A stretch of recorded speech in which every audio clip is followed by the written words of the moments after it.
stanca, a dire la verità, ma... Sei stanca?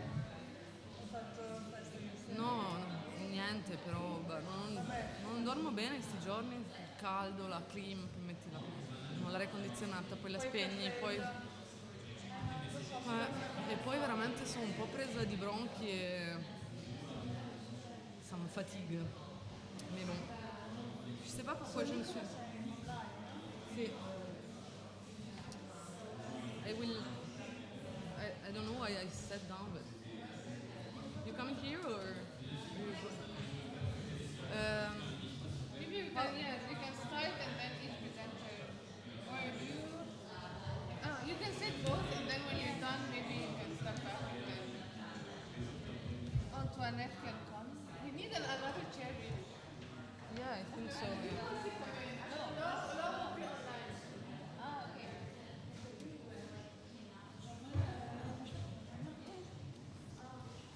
There are others like, yeah, maybe. It depends, as you want. This is super fancy. Do you have a PowerPoint? Yeah. So you can speak from there. Because I haven't, so I'll stay just to see. And you have a, yeah. So you speak there?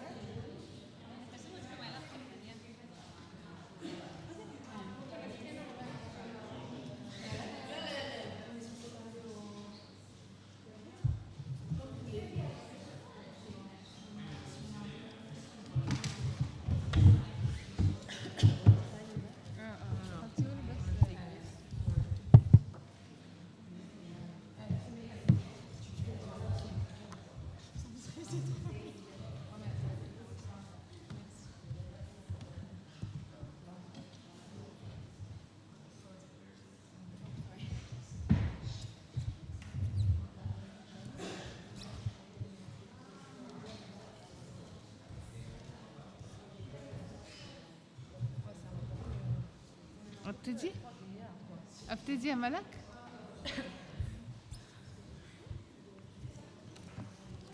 طيب صباح الخير. اهلا بيكم في تاني يوم من مؤتمر الأرشفة المستحيلة إعادة سرد الزمن المعاصر في مصر. هنبتدي النهارده أول مداخلات عن الانتماء المهني. هو موضوع له باع في الأكاديمية الفرنسية، ولذلك معظم المتحدثين النهارده خريجي فرنسا، يعني جايين من مؤسسات أكاديمية فرنسية. So good morning everyone. Welcome to the second day of the Impossible Archives Rewriting the Contemporary in Egypt conference. We'll start with the first panel, which deals with professional identities and social groups. It's a topic that has attracted a lot of scholarship in French academia, hence most of the scholars today actually come from this tradition. We have 4 interventions. The first is by Sophie Frankfurt and Nicolas Puig, Institut de Recherche pour le Développement. Sophie has a PhD in anthropology from the University of Oxford, and she's currently a postdoc at the CEDEJ. Nicolas Puig is an anthropologist based at the Institute for Research on Development, Yurmis Paris Cité University. They'll be talking to us about the Egyptian Syndicate of Musicians in Contemporary Egyptian Cultural History. Which sources, what role? So Sophie is with us in person and Nicolas is with us online. So I don't know how you're going to arrange your presentation, but I'll leave it for you. And each presenter will have 20 minutes in total. I'll tell you when we're 5 minutes and then 1 minute, all right? Okay, go ahead. Up to you.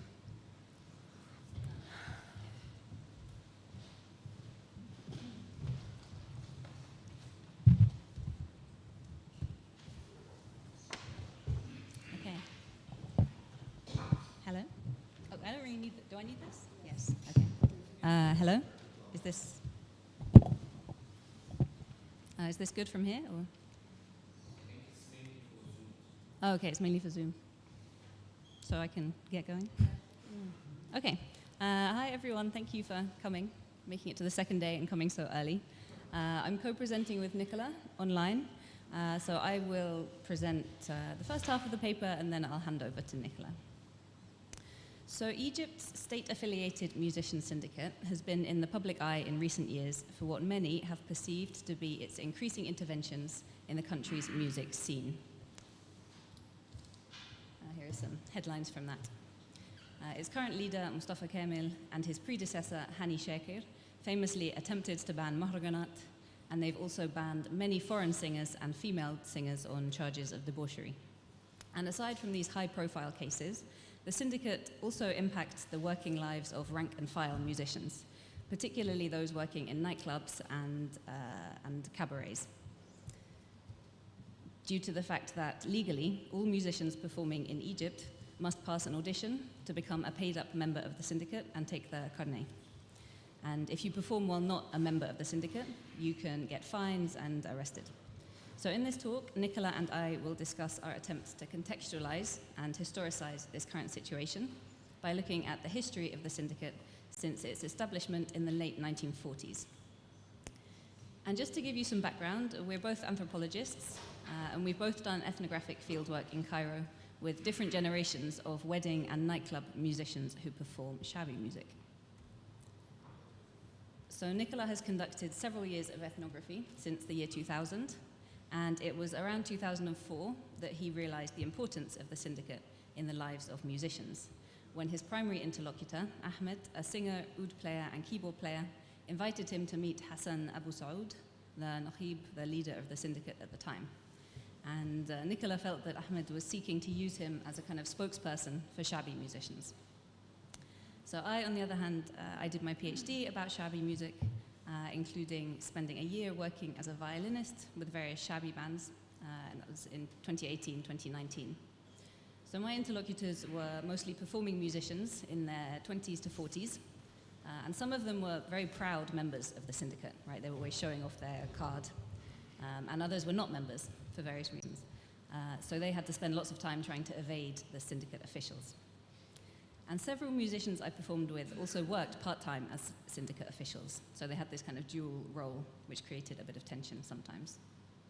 And I found the syndicate to be a common topic of conversation among my interlocutors throughout fieldwork, as they debated whether it was doing enough to protect the country's musical heritage, and they debated its role in providing welfare, pensions, and healthcare for its members, and also as they negotiated its restrictions. So yeah, me and Nicola have been kind of thinking about these things separately, and we met recently, so this is kind of the beginning of us thinking together about them. But given the syndicate's prominent role in the lives of these musicians, we were both surprised to find many ethnographic silences when we asked our interlocutors about the syndicate's history. Musicians really, they didn't have much to say, or they just didn't seem interested at all in talking about its past. So as such, we've tried to look to other sources, a kind of bricolage of materials, or what the music researcher Pierre France has called a wild archive. So we'll introduce that here. So first, we'll consider what can be learned about transformations in the syndicate's role from the popular press. Next, we'll explore what can be learned from official bureaucratic syndicate documents, some of which are available on its website, and others you can access by going to the syndicate's headquarters in downtown Cairo. And finally, we'll consider how our ethnographic experiences have prompted us to be aware that these documents don't tell the whole story. Right, they don't always match at all what we saw in the field. So this kind of nuanced our understanding of the textual historical material that we came across. And in doing so, we hope to contribute to conversations about the usefulness of historical ethnographic approaches. So the first place I started looking to try and understand the syndicate's history was newspapers and periodicals like Al-Ahram, Ras al-Yusuf, and Musawwar, and I used collections at NVIC and AUC. So scholars studying popular culture in Egypt have long used the popular press and found it a really useful source, and I certainly found it useful here. It basically helped to show that since its inception in the early 1940s, the syndicate has been invested in policing the boundaries of the musical profession in ways that exclude certain, often already marginalized artists. And now over the years, but with a marked acceleration in the 1970s, it became less focused on the welfare of its members and more focused on this politics of exclusion.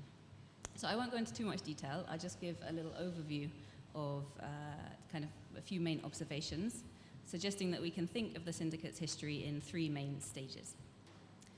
So first, its early years, from 1942, when people started to fight for it, and until 1958.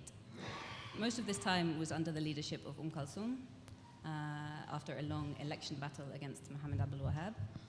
And there's loads in the press about these years, including numerous reports of how the syndicate supported its members financially and materially, and also articles debating the syndicate's role and remit, especially in terms of professional boundary making, right? So who counts as a musician, who does not, who is in and who is out, debates just like we hear today.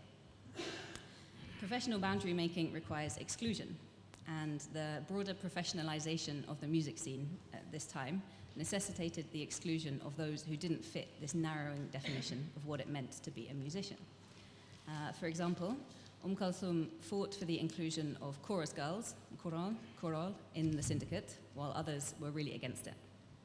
But at the same time, she threatened musicians who chose to join other rival musical associations or other syndicates.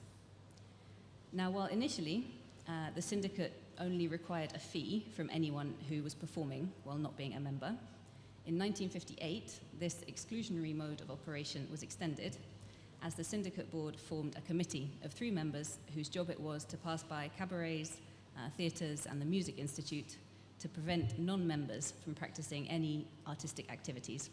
And that's this little article here.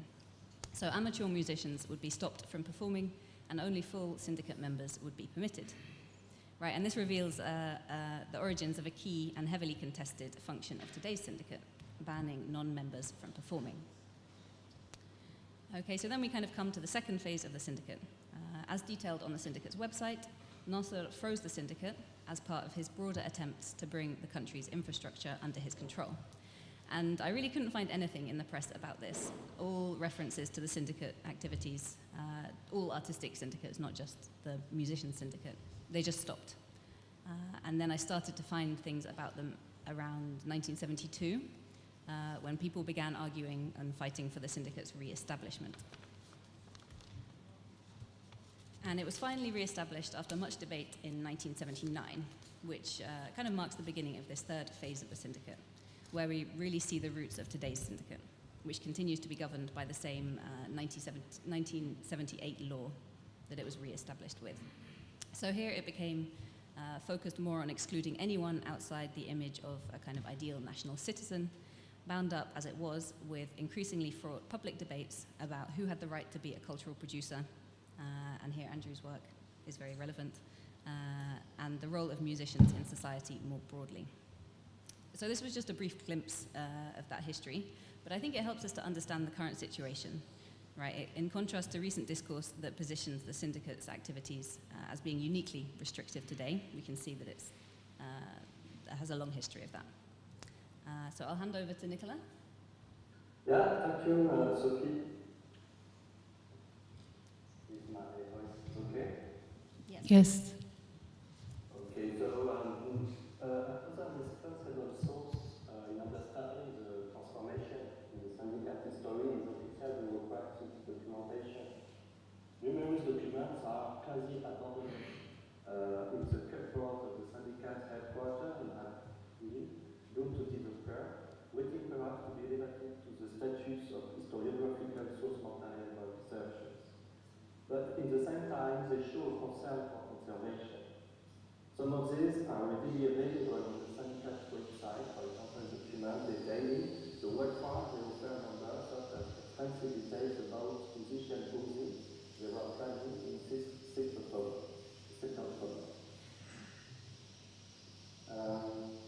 Musicians and commentators also share pictures of official documents on Facebook, either sharing with pride to celebrate a decision or to lose pride or to criticize it. As you can see now is a slide about Amy Shaker Band musicians and case number from singing in the basket.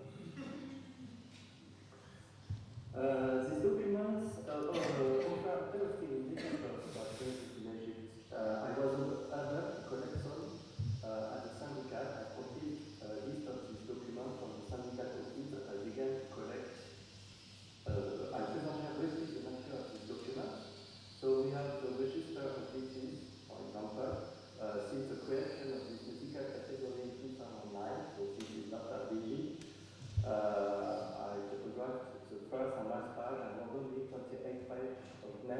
telephone numbers of DGs, to have at least an idea of how the person in charge of the DG section work and about ordinary bureaucratic practices. Second type of documents, it's a list of artists, band, monologuists, dancers, and foreign artists, and the fees they have to pay to the syndicate for performing at the wedding or at the concert.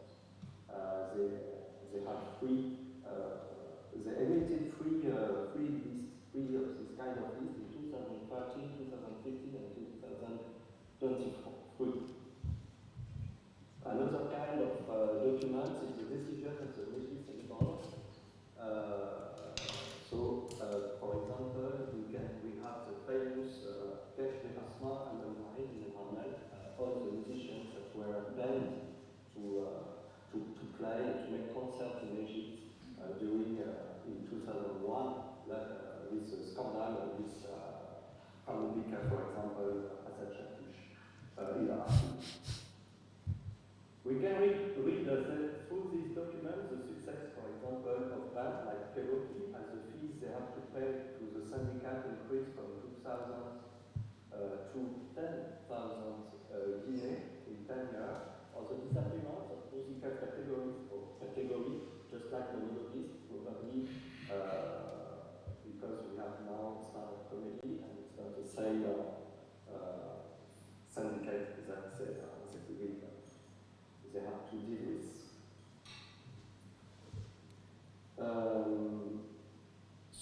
On this document you have a lot of information about, for example, who is Matou Fessour, what kind of musician is very demanding on the market, like Khalifa Wardis, a Lebanese singer, that she will have to pay 25,000 Egyptian pounds. And you can see, for example, the end of Charbel Abdelhafi, 7 years, 2013, he died in 2019. He had to pay 200 for a Farah and 400 for a concert. You have the apparition of new commercial success, just like Mahagan, for example. The category Mahagan is emerged from this list, and you see how the syndicate begin to deal with in an economic way, first of all. And the disappearance, I said it, the disappearance of category, just like monologuist, for example, that is not more present in the last documents of the syndicate. These documents provide factual data on the functioning of the syndicate and the parastatal institutions that govern the realm of music. But it also tells us a great deal about how its agents categorize music and how this categorization evolves with time. For example, in 2009, you see the appearance of DG coinciding with the rebirth and disappearance of other categories. We see difficulties in integrating rap of electronic musicians, just like Forrest Girl at the beginning of the start of the history of the syndicate.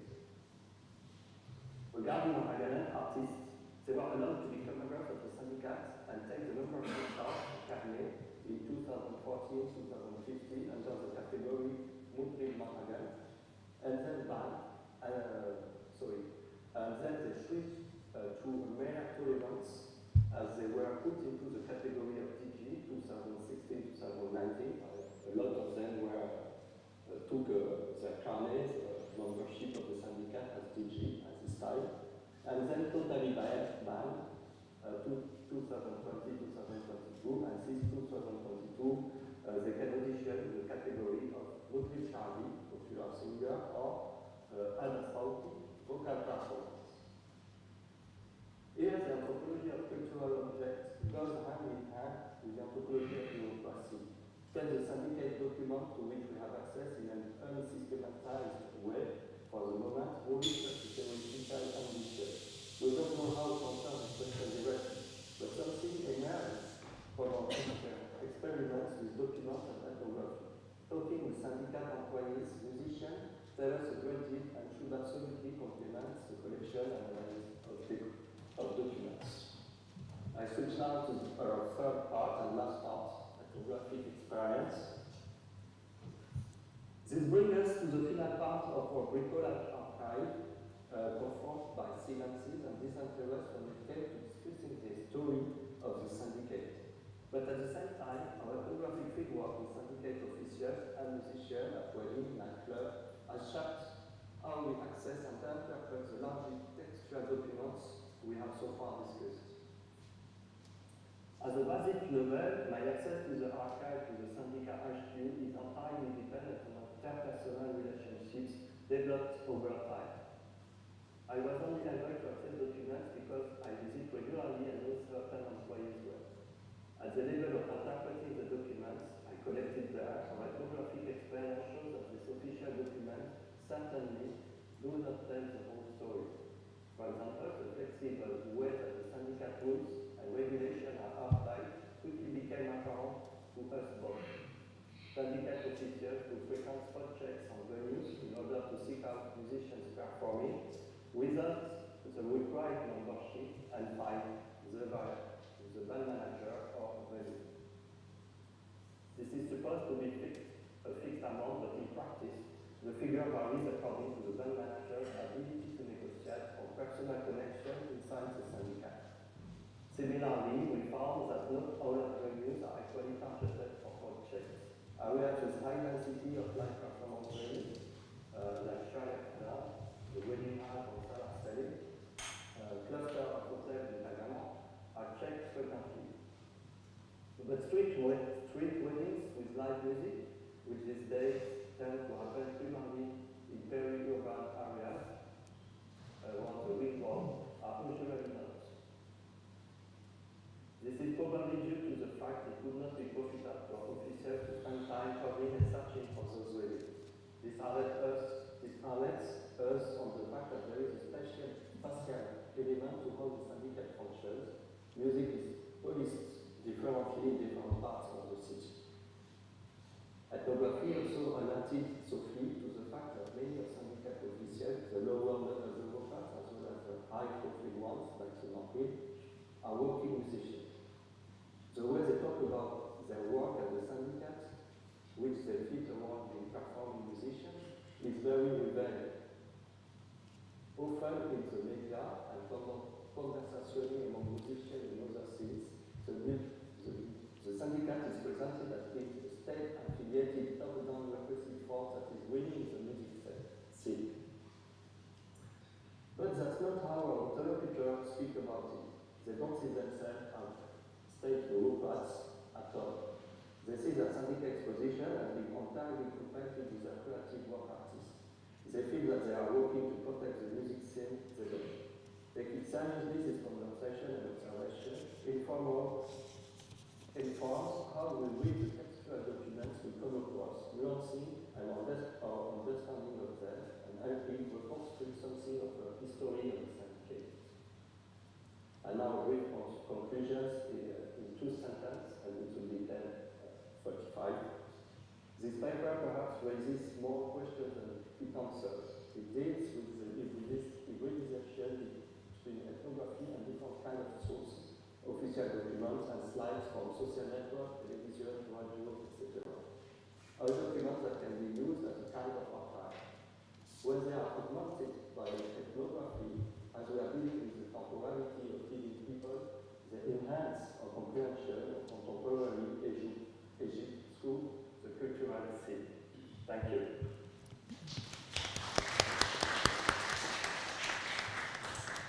Thank you so much for Nicolas and Sophie for a very interesting presentation and visuals, which I was not able to see being the chair, but I can see that they were entertaining.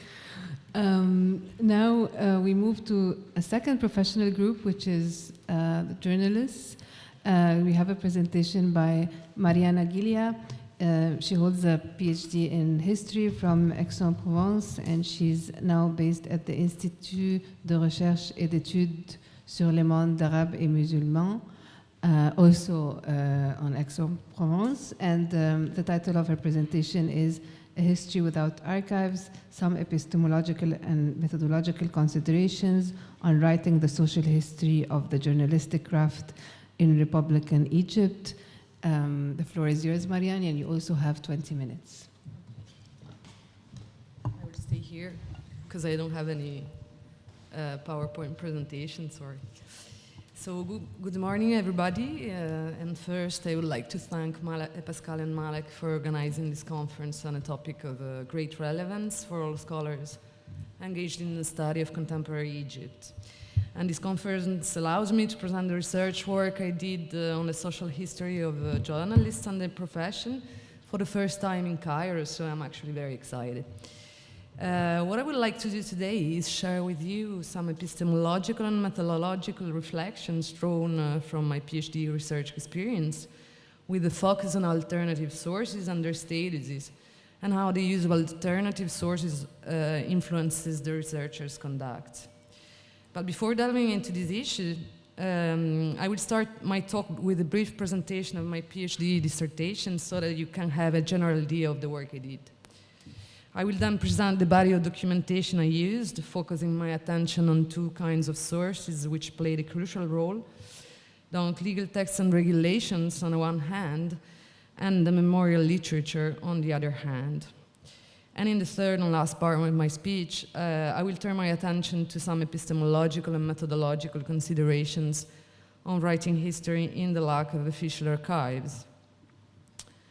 So my PhD dissertation was conceived as a contribution to the social history of Egyptian journalists and their craft from 1941 until today. The approach I adopted falls within the field of the socio-histoire, meaning that the researcher's interest in the past is put at the service of a better understanding of the present time.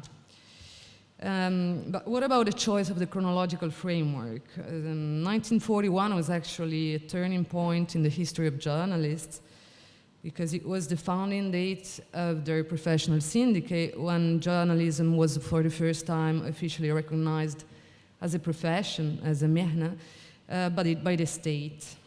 So 1941 thus marked the beginning of the institutionalization of the journalistic profession, a long process which would continue until the 70s. The second chronological limit today is more vague and deserves some explanations. I actually wanted to emancipate myself from political chronologies in order to focus on social and professional processes that have their own life. And indeed, my work shows that crucial dates in the history of the journalistic profession never coincided with key dates in political history. My dissertation is structured in two main parts. The first focuses on the processes of construction and organization of the profession. And the second one focuses on the people involved in the craft from the perspective of their social and occupational trajectories and their sociabilities. So in the first part, I analyzed two different ranges of processes. I first considered journalists as a professional group and retraced its institutionalization process from 1941 until 1970.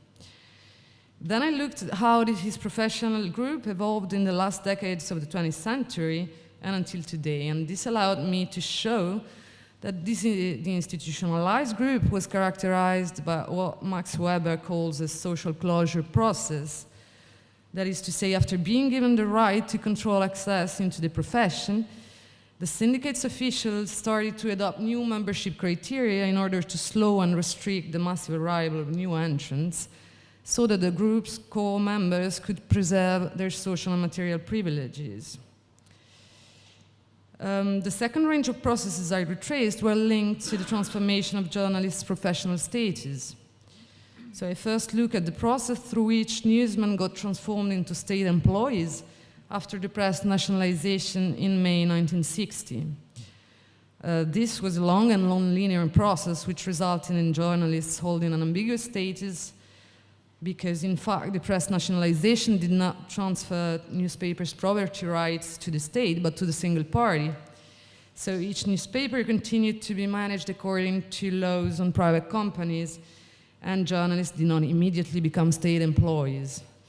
Nevertheless, they officially earned the right to lifelong employment since 1960. Then the press was reorganized in 1980, with national newspapers being transferred to the states and journalists becoming state employees. And yet they were never granted the status of civil servants or the one of public sector employees. And then, of course, I also looked at the reverse process, that is the process through which the journalistic professional community began to distance itself from the state and its material support after the re-emergence of party and private newspapers starting from the end of the 70s. This process has never been completed, however, because on the one hand, state-owned press institutions have never been privatized, contrary to other public sector companies. This means that several thousand journalists remain today as state employees. And on the other hand, this process has been limited by the presence of Badal Tadrib wa Teknologia, which is a monthly allowance paid to all unionized journalists by the state. That was introduced at the beginning of the 80s and has never been suppressed since. It has ended up actually being an essential source of revenue for an increasing number of journalists, being them state employees or private sector employees. And then just quickly, during the second part of my dissertation, I focused my attention on social and occupational trajectories of journalists. And this section, just to give an idea, was mostly based on the comparative analysis of 154 life trajectories of journalists belonging to different generational groups. The first one was born in 1853, while the last one in 1982. So the sample was selected according to various considerations, including the availability of documentation, data coherence, and the issue of comparability. And basically, this led me to choose people belonging to what a French sociologist once called the journalistic elite, that is, journalists who reached at the top of the professional hierarchy at some point in their careers. And this comparative analysis allowed me to show how the process of becoming a journalist changed over time, but I was also able to show transformations in career patterns and to retrace the process of feminization of the profession. And I highlighted different kinds of generational phenomena pertaining to school and university curricula, as well as to professional identities. But let me now turn my attention to the sources I used, their statuses, and the challenges I was confronted with during the analytical phase.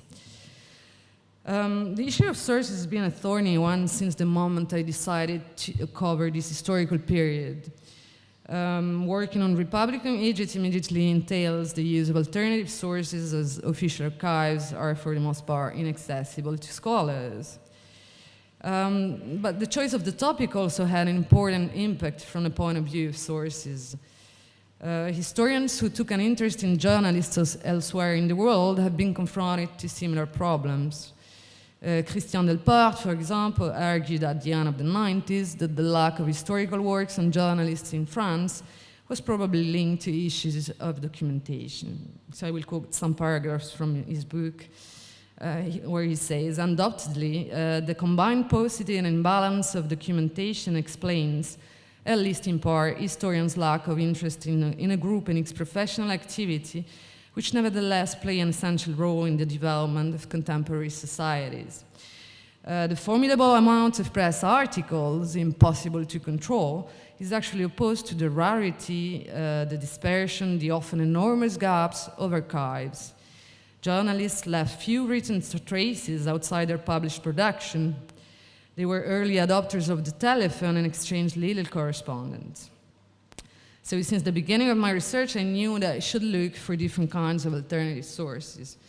And the data collection work took a long time, mainly because of the dispersal of documents, but I finally managed to build an enormous body of previously unexploited sources in Arabic, including first legal texts and regulations which were promulgated in a period under review, including laws on the press, laws on the journalists syndicates, regulations governing state-owned newspapers, the syndicates' rules of procedure, and membership regulations, and so on. Secondly, I worked on what I call union-made literature, that is a label including union activity reports, professional magazines, but also a few reports produced by the Syndicates Performance Committee, which is an independent committee. And I also had access to documents concerning the 4th General Congress of Journalists, which was held in 2004. I worked on autobiographical works and memoirs. Of course, a large press corpus, including articles that appeared in print and online newspapers. A list of statistical sources, mostly produced by the Central Agency for Public Mobilization and Statistics. Audiovisual sources, electronic sources, because I chose several personal blogs and websites, as well as individual and collective Facebook pages. And last but not least, I had collected some dozens oral histories during my long fieldwork. So all these sources were analyzed according to the historical method. They were treated as primary sources, submitted to source criticism, and of course they were cross-referenced. And one of the problems of documentation was related to the large chronological framework of the study, because some kinds of sources didn't cover the entire period. For example, the Union-made literature was very rich, but mostly covered the last 2 decades. And this is not an uncommon problem for historians, but I had to take this into account. So all these sources played an important role in my research work, but 2 kinds of sources proved to be extremely important. Autobiographies and memoirs on the one hand, and legal texts and regulations on the other hand. Because contrary to other documents, these 2 kinds of sources cover the entire period under review. So legal sources and regulations provided a major contribution to the first part of my thesis. I did a sociological and comparative analysis of the laws on the journalist syndicate, which were promulgated in 1941, 1955, and 1970. And this allowed me to show how the syndicate got progressively transformed, how its corporatist nature got exacerbated, and how it became, at the end of the institutionalization process, an organization at the crossroads between a French professional order and a workers' union. So the sociological analysis of legal sources, and I made also comparisons with other professional groups in the country, provided valuable insights into the complex interactions between the Egyptian legislator and journalists as a social group. Because while laws may be regarded as performative acts by state authorities, they also provide information on the activities and the social and professional actors they govern. And as far as my research is concerned, legal sources contributed to a better understanding of the different logics of corporatism, which are both political and social. As far as autobiographical works are concerned, they were instrumental in both parts of my research. Journalists produced dozens of autobiographies and memoirs starting from the 50s until today. They seem to be very interested in reflecting on their activity and their careers, on their collective past, and on key turning points in their history. They are also rather talkative, which means the researchers left with tens of thousands of pages to read. The status of this source is complex, and there's a need to probably reflect on it. The first matter is that these literary texts are produced in retrospect and do not provide immediate evidence and historical processes or events. So their treatment is certainly more complex and challenging for historians. The second problem is that this body of literature includes various kinds of text, and this further complicates the use and comparison. I actually worked on autobiographies retracing whole life trajectories, but also on memoirs retracing a professional career only, on books focusing on a circumscribed professional experience, and on memoirs focusing on the relationship between journalists and political leaders. And moreover, I made a large use of what I could call co-produced memorial literature, that is, published collections of oral histories and interviews with journalists conducted by other journalists or scholars. So this meant that I had to take into account their different natures in the analytical process. But as I started to read autobiographies and memoirs, I also quickly realized that these texts were part of the same dialogical field. So journalists who publish their memoirs primarily address their peers. They engage in discussions with each other by means of writings, to rectify or to confirm information revealed by other colleagues. And each text has therefore to be studied from this broader perspective. I will quickly conclude to say that, like, what I learned, these epistemological and methodological reflections I could draw from this experience, is that so the main reason for the lack of official archives, for the effects on my research conduct, is that alternative sources are devoid of what Thomas Osborne called the principles of epistemological and ethical credibility that archives have enjoyed since the positivist phase of historiography back in the 19th century. And even if this archival credibility was somewhat undermined by postmodernist critics in the wake of Foucault and Derrida's theories of the archive, it seems to me that the archives, and especially official state archives, still have a major symbolic impact on historians in terms of epistemological and ethical credibility. So based on my research experience, I would say that the use of non-archival sources has various consequences on the researcher's work. First, I will mention the pressing need I felt to pay greater attention to source criticism, both internal and external. And secondly, I would say that historians of the present time are left in a sort of constant anxiety to provide proof that in my PhD dissertation this resulted in a body of more than 2,500 footnotes, some of which are extremely long and complex, so they occupy almost the same space as the entire text. And finally, the use of alternative sources also encouraged me to devote a great deal of attention to self-reflexivity, something which is still uncommon within the community of historians, at least in France. So I will conclude by saying that since they're deprived from the principles of credibility that are naturally provided by archives, historians of the present time have to deploy greater efforts to build their own credibility, and this often results in the adoption of a stricter historical methodology. So thank you very much for your attention. Sorry if I took it.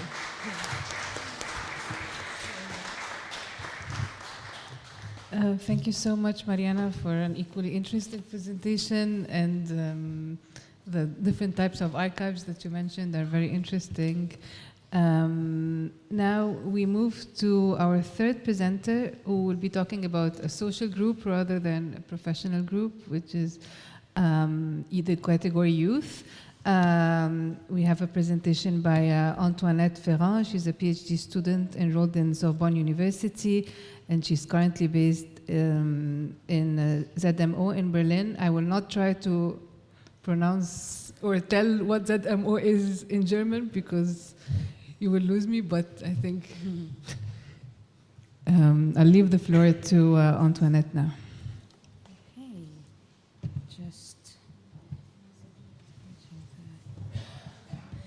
Can you hear me, even on Zoom?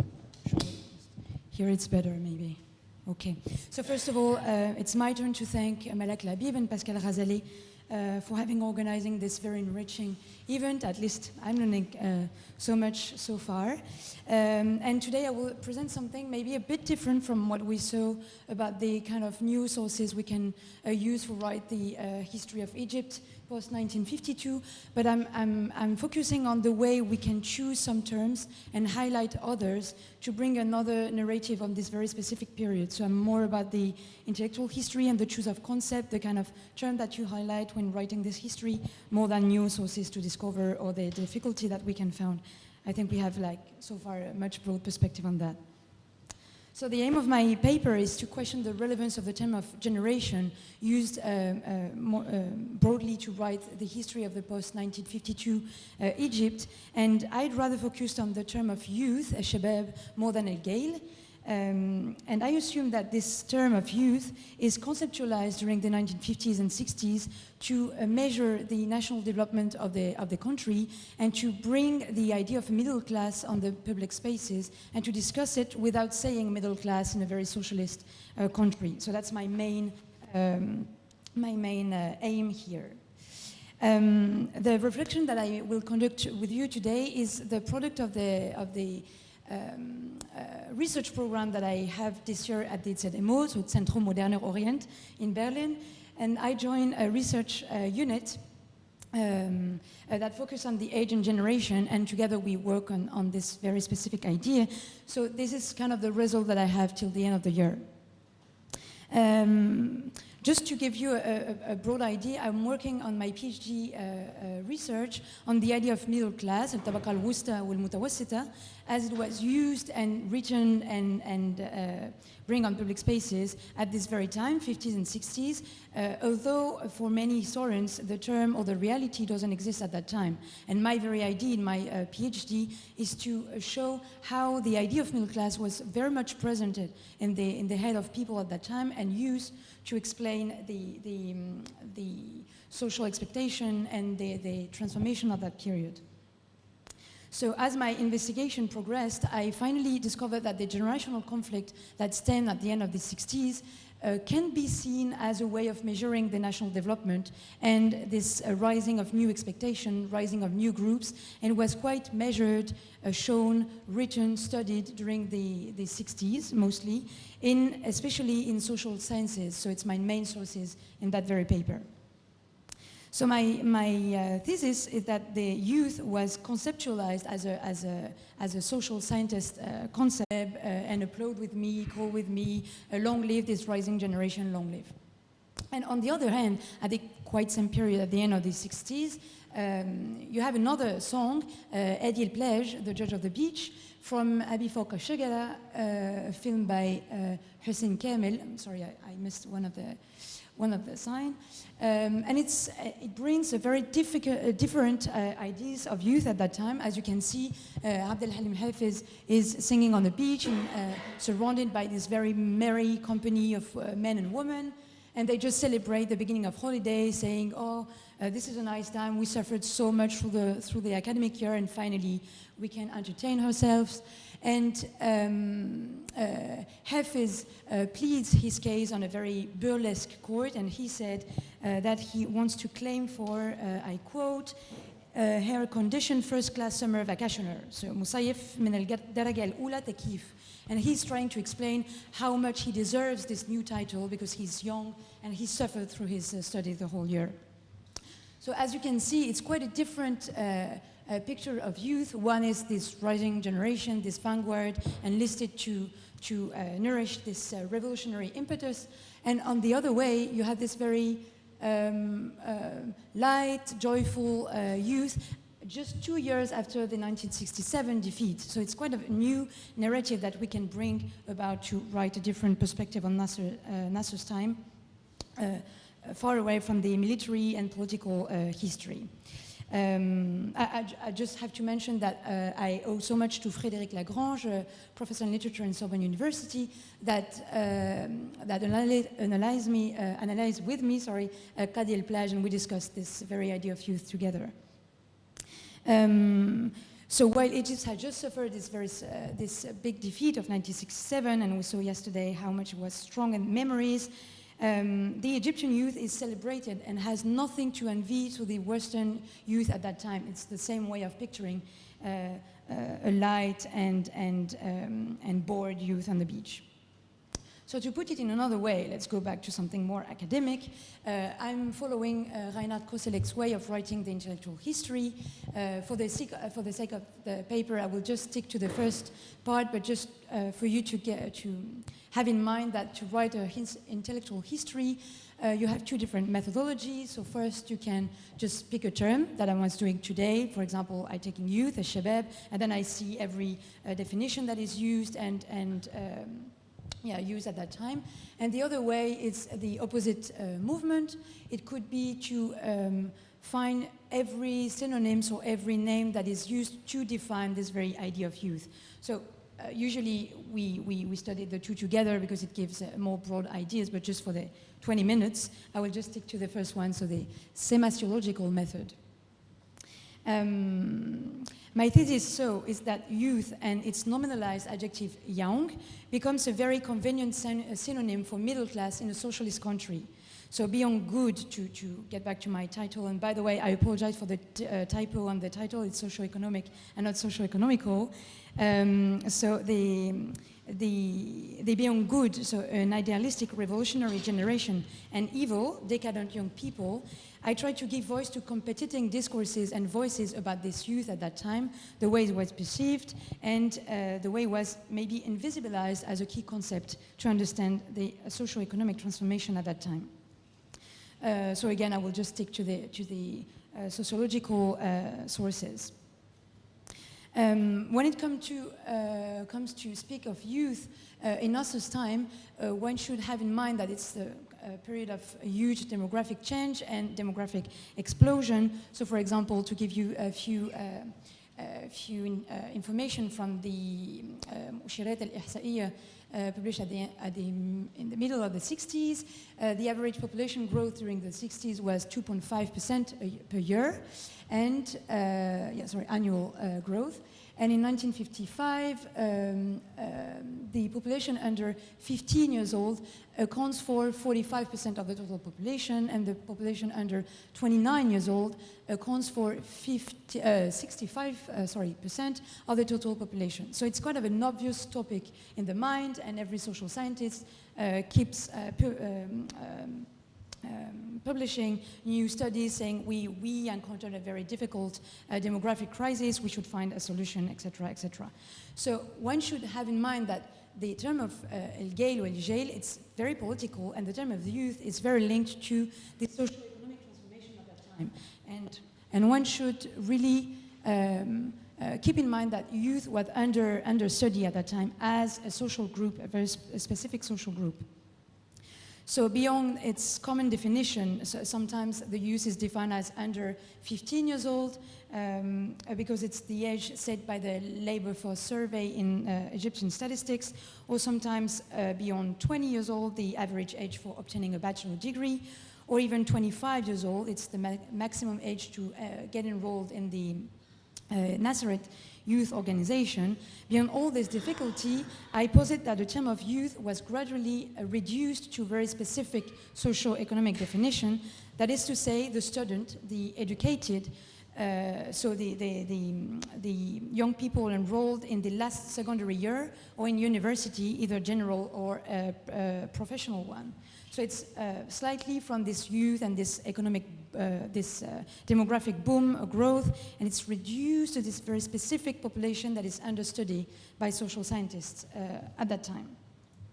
So if we go back to the songs that I mentioned in the very beginning, you can see that it's obvious for the social imaginary at that time that the group of youth was reduced to that of students. So, for example, for the first one, El-Gail El-Sa'id, Shadiyya sings "Long Live the Students," the rising generation, and they add few views at the bottom of the screen, so that you can see from some students from the Cairo University coming out of it with ties and suits, so this very depiction of students at that time.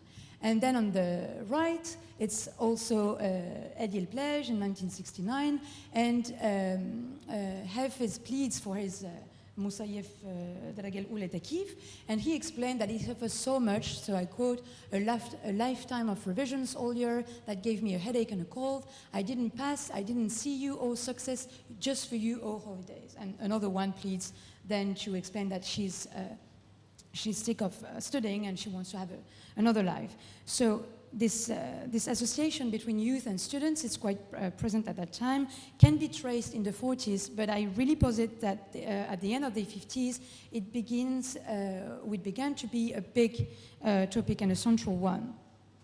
So it's education that drew the lines of this rising generation and turns the Nasserit youth into a specific demographic and social group, that is to say, those graduated from secondary schools, university, or higher institutes. However, even if we study the student population in relation to the working population, so the working one is quite reduced. So studying the student population according to that very reduced population is much more reduced again. The percentage of individuals who are considered as educated is extremely low. So as you can see, this is some information taken from the Institute for National Planning in 1963. more than, around 95% of the working population is below secondary school. So in total, just not to get into the details of this table, the educated population is considered as 5.4% of the total working population. So therefore includes all individuals over the age of 12 who hold at least a certificate of preparatory school. So its low demographic weight contrasts with this big interest of social scientists at that time and of reformers. In this regards to statistics, they tend to turn youth into a specific educated stratum, and in so doing to restraining the understanding of social expectation and the evolution of and their evolution.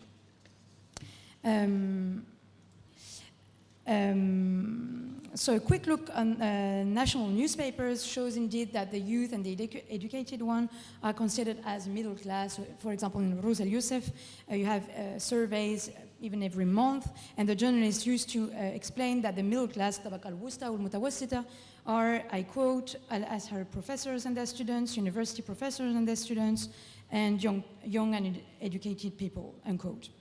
But what is very important, I think, for me, it's in the social sciences at that time, youth, and so the educated stratum, is the base of every sample used to measure the socio-economic development. So this is just an excerpt of the table of content published in this collective book of Luis Camil Malika in 1965, and he provides a synthesis of social psychology at that time, which is kind of the new social science à la mode. And he explained many different chapters, and in this very one, so الاتجاهات وتغيرها, so the attitudes and their changes, you can see that every study use a sample of young people to measure national social expectations. So it's one of the biggest population use, and because of the time, I will just keep to present just one. It's that of Mustafa Suwaif, I think, assistant professor of psychology at Cairo University, and he published a study on the way that people, the language they use can show their social classes. And so he explained all the languages that used by youth and the way it's really the rising middle class growing, and that is supposed to be used in public policies in Nasser's time. So I think I'm running out of time, so I will just skip the example, but just to keep in mind that incidentally,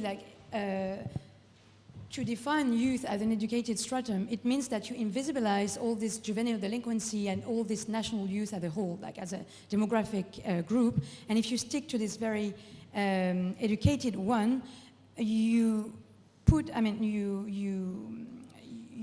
explain that youth is less about age than about socioeconomic status and social classes.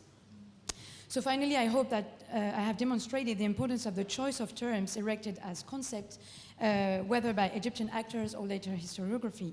And because of its political connotation, I really think that the term of El-Gail cannot really explain the whole complexity and paradox of this Nasserin period. And if we stick to the term of youth, it's maybe easier to see how much in this very socialist state people try to build new expectation that is maybe not easy to say as middle class in socialist country, but saying we have rising groups and this is the average citizen that we want to plan. I mean, so I can go further into planification, but this is not the main topic here. And just to conclude on this very specific remark, I use in my PhD the idea of autonomy of the social, so l'autonomie du social, and it's a concept that I borrowed from Fariba Adelghar, which is an historian in Iranian society, and she used this very idea to explain how we can write the history of Iran, not just taking to military and political narrative. And if you have a look at the way of population move and the way they live in this specific region, you can write another history, which is just different and provided a new perspective on the population at that time, much like different from military perspective. So I will just stop there, and I thank you very much for your attention.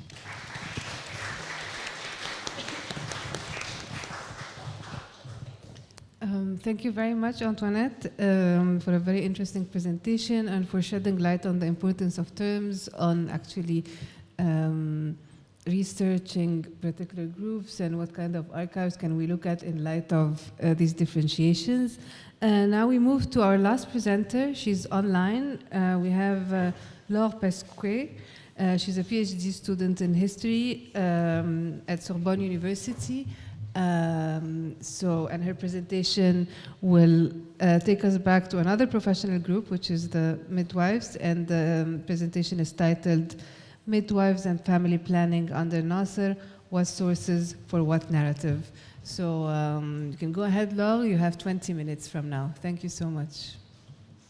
Yeah, thank you very much for the organization, Pascal and Malek. Is it possible to green? Yeah, thank you very much. Okay. So yeah, my presentation will very much link with Antoinette. So thank you, Antoinette, for that. It was very relevant also for connecting our subject, and I think that some phrases and some things that I will tell are very linked to your presentation. So thank you very much for that.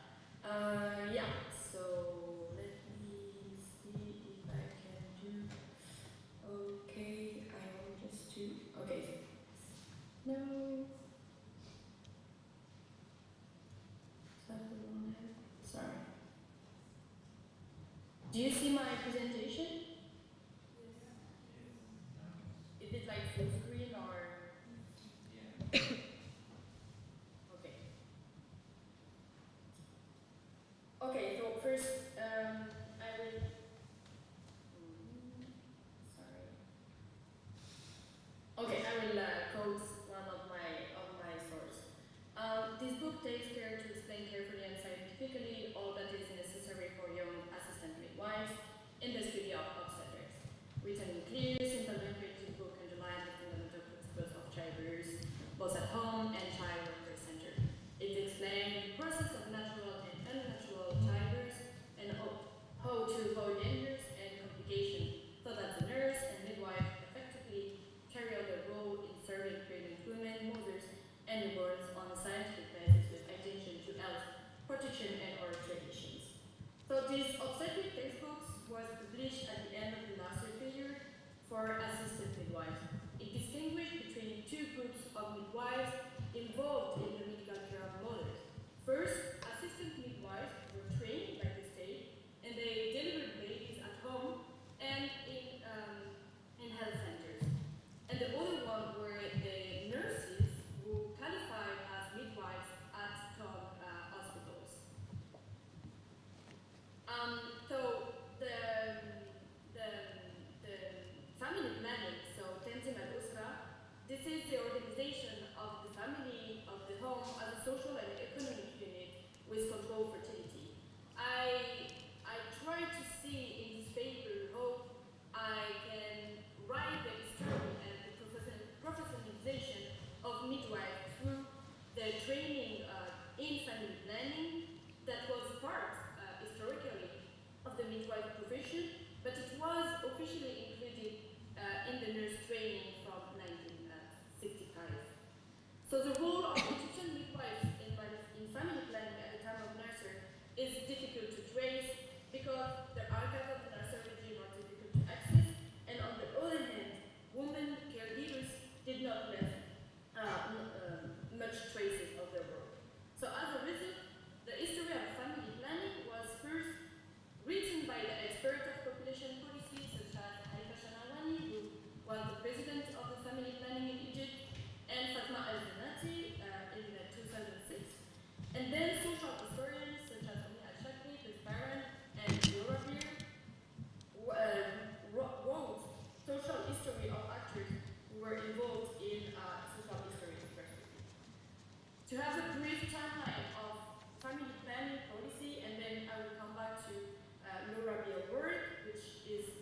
linked to midwives and to my subject. So first, during the end of the 40s, the women philanthropists were involved in child protection, and they made the right to control the reproduction of working classes their own. After the revolution of the three officers, Nasser tolerated the birth control that was established in women organization clinics in Alexandria and in Cairo. And then in 1962, the state nationalized family planning. Nasser founded the Supreme Council of Family Planning in 1965, and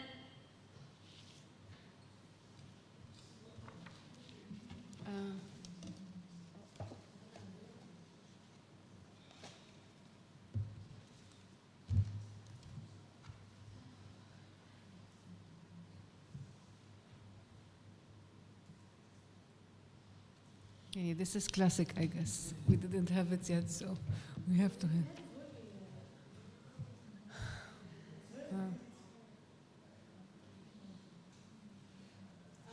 yes, Yeah. I don't know where this stopped. Okay, sorry. Okay.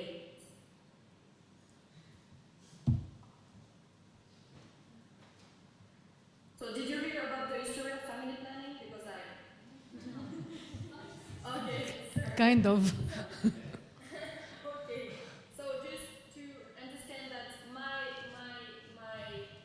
work will focus on the 60s, okay, when the state sponsored family planning, and when firstly family planning integrated the nurse training. So we have like a lot of nurses schools, and family planning was integrated in 1965. So just to have a brief overview of who were the midwives during Nasser. So we have like assistant midwives that we call trained dayat, so traditional midwife trained by the state. So it was like more than 10,000 that were certified by the state. And the nurses midwives, so the hakimat, we call them. So they were like more than 2,000. They worked in Nasser, and my focus will be on Hakimat. Because before me, Lo Habib, the historian of Nasser and women's rights, wrote about trained diet role, but she did not include the Hakimat role, and not in specific detail because she lacks some of the sources. The sources I found are from Dar Kutub, Ezbekiya, and the American University in Cairo. So there are textbooks for nurses and assistant midwives published during the 50s to the 70s, the memoirs of the director of the Arab Institute of Nursing of Alexandria, that I will tell a bit more about her, about this institute, the reports of the General Organization for Family Planning, which had in charge of technical assistance to the family planning clinics. There were like more 2,000 family planning clinics. And the thesis of Aida Fahmy Sobiel. She was a student in sociology in AUC, and she published her thesis on the professionalization of Hakimat in Kasparine, so in the teaching hospital. The thesis has a lot of biases, but it is extremely relevant to my thesis, my own thesis, because I have a wealth of sociological data. I have in there extract from questionnaire, interview, and observation items. So these sources from all the comparison of the sources that I can trace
So the Hakemat of Kasarani were not in family planning centers, but in the maternity of Kasarani.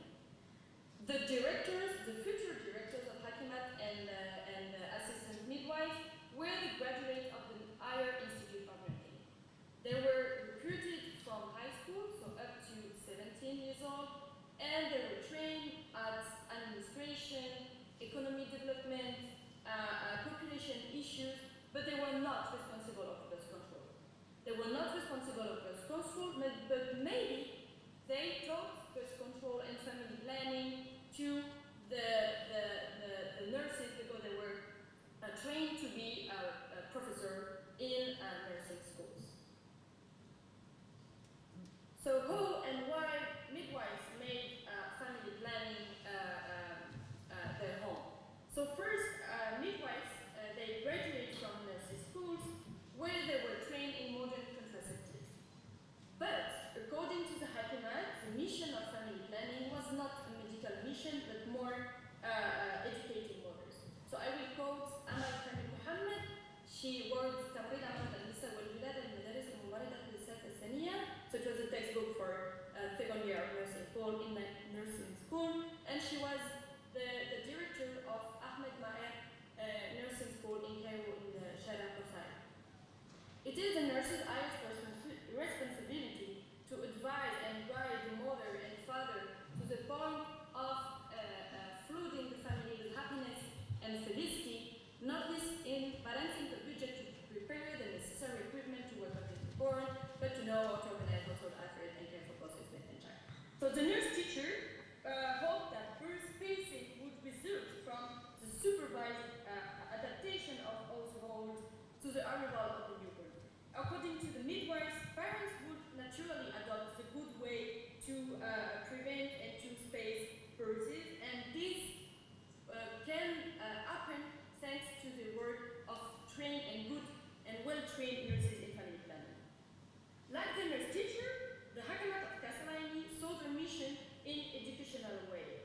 Of the 17 Hakemat interviewed by the student of AUC, were graduates from Kasarani, and the other 5 had graduated from Ahmed Maher School, Ain Shams School, or Kitchener School.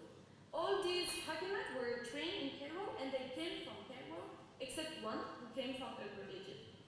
Only one Hakemat had experience of working in a maternal and child welfare center, and no one worked in family planning. So although they were not working in family planning clinic, they were very different from generation perspective, social background, and school. The Hakemat were keen to raise awareness of family planning among their friends, relatives, and patients. So I quote Aida Fatmi Soubial in her thesis on Hakemat of Kasarani. On home run, Josephine told the patient that she should practice birth control because 6 children were too many to bring up and educate. The patient answered she had used either aspirin or cotton imbued with lemon juice, which she introduced in the vagina. Josephine told the patient that such contraceptives could give her a vaginal abscess and that she was really not trapped so far. Josephine, a false name given by the student of AUC, was one of the Kasarani midwives trained at Ahmed Maher Hospital and then at the Coptic Hospital between 57 and 65. She was 20 years old, married, but no child, and she advised a patient to use family planning for 2 reasons: good child rearing and good maternal health. Like most other Muslim colleagues from Kasarani, this Coptic midwife from Shubra contrasted the non-efficacy of traditional contraceptive with the so-called protection offered by the pill or IUD. However, at the same time, some family planning officials complained about modern contraceptives. So according to the Hakemat, yes, family planning was a medical issue, but it was more about social issue because of popular beliefs that were against birth control, like pregnancy was a sin by the families, the destitute family that came to Kasarani Hospital. Pregnancy was God blessing, a sign of abuse, or an additional source of income. So why Hakemat envisioned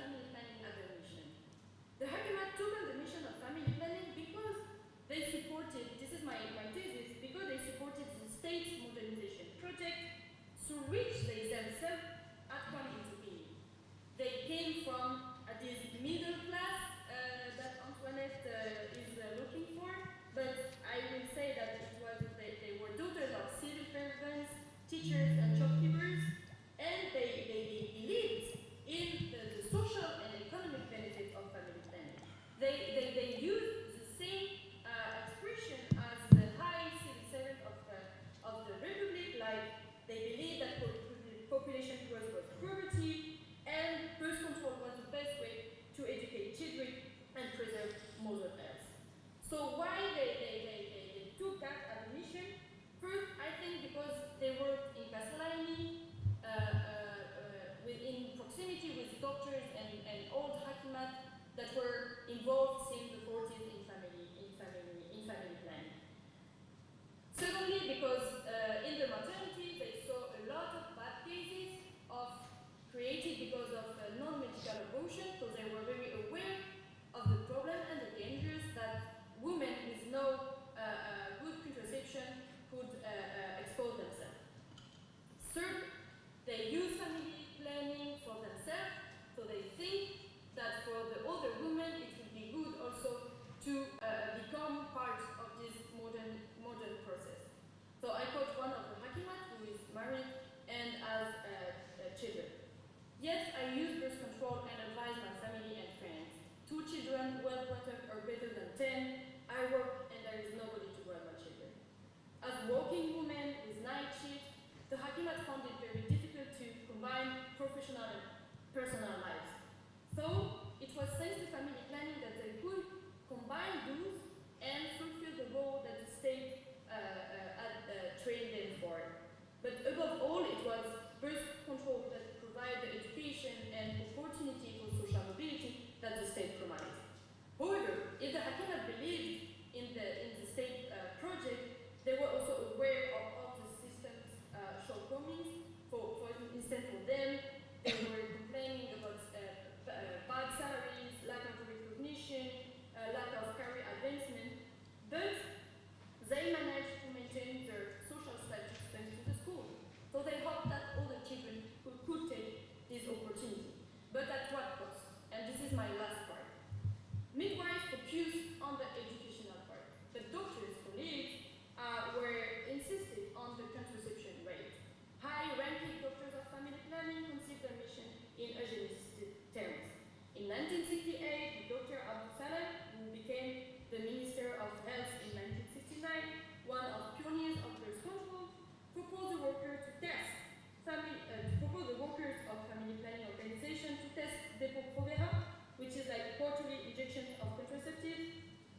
I quote, patients unable to keep up with daily pill taking.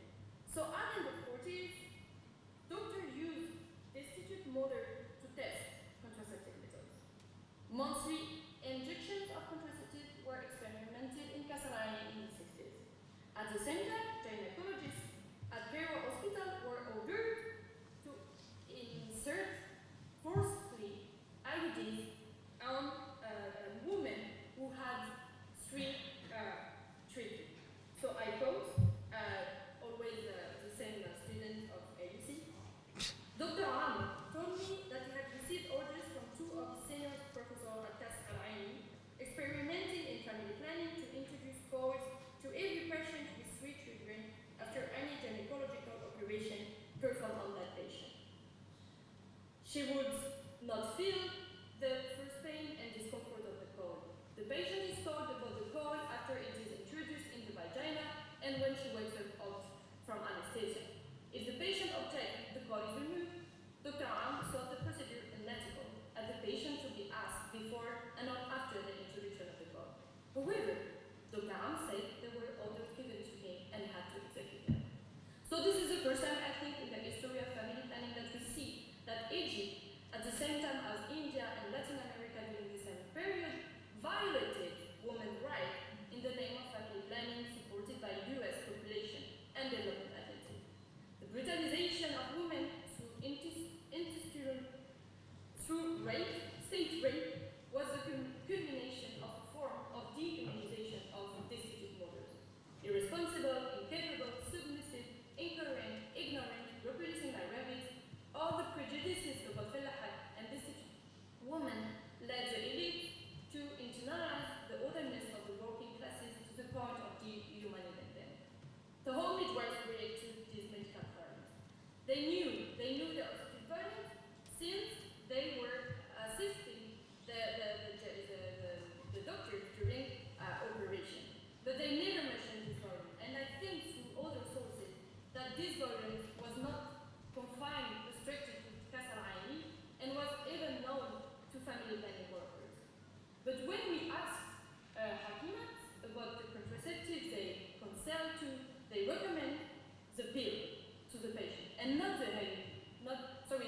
Thank you so much, Laure. We're doing well with time. We've got a good 25 minutes for questions and discussions, comments. So I would say we can take the first round, and then we can have the panelists respond, and then a second round. So if you can just please introduce yourself or just say your name so that I can do a list and... All right. One by one. Hagamma. Okay. So we can take the first. We've got some Lucia, right? And Shihab. And Andrew. Okay. Thank you. Can you hear me from home? Yeah. Thank you. That was a great panel. I have, if possible, I ask the chair, one question from Marianna, one for Antoniette, and one for Laure, but I'll keep it very short. Marianna, shortly, what were the effects of the professionalization of the profession in terms of gender? Because journalism has been historically one of the first intellectual professions open to women. So what are the differences that you see in, I think you addressed this in your thesis. And Antoniette, I really liked your presentation, and I also have this question about gender. You know, if you have found a difference in between the way youth is conceived between boys and girls, and also if you find, because I read some studies about the Nahda in literature, and they suggest that the idea of youth comes, at least in literature, at the times of the Nahda. So if you have found any discontinuity between the Nahda and the 60s, if you have taken into consideration, if you have not, forget about it. And Laure, also, I really enjoy your presentation. I wanted to ask you, in terms of, you addressed the matter of violence at the end of your presentation. I wanted to ask you if you have found traces in the documents of the Hakimat addressing other issues of sexual violence against women that then, you know, the feminists developed later in the movement around the 80s or so. But thank you, that was a great panel. Okay. Shihab, would you like to?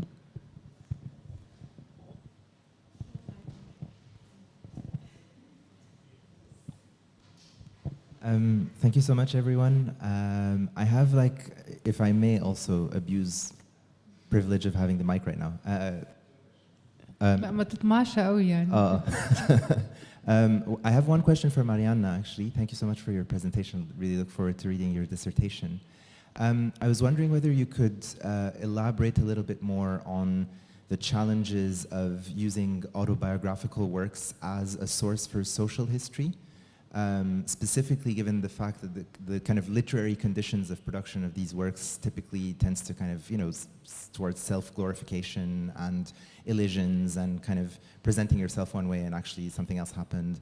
And I'm asking specifically in the context of, as someone who works on the Ministry of Culture, that's like a lot of what people think is the history of the Ministry of Culture, is like these guys who work there writing about their experience there. And I also face a very serious challenge in terms of trying to think of these autobiographical works as sources. So I was wondering if you could comment on that in your own work. And I have a more general question for the whole panel, maybe inspired by Antoinette's presentation in a sense. And I don't know if different people could speak to this differently, but I was wondering whether, you know, how do you in each of your different field sites deal with kind of imposing professional categories on how people self-define their professions, as it were, and whether, you know, if we're thinking more in a kind of ethnographic sense, this is a kind of everyday process that happens. There's a difference between how people define themselves versus how people are described in the literature. And how does one deal with that as a historian, as it were? You know, how do you get beyond how people in your sources describe other people? Yes, so Andrew. Okay. Simon? Thank you all for this wonderful panel. One question for Antoinette. So you mentioned youth as a barometer kind of by which one can assess a nation's success. I'm wondering also if youth are ever framed as a threat to the nation in the 1960s. Sophie and Nicholas, so many thoughts. One of the things that you said, Sophie, was people driving around to the cabarets, policing artists.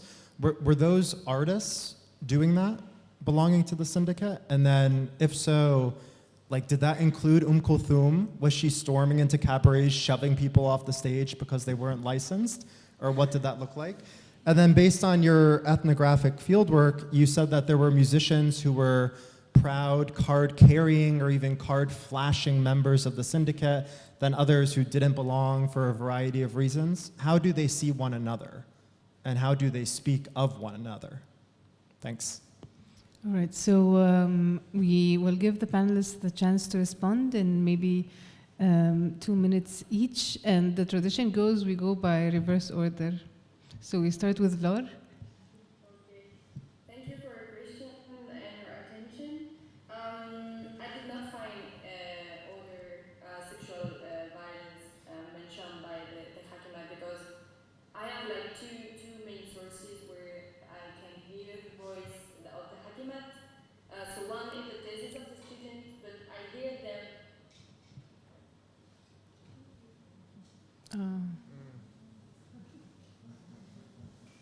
So Antoinette, would you like to respond until we get Laure back? Yeah, sure. She might get back in a few seconds like that. Okay. So to keep it very brief, thank you for your question and comments, all of you. So for, is it also the reverse order for the question? Or is it? Okay. So youth are the threat. Yes, of course. My point of view was really to stick to the socio-economic category because of this huge discourse about youth are the threat and الشباب زي عكس الجيل الجديد يعني sorry, I'm just so it's youth are the threat as a way of lowering the revolutionary inheritance and something like that. But I really think it's something well studied, and it re-invisibilizes youth in a very different point of view that I try to present too. But obviously, yes, it's also seen as a threat. And as a betrayal, a national betrayal, and the refuse to build a new society after that. As for Shihab, for the imposing professional categories, of course, yes, too. And the thing that in my thesis I'm trying to write the history of national statistics, and for example, the way and how and when Egypt adopted the international category of classification or something, and the way it really expands in every statistics in every ministries. So it's quite of a big move too. And I changed my perspective in my thesis because of this very difficulty between the way people talk about themselves, saying, am I middle class or not? And so I really decided to stick to the concept, like when it appears and how and what does that mean and in the mouth of who, and this kind of, just to avoid this very specific difficulty, but maybe I need to work a bit on that. And just to finish about the gender question, also for youth, it's obviously a big issue too. For the celebration of youth, I think a really good voice is given to girls. In a very more controlled value, morals thing. So for example, in this, in Qadi El Plage, you can see all the men half naked, but never the women. They're always like really completely dressed and very muhtarama. So it's also this kind of idealistic young woman growing up, new middle class, etc. And as for the youth in the Nahda and in the literature, I think it's, so first I thought it was a difference of degree. Let's say youth is important as a way of picturing a new society. I think it's a common idea in many different cultures. But I really think in Nasser's time it begins to be something, like a phenomenon. And because it's so important and it had this amount of literature and social sciences on that, it becomes a difference of nature. it really begins to be a way of calibrate the public policies. And I think before it wasn't the case. So I will put the difference here. Thank you. We have Laure back, so if you want to pick up on your answer, and then we move to Mariana and Sophie and Nicolas. I don't have any specific sources mentioning other sexual violence. How to deal with the professional categorization? In fact, at the beginning of my thesis, I was just trying to picture what were the tasks, what was the training. So I was not able to trace how the maybe integration of how they feel in the society they were trained in. But it was very, very hard to integrate them for very scarce sources. So the thesis gave me the opportunity to go into that and to see and to confront how they practice like every day and how the students observe Hakimat practicing every day the work and how they were talking about that. So I think it's very, very relevant, and thank you for the discussion. I will go further on that. And the other one, no, and this is all for me. Thank you very much. Thank you, Laure. Mariana? Yeah, thank you. So yeah, Lucia, on the feminization process, of course you mentioned that like the press was one of the first fields where women got engaged, like since the 19th century. So,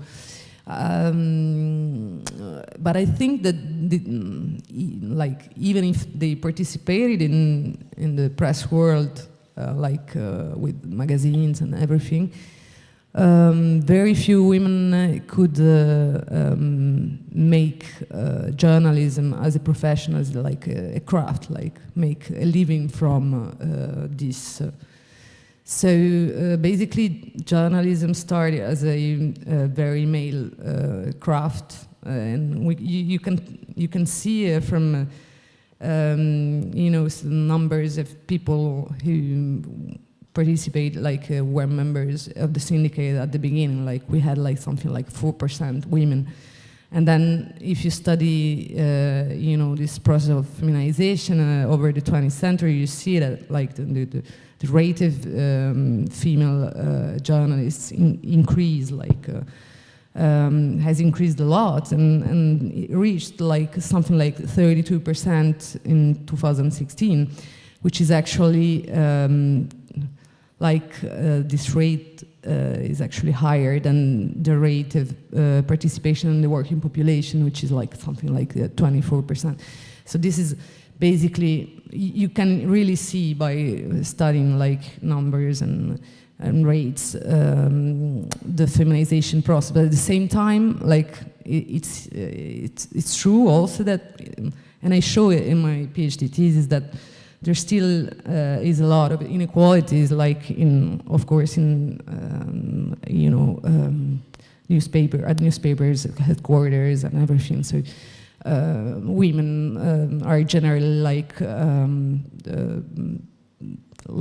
they normally specialized in feminist pages or this kind of sort of like. So I think yesterday you talked about like Farida Naqash. She's one of the rare women who, like the first one who got to be like editor-in-chief of a political magazine. We don't have any other like examples like. Just on the challenges of using memoirs and autobiographies, of course. Yeah, it's not easy like to. I mean, the analytical process take a long time, and I find that the question of subjectivity and also of the context of production, objectives of these literary texts all have effects and on the way we can use them. But like I use a lot of like I think I had something like 40 or 50 like memoirs and autobiographies. So what I managed to do is that like I cross-referenced sources, so that I mean, maybe they're not like sources of like they do not provide evidence of direct evidence of processes and events, but when you cross-reference sources, you can like still say a lot of, for example, conditions of entry into the profession at a certain time, because you compare texts and everything. And also, Memorials allowed me to grasp, for example, the contradictory reactions of journalists to the press nationalization in 1960. That a study of the press could not, did not enable me to see. I mean, because of course, like censorship, like the censorial system enforced at that moment made it impossible to critical articles to appear. Like, so I don't know. I've not taken a longer time. So. Hello, thank you for your question. And I'll answer your question. I think it kind of implicitly responds to Shihab's general question as well. So in terms of who are the people policing the cabarets, I don't think like the highest level people are involved on that on a day-to-day basis. It's more kind of lower level employees, and some of them are musicians, especially in Cairo, but also in the other regions, right? So like Beni Suaif and all these places have a branch of the syndicate, which has a local Naqib, who I think is maybe more involved in the kind of everyday checking of people's carnet. But they're not all musicians. Some of them are, I guess, general employees, and they're kind of more visibly distinctive, right? People, if they show up at a cabaret, sometimes the doorman will notice them. You know, they tend to wear like leather jackets. They tend to be quite distinctive. So they will tend to call up and warn the musicians, you know, if anyone doesn't have their card, then they should make themselves scarce. And in terms of musicians who aren't members, I mean, people are not members for really different reasons. You can only be a member of one syndicate. And a lot of these musicians they work a day job. And that job provides them with a better syndicate, right, with better pension and stuff. So they can't join the musician syndicate. Even if they are really a professional musician, they identify as a musician, you know, and that's how they spend a lot of their time. They can't be a member. Other people work at street weddings. They don't really work at cabarets, so they don't really need to get it because they're not checked up on. And other people, percussionists, especially, are worried that they might not pass the audition because they ask you some questions about like music theory and stuff. So that's some kind of reasons why people don't become members, even though it might cause them some problems. And I think because of that, within the wedding and nightclub scene, musicians don't really care if one or another have the membership. It's not seen as necessarily being better or worse. They all, I don't know, describe themselves as having quite an attachment to the syndicate. They're all like big fans of it, big believers in it, in quite a different way to other music scenes. So I think that also relates to why these musicians are very proud to show their card or talk about how they love the syndicate, even if they don't have the card, which you don't really find among, I don't know, like the classical Arabic ensembles. Even if they have the card, they never talk about it. Their kind of professional identity isn't bound up with the syndicate in that way. I don't know if Nicola has anything to add. Yeah, mostly, thank you, Sophie, thank you for the question. About the syndicate, and the question about how to do the check, the syndicate, the check if the musician has the syndicate part. I've noticed a certain degree of autonomy on the part of the agents of the union, of the syndicate. They can see this kind of tournée as a source of personal income, or they can be interested in taking advantage of the privilege that offered by the discos owners that we welcome them and they get there to spend a moment. But the interesting thing mainly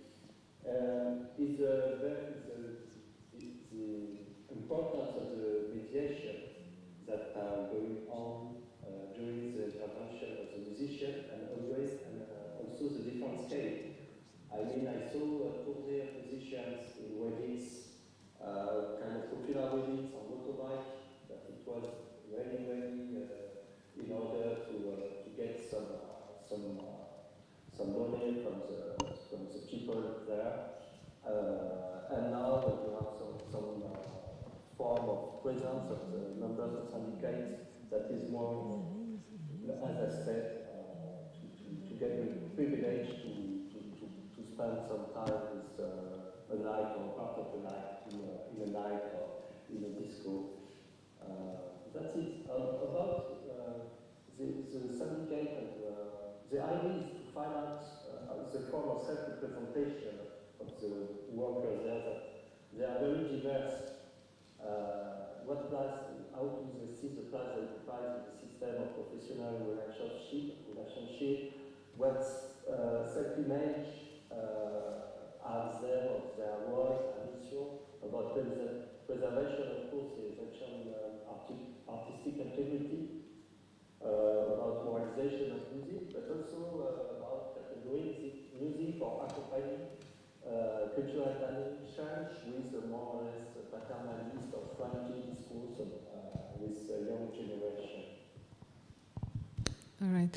So thank you so much for your responses. We're 3 minutes away from the break, so maybe we can take 2 more questions. So Amr, you have a question, and you had a question earlier. What's your name? I'm sorry. Chloe. And then Malak, and then Ahmed. So these are 4, actually, 5 questions? 5 minutes more? I'm trying to be strict. If you're the organizer and you allow us 5 minutes, I'm fine. All right. So my question to Antoinette. I have this little comment first. You show the comparison between Shadia's movie and Abdul Halim, but I'm not sure if you know that there have been conscious state policy towards movie production, and state archives can tell us more about that. There's this book that came out recently in Arabic, Shay' Min al-Harb, and it brings in discussions about movie making in meetings between Abdel Nasser and the Minister of Culture, for example. Second thing, I find your method of using Kozelek really fascinating. And it says something, Kozelek's method of how you can move between concepts, like, for example, generation, youth, and middle class. It says something about getting around the impossible archives. I wonder if you have something to say about that. Different words about the same concept. How does that give us new keywords on a very practical level to go to the archives? Yeah, I think I have, this one is working too, thanks. This is a question for Mariana. I was curious, yesterday we were talking about access to information, kind of more generally, state policies towards access to information or the lack thereof. And I wonder to what role the Journalist Syndicate has played over the years in advocacy and advocating for access to information for the members of the syndicate or more generally, and whether it's, has played an active role or has it in any ways, I guess I could say obstructed, or has it, played a kind of neutral role, tried to stay out of these kinds of debates? Yeah, I think that's my question. Thank you. Thank you. I have 2 brief questions. One for Antoinette. It's about the category of youth, because I found your analysis very interesting, and I'm wondering if there's also, like, when in my research, I also found a more political use of the notion of youth, for instance, in public sector companies. Generals, they were like described as the new generation, the young officers who actually who are like put like as who direct the public sector companies, and who are the new managers of these companies, compared to the old generation, inefficient, generation. So a use of the notion of youth more like gender, a more gendered use of the notion of youth, and a more also political,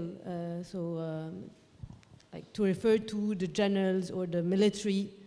So you know, this energetic, you know, so that's a question. Another question is about, yeah, it's for maybe Laure, but more general. It's about the use of social science research. So, for instance, one of your sources is a thesis, right? Written by an AUC maybe master student, right? And so I also use like social science literature because it's a very useful source for the 1960s and especially 50s and 60s social science research produced by AUC students or the National المركز القومي للبحوث الجنائية. Yeah.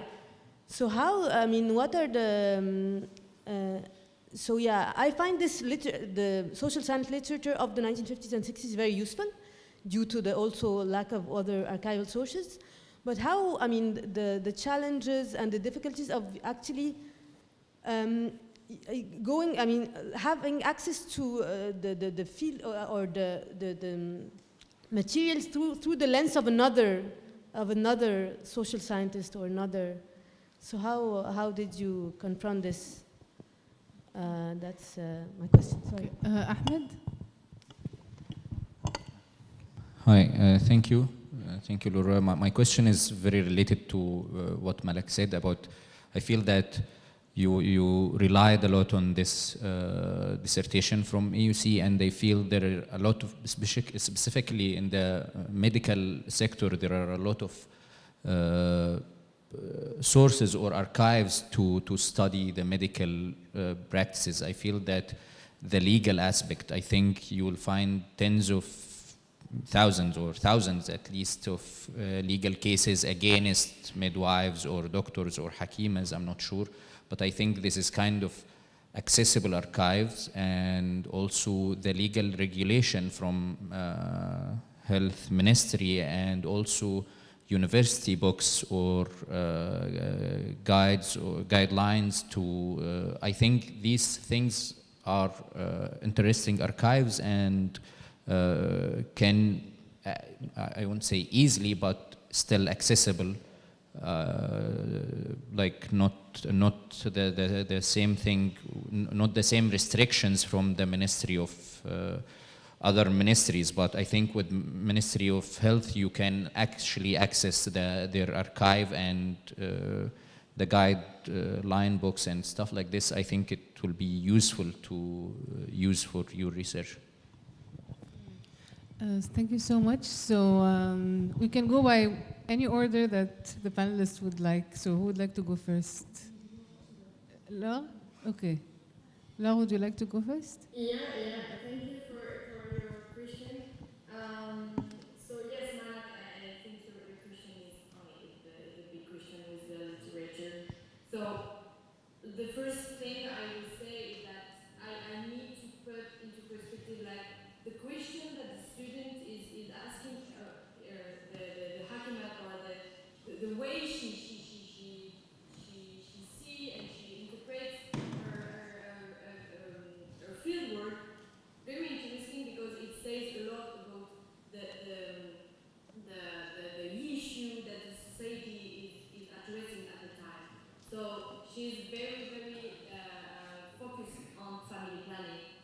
So for me, it was also a discovery to see that the student of the master in AUC was framing her research around family planning.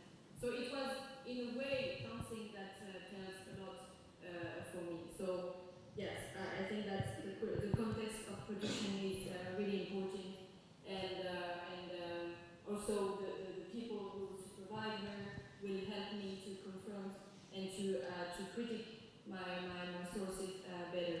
And thank you very much, Ahmed, for the archive. So I will take note of that, and maybe I can ask you later, or I will ask Malak for taking contact with it because I'm not sure how to access to the archive you mentioned.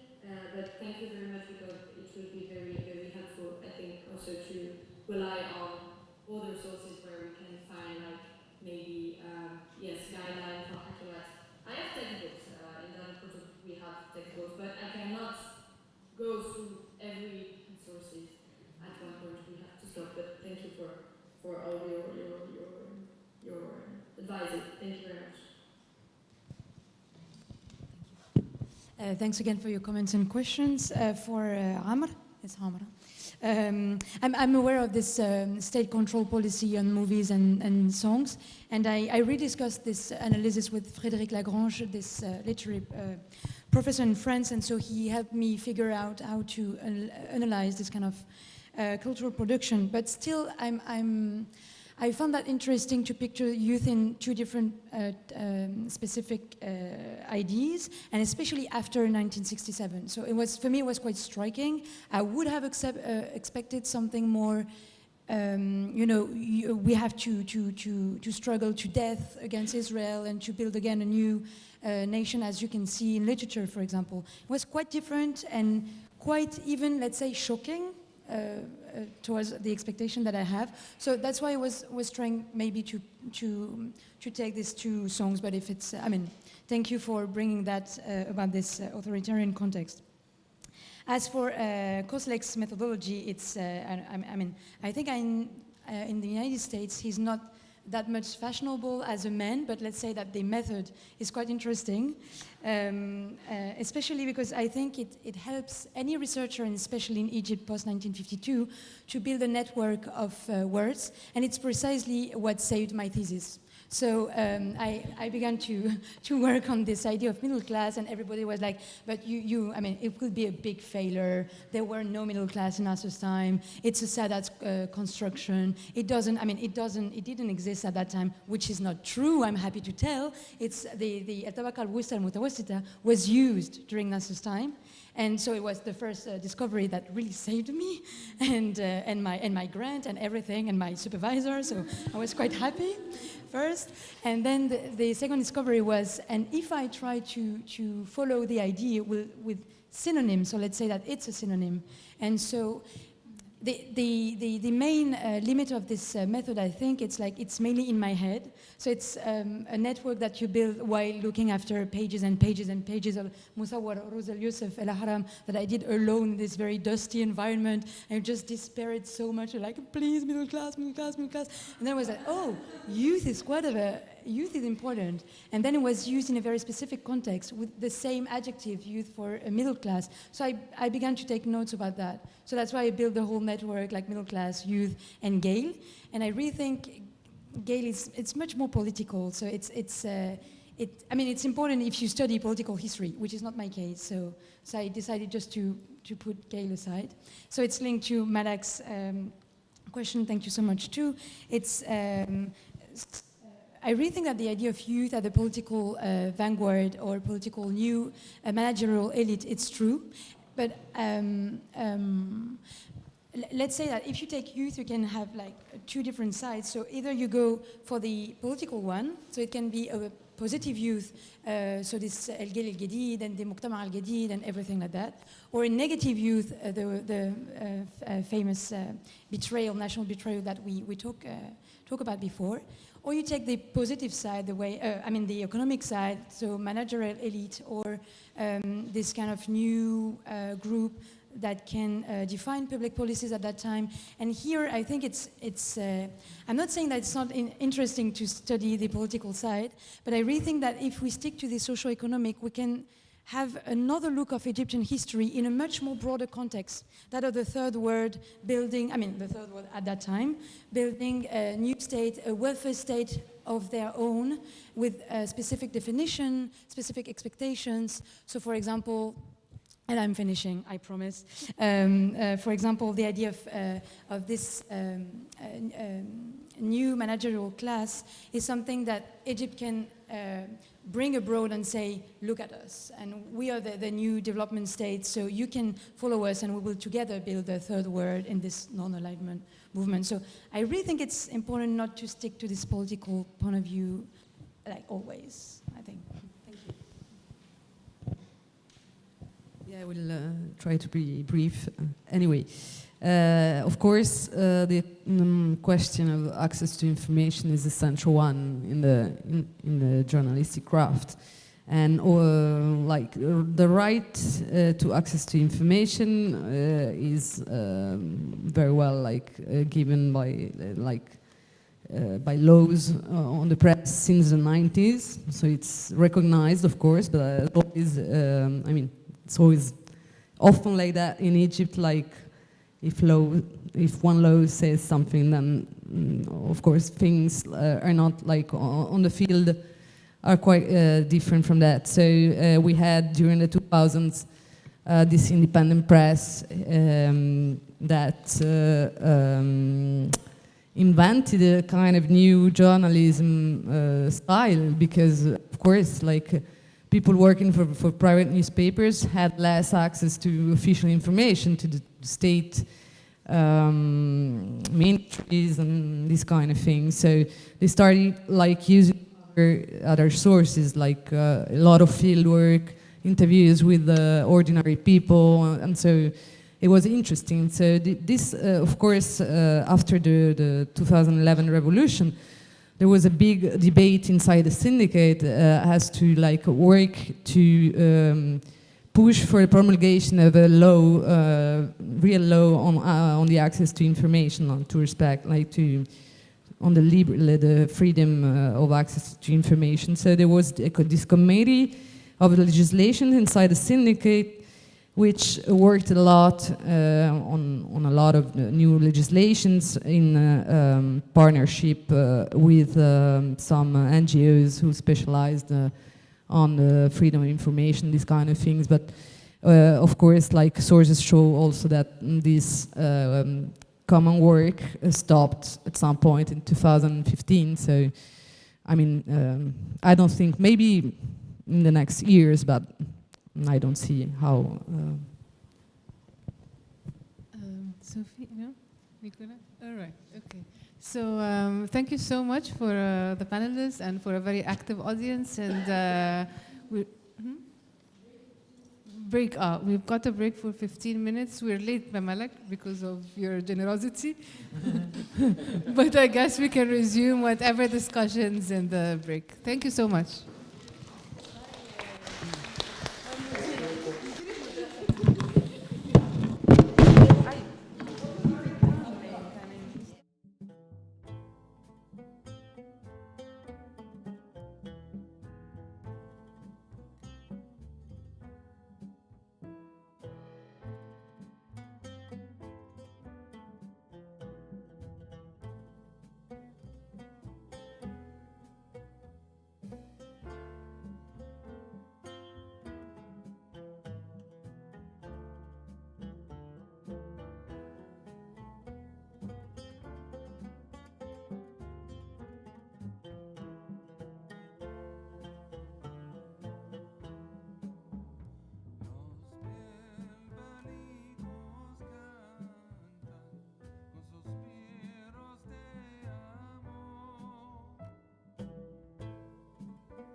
introduce one by one.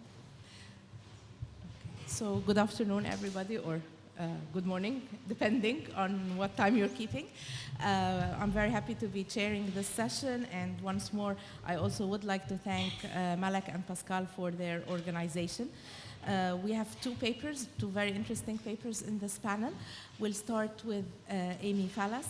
Amy is a PhD candidate in history at UC Santa Barbara. Her research focuses on charitable practices, religious difference, and historical memory in modern Egypt, as well as transnationally between El Salvador and Palestine in the 20th century. She received her MA in history from Yale and is currently the Coptic Studies Fellow at the Orthodox Christian Studies Center at Fordham University, working on her dissertation, Their Own Poor, Communal Identity, Charitable Societies and the Making of Sectarianism in Modern Egypt, 1879 to 1939. So as we did in the morning, we'll have 20 minutes for each presentation, and then we'll have the Q&A session at the end. So please, Amy, go ahead.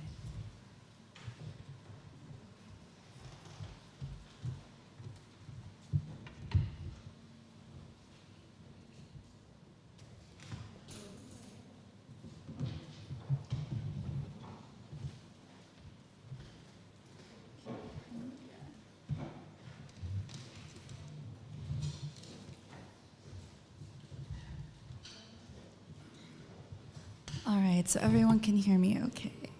Great. Well, of course, thanks to the organizers and to all of you for being here. I know we've had so many panels and there's just a lot of information, so I'm really grateful that you're here for this panel. The dilapidated hospital on Ramses Street became a battleground the night of October 9th, 2011. The mangled bodies of protesters were rushed in to spiritual and medical caretakers in frantic efforts to save those they could and pray over those they could not. The infrastructure heaved with overworked medical staff, strained equipment, and anxious loved ones. Outside, a scene of chaos ensued from the Coptic hospital to where the Coptic Christian protesters and their allies were attacked in front of the Maspero National Television and Radio building on the Corniche. Physical and ideological struggles raged on operation tables and in the morgue between families, protesters, and religious leaders. What would later become known as the Maspero Massacre became at once a fixture in the chronology of the revolution of 2011, as well as a specter in the genealogy of the sectarian question in Egypt. In Ala's reflection of the event, he writes about the fight over the dignity of the dead as a struggle with, quote, the clerics and priests of authority who preach that those who seek justice in this life abandon the right to it in the next, end quote. He writes about the liminal connection with his comrade from the revolution, the murdered Coptic activist Mina Daniel, who, quote unquote, struggled from the afterlife to connect with him and other Muslims from Tahrir who made their way into the hospital to collect any evidence they could. They fought for the right to conduct autopsies amid the resistance of clerics worried about preserving the bodily integrity of the martyrs. Over 48 hours, the Coptic hospital became a contested space over whose truth and justice mattered during one of the revolution's most horrific and sectarian-charged moments. This was not the first time the space or building became a site of contested meaning or sectarian implication. In fact, from its conceptualization during the late 19th century to its final iteration and opening in 1927, the Coptic hospital has been a fixture in the geographies and genealogies of sectarianism in Cairo. When Boutros Ghali established the Great Coptic Benevolent Society in 1881, he and the board of directors envisioned medical care to the Coptic poor as the organization's primary duty. When they faced a myriad of challenges in erecting the hospital, they pivoted to a broader purview of the society's mandate by expanding service to all Egyptians, regardless of religious affiliation, amid the most polemical sectarian encounters and debates of the 20th century. They mediated these tensions by employing a language of sectarian neutrality and claiming to contribute to Egypt's march towards quote-unquote civilization through the establishment of the country's first Egyptian established and operated private hospital.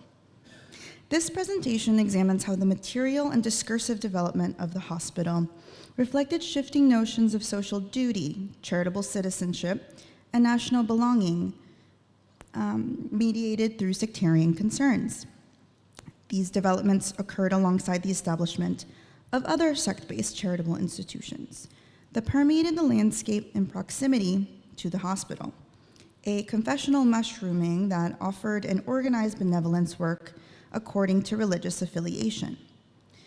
This proliferation of institutions and projects are part of what I call a sectarian corridor, a concentration of sect-based philanthropic institutions established in Cairene urban neighborhoods along Ramses Street.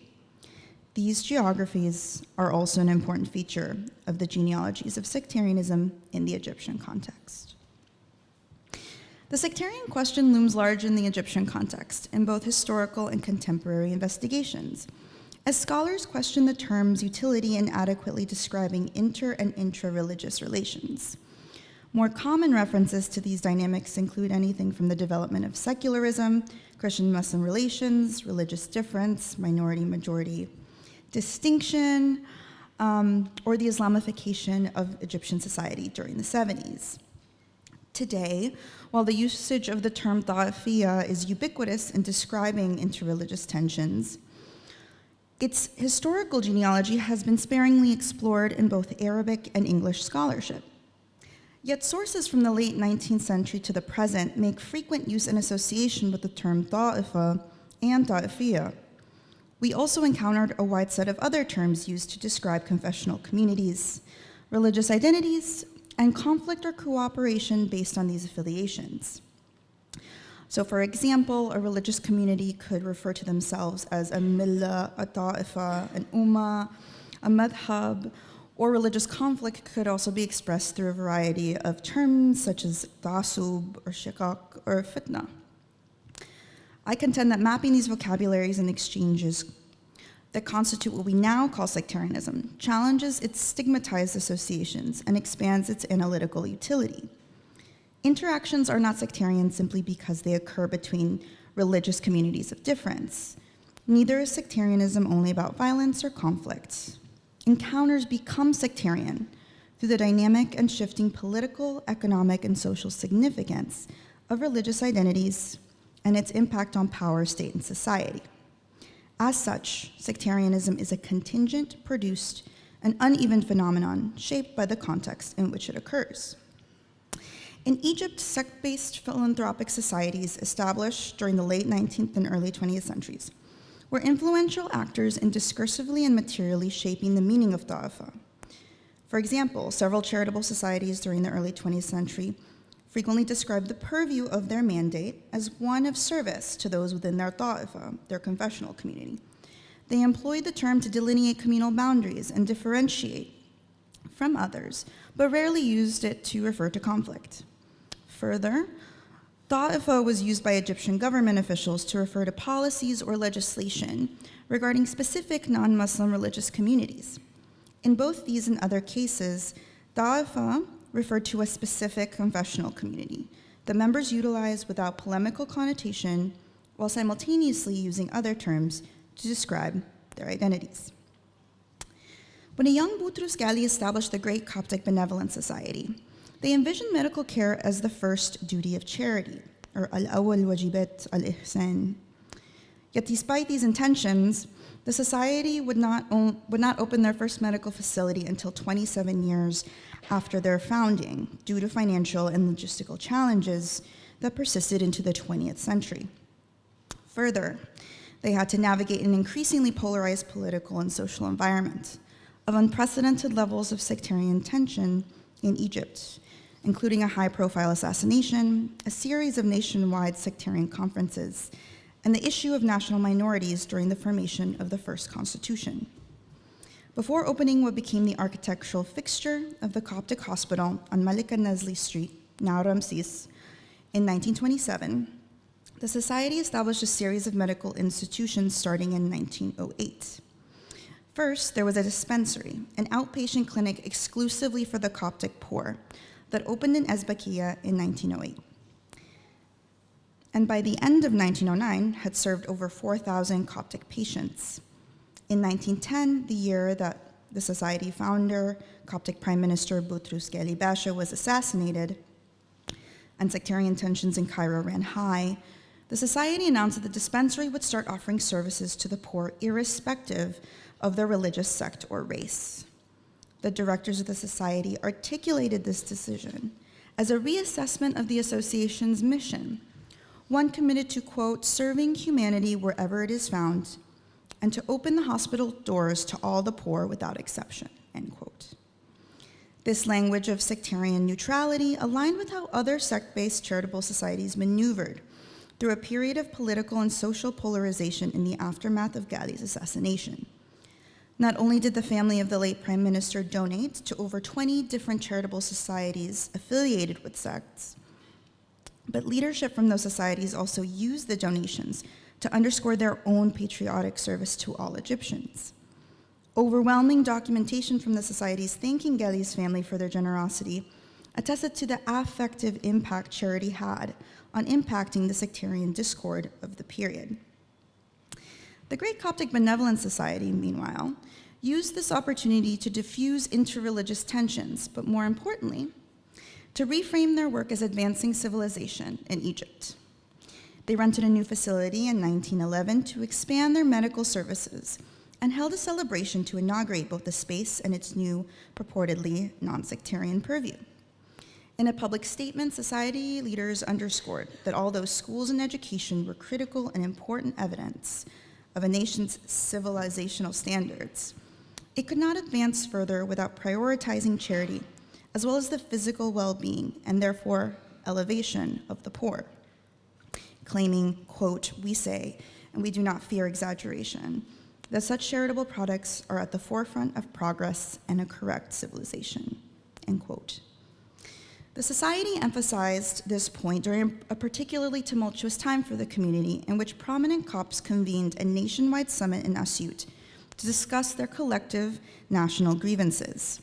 Motivated by pervasive anti-Coptic sentiment in state and society in the aftermath of Ghali's assassination, over 1,000 representatives from the Coptic laity met between March 5th and 7th to address Coptic inequalities in areas such as administrative appointments, educational opportunities, and observation of religious practice. A month after the Congress adjourned and a purportedly Islamic counter-conference was underway, the Society opened a new and first Coptic hospital at their rented location on April 5th, 1911. At the opening ceremony, the president of the Society affirmed once again its anti-sectarian mission, as well as outlining why a service was crucial to national development. The Society opened the second hospital, you can see pictured up here, in 1913, but soon started to seek a permanent location on land they could own. But the project proved difficult, especially into the years of the Great War, when a global shortage and price gouging of materials made large-scale projects like the hospital unaffordable. Despite these impediments, the Society realized that the hospital presented a unique opportunity, not only for them, but for the Coptic community more broadly, to contribute to, again, this idea of civilization. In building the Coptic hospital, the Society could offer Egypt something it desperately needed: an Egyptian-established and state-of-the-art private hospital. In his memoirs, Dr. Naguib Mahfouz recalled the state of Egyptian medical care and institutions of the period as one that severely lacked infrastructure, resources, and expertise beyond government-run and foreign private hospitals. Quote, early in my career, my colleagues and I felt that the great handicap we labored under was the lack, even in Cairo and Alexandria, of any private hospital, apart from government institutions. On the other hand, the foreign communities enjoyed great privileges for the majority of them had their own well-equipped hospitals, staffed by first-class foreign doctors and efficient nurses, end quote. In 1918, the Society's executive committee approached the state to inquire into a grant of government land, Ard min al-Hukumiyya, or al-Hukuma, for the hospital to be built in Abbasiyya. While the government agreed to give land to the society free of charge, it came with restrictive requirements, including relinquishing the property in the case of epidemic disease or other national crises.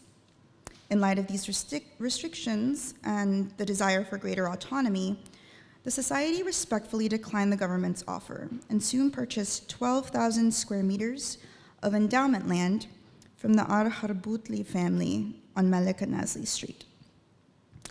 In 1923, during the period of the Second Coptic Hospital, society directors were fixated on providing updates on the bigger hospital, or Al-Mustashfa Al-Kabira, progress for members, for their members and supporters. Reports of the work and the activities of the Second Hospital, meanwhile, continued in its public statements about sectarian neutrality, even as they started to document their patients according to religious affiliation. And even as all departments were headed primarily by Copts with occasional foreign medical specialists. Further, religious identity was central to hiring practices, as was the case for the nursing department, which asked potential applicants to belong to the association or at the very least have character references from Coptic members. And in the interest of time, I will not be discussing how this also ran parallel to developments in a kind of renewed sectarian context of 1923. And in this case, I mentioned specifically the development of the Egyptian constitution that dealt with the issue of religious minorities, but I'm happy to discuss that in the Q&A. Perfect. In 1927, the Coptic Hospital finally opened to much fanfare.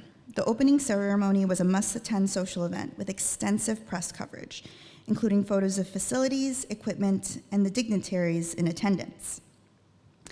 The event was held in the honor of King Fuad I, who, in addition to advocating for the construction of the building, also donated £500 toward the hospital. This emphasis on the king's generosity was only matched by the display of the society's benevolence, and in the ostentatiously multi-confessional character of the ceremony. Among the guests included representatives of the Armenian Orthodox, Greek Orthodox, and Roman Catholic communities in Cairo, as well as the rabbi of the Jewish community, foreign ministers from the United States, Italy, Belgium, Greece, Spain, Turkey, Czechoslovakia, Germany, and France, along with dozens of prominent Egyptian politicians.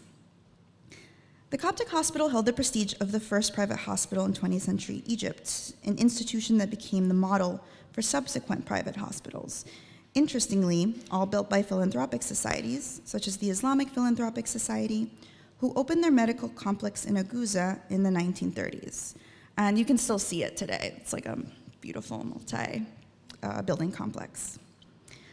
All stages of the hospital's development and construction was marked by a consciousness of sectarian dynamics of its operation and the need to emphasize its broader service to the nation. They did so discursively, but also in its material contribution to an expanding urban landscape at the start of the 20th century. In all the photos published of the completed Coptic hospital, one thing becomes conspicuously obvious. It is a solitary yet primary structure of its immediate vicinity. Multiple angles captured by the Khediv's official photographer, Riyad Shahata, depict several perspectives of the exterior of the multi-storied building standing dominantly in the desert, with only a paved road facing its main entrance and another behind the hospital. This prominent state-of-the-art institution becomes, if not a communal fixture at this point, certainly a visual one, where every passerby would encounter a towering structure with a prominent facade declaring its sectarian affiliation in both Arabic and Coptic languages. In the photos, you can also see workers and remnants of earth still in mounds, proof that this was a new and ongoing project, even at its completion, in a region of Cairo that had only recently started its expansion. What becomes one of Cairo's primary thoroughways in the 21st century, Ramsey Street, was at this point only beginning its development that in time would shape a corridor of religious institutions and social services managed by sect-based organizations.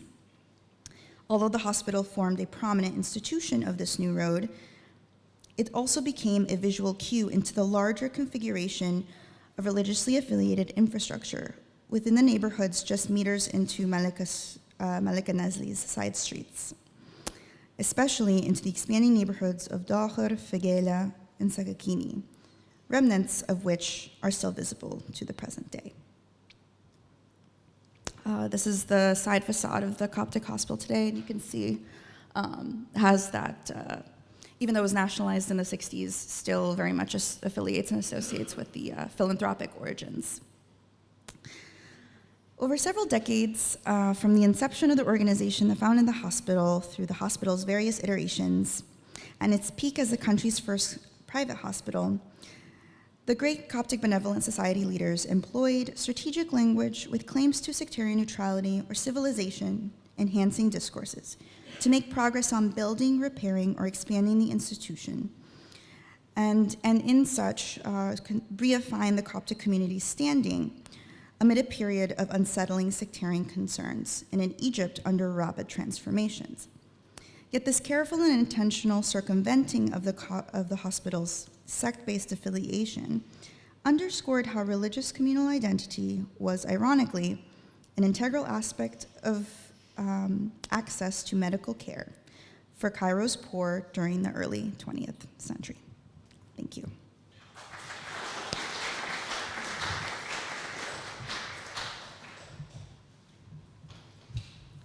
Perfect, and thank you for sticking to the time perfectly. So, I'm sorry that I forgot at the beginning to introduce the title of our panel today, which is on tracing urban transformations, and which Amy's paper so clearly very much falls under. Our second speaker is Gaëtan Deroy from Radboud University. Just a second, please. And he is a researcher and lecturer also at St. Louis University in Brussels. He is a historian and anthropologist of religion and urban realities in the Middle East and in Europe. And in 2022, he published with Brill an ethno-history of the area of the Zabbalin in Mu'attam in Cairo.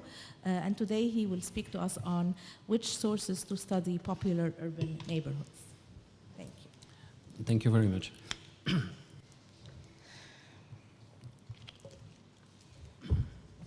So, do you hear me when I speak like that? Is it, no? I have to speak close. Like this, it's fine?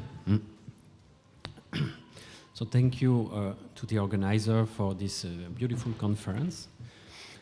So I will speak today about my, let's say, my first research, my PhD, and I did other fieldworks afterwards, but I will speak about the fieldwork among the Zabbalin here.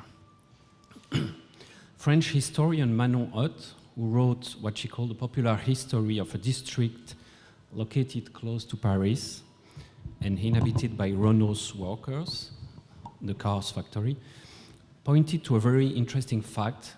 It is often assumed that popular districts have no history. They may have a sociology, that is, illustrate larger questions or problems. In Egypt, these questions are often addressed under the category of ashwayet, sometimes popular, sha'abi, but this category has other connotations, both positive and negative. Interestingly, most of the books dealing with those informal areas, and informality is also an ambiguous category, do not mention the neighborhood's name in their title. So I know it has to do with editors' choices and disciplinary traditions, but still I find that striking, and that is why I chose to mention the people I was studying in the name, and the name of the place of living in the title of my book, Les Zabbalin du Mokattam. This place was a very interesting case study, precisely because it is a case study of urban and development studies loaded with different and heavy layers of discourse. That is why I chose to call the Mokattam a heterotopia, a kind of mirror in which different categories of actors watch themselves and often find reassuring ways of reformulating their own positionality vis-à-vis the poor and their place in society. So who are those actors? Let's just mention, for example, the NGOs, Coptic elites, a Coptic missionary and a French one, the World Bank, and hundreds of researchers and journalists, including myself. On the other side of the spectrum, the Zabaline represent backwardness and a hygienic trait. So often, this community is pictured either romantically, as ecological heroes, for instance, or as a dystopia and a danger. Thus, I tried to study both those discourses and the real Zabaline, if I may say. I mean by real, what they do, what they think, how they live their daily lives, how they perceive all those people visiting their district. I did so by trying to show the different social worlds that intersect in this place. Religious logics, local politics, international development, local charity, and economic dynamics.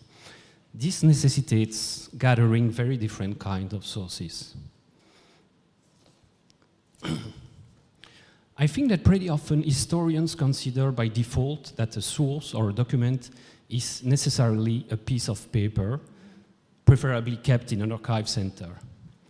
In history manuals, at least those in French that were used during my studies, it is often said, however, that everything is potentially a source, but then often other sources are often depreciated.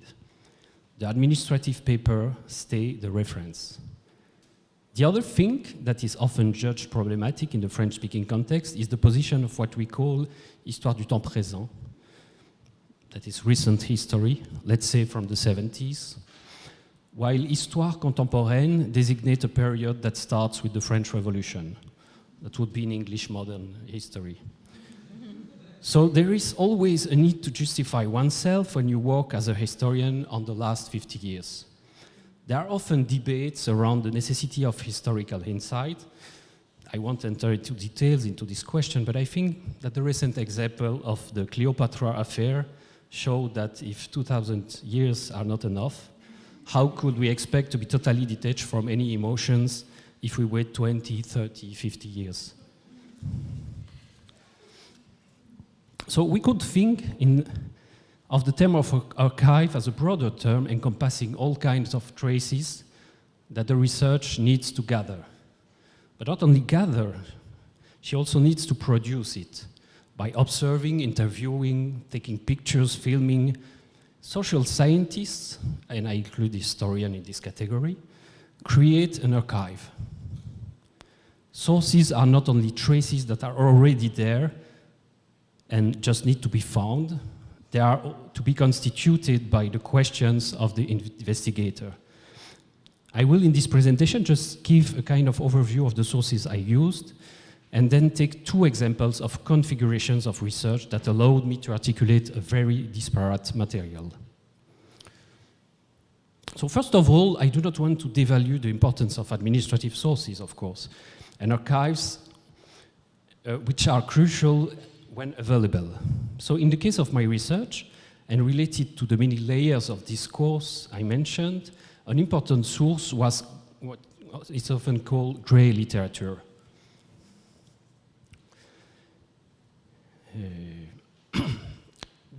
That is reports, funding demands, evaluation, and surveys.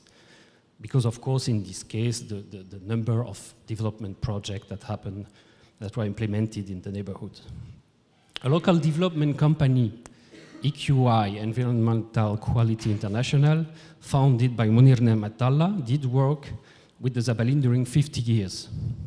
So they were first in charge of implementing World Bank projects related to infrastructure upscaling, and then they developed projects of mechanization of garbage collection, microcredit, a compost factory, training of midwives, and so on and so forth. But the first thing they did was to study the community. They produced good quality surveys about the population, presentation of their houses, their incomes, the size of the family, their origins, and profession. It was made in the early 80s.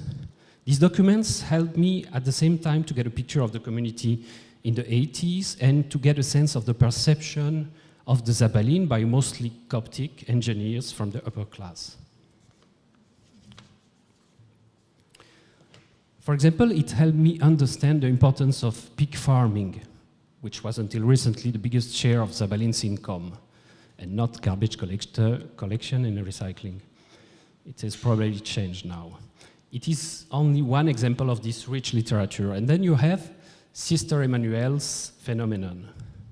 So she was in French-speaking Europe, a real star of development charity, often invited on TV, and not so well known in Egypt, by the way, and projecting an image of those she called les chiffonniers du Caire to a foreign public.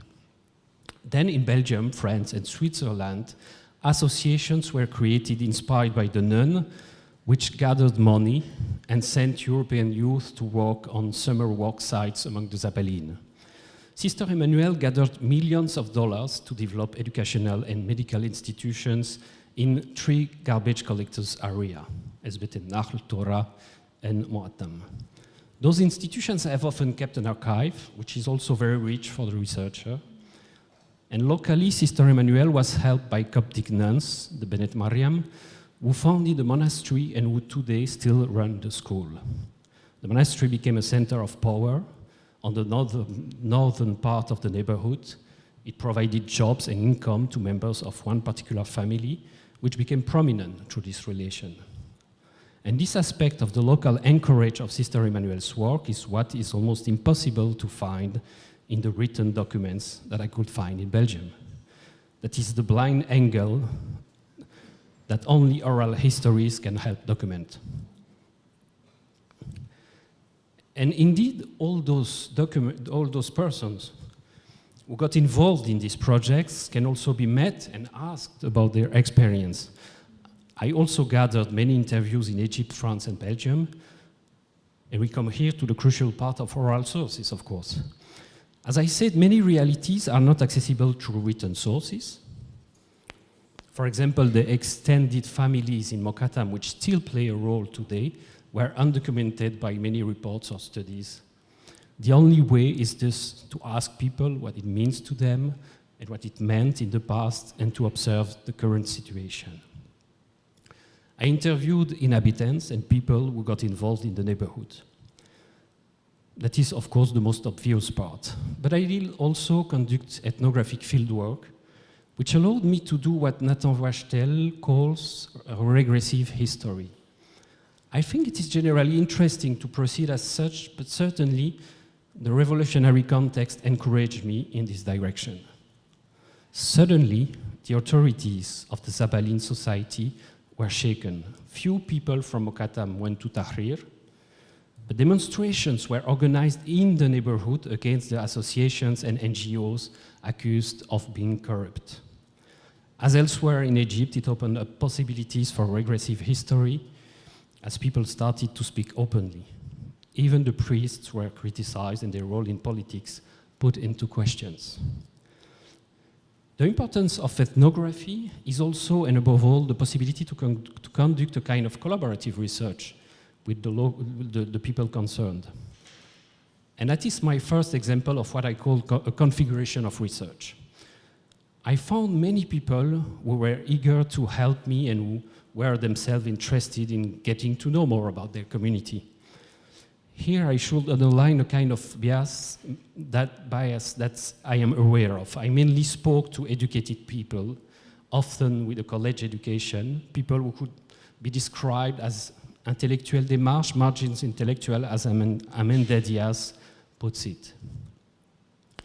Those had often been involved in youth groups like Scouts and local associations, such as those focusing on development or related to the church.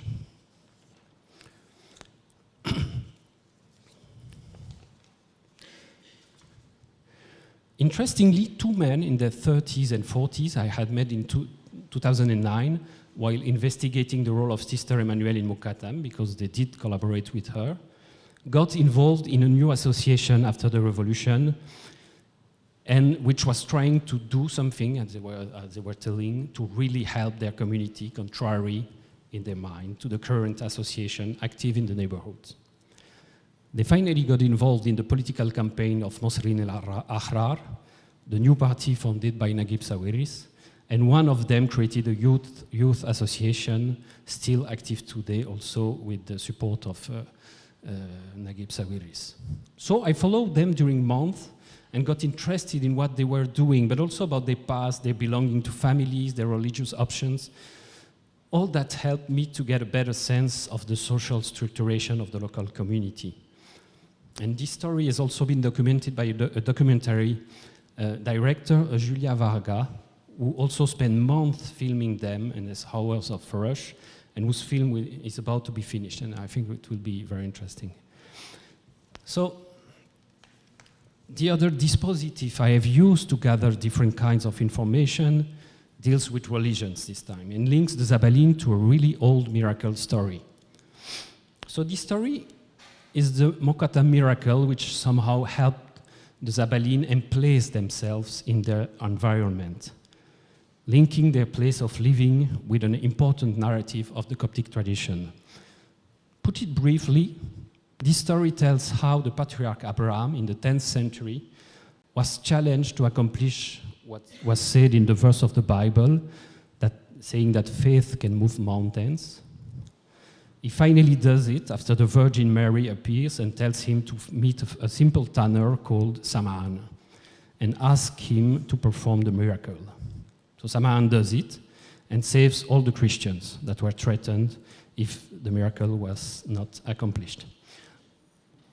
So by chance, I met, when starting my PhD, a philologist called Johannes de Neyer, who had written about this tradition, and who told me that there could be something worth studying there. So I won't explain here all my research, I just wanted to show how this aspect has allowed me to gather and articulate disparate elements such as texts, manuscripts, places of worship, religious ideas, and people's testimonies. Indeed, Father Sam'an, the priest of the Zabaline, who has acted as a community leader since 1974, has cleverly used the miracle story to build his own charisma and to anchor his churches and parishes and parish in the Coptic tradition, whereas his religious practices put him at the margins of the Coptic community. Indeed, his insistence on repentance and his public exorcisms led many important clerical leaders to denounce him as a Protestant, and it was not meant as a compliment in their mouth. But the huge churches he built to honor for the first time in Coptic history the name of Sam'an, the saint, who moved the Mokattam, and the priest himself insists on it, made his position pretty difficult to challenge.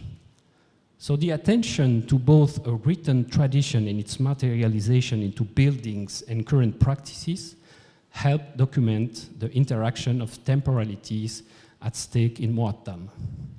It is also a crucial element of Father Sam'an's charisma. First, he took the name of the saint as a priest's name. Second, he somehow invented the saint. As I said, no churches had ever been named after him, and he was a secondary character of the story. What the Zabaline's priest did was to individualize the saint by giving him a hagiography. A first edition was published in the 80s and a second one in the 90s. An important addition was made to the second edition. Father Sam'an added his own hagiography at the end of the saint's life. He recounted how God one day told him to go and preach among the Zabaline, and how he fought those he describes as backward and alcoholic to bring them to church and turn them into good Christians. He also recounts how he founded that monastery. A movie retelling the miracle of the Mokattam was shot in the 90s, and later, in the years 2000, a movie was made about the story of Father Sam'an's mission among the Zabaline. So I will show you a short part of it.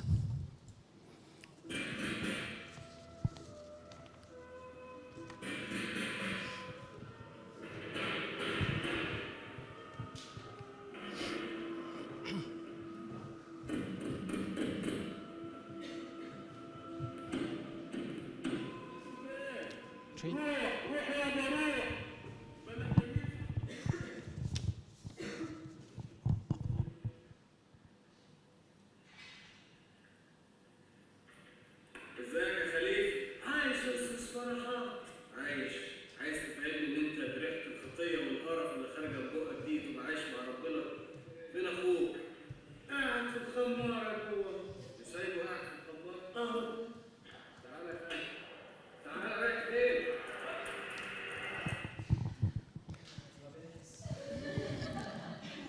if you want to see the end of the movie, I can send you the link. So I think this example shows how we need to enlarge the scope of actors taken into account in urban history. The mountain, the saint, the Caliph El Muizz in this case, are part of the social and religious life of the Zabalin. The glorious history of the miracle in the monastery, built to commemorate the story, are also powerful ways for the neighborhood's inhabitants to reverse or lessen the stigma associated to their profession. The monastery is also, and more prosaically, a place to get fresh air at night, have a picnic with friends, and one of the rare spaces in the neighborhood where gender can mix. This example also shows that we have to take into account the complex articulation of what François Hartog calls regimes of historicity. Different temporalities coexist in a place like Mokattam, like in many other urban spaces. I will insist also on the importance of addressing different social logics which constitutes the life of urban neighborhoods. I'm wondering if an approach centered only on religious life would not have missed all the secular aspects of the role of the priest, and among others, his role as an intermediary with political authorities. The road leading to his monastery, for example, was built by the local member of parliament at the time. And it's a fact well known by every inhabitant of the neighborhood. The role of the priest played as an intermediary between foreign donors and the Zabalin is also constitutive of his power.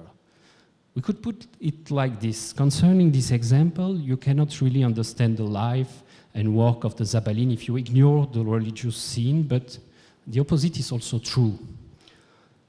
I don't pretend we have or can address all the aspects of urban realities. One aspect that is probably missing in my work, because I don't have the tools to analyze it, is the materiality of urban life. The neighborhood may have been built informally, it functions, and people, many people in the case of Manchet Nasser, live their daily lives in those high buildings. It shows that the majority of Cairo's inhabitants, who are often denounced as irresponsible and a source of problems, have done better than real estate companies and the state to find solutions to the housing question in Cairo. So in conclusion, I will just underline the importance of studying the connections also. I mean, places such as Mokattam are connected to distant and closer sites. It isn't an island, as many journalists and researchers pretend to believe. There is a kind of Orientalist or auto-Orientalist trope of the discovery of the garbage city, as it is increasingly called in English, as if this place had not been connected in many ways to the outside world. This is also the case on a very daily basis, because the Zabalin go in the city to collect the garbage, or simply because there is no secondary schools for girls in the district, which means that they need to go out of their place of living every morning to go to school. I would also suggest that interdisciplinarity is a necessity in those kinds of objects of research. As I said, none of us can master every source. It takes time to be able to say something about the way streets were traced and building oriented, to take again this example. I would like also to suggest that we should get involved in more participative research involving the people concerned by the studies we conduct. Academia is unfortunately not done to encourage collaboration, but rather individualistic approaches and personal publications. But there isn't just one way to write the history of the city. I will end by mentioning one of the projects which tries to practice this kind of participative research. It is Shubra Archives for Research and Development, founded by Mina Ibrahim, and I'm part also a little bit of this, so that's why I'm quoting this experience. But there are other, of course, initiatives all around Cairo and elsewhere in Egypt.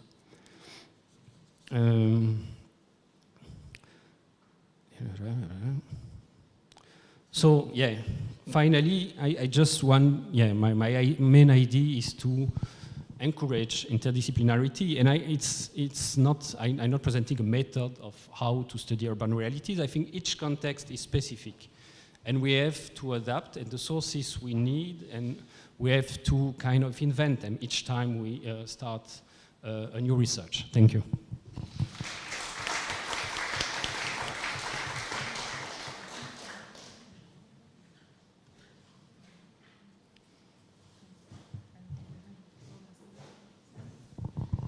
Okay, so we have some time for questions, and please feel free to ask your questions in either English or Arabic, so in either language. So we have Shihab at the back, and then Marie, and then ملك تعرفي فين المايك؟ Thank you very much. It was very, very interesting. I have two questions for Gaëtan. The first question is, does the monastery or the priest himself, do they have archives? And because you mentioned that archives of the NGOs were so useful, but was it possible to access to maybe the personal archives of the priest? And my second question is about like your reflection on connections. So Mo'attam is very well connected because of this development industry interest into the place. Maybe also because it is internally connected because of you have kind of a neighborhood plus a community with the same authorities, like something, a group which is socially very much structured. But if we go and think of other popular neighborhoods, I don't know, Boulay Dakrur or Ard al-Liwa, yani, maybe it's less connected in the meaning that you don't have so many international NGOs and this focus. So how to document this kind of neighborhood? Also maybe because you don't have this superposition of a community plus a neighborhood. I know you've done fieldwork in Shubra. Maybe Shubra is also quite close to, like similar to Mo'attam, but maybe you can build on this comparison. Thank you so much. I think let's take a few questions and then give the answers. So please, can you just move the mic to the back?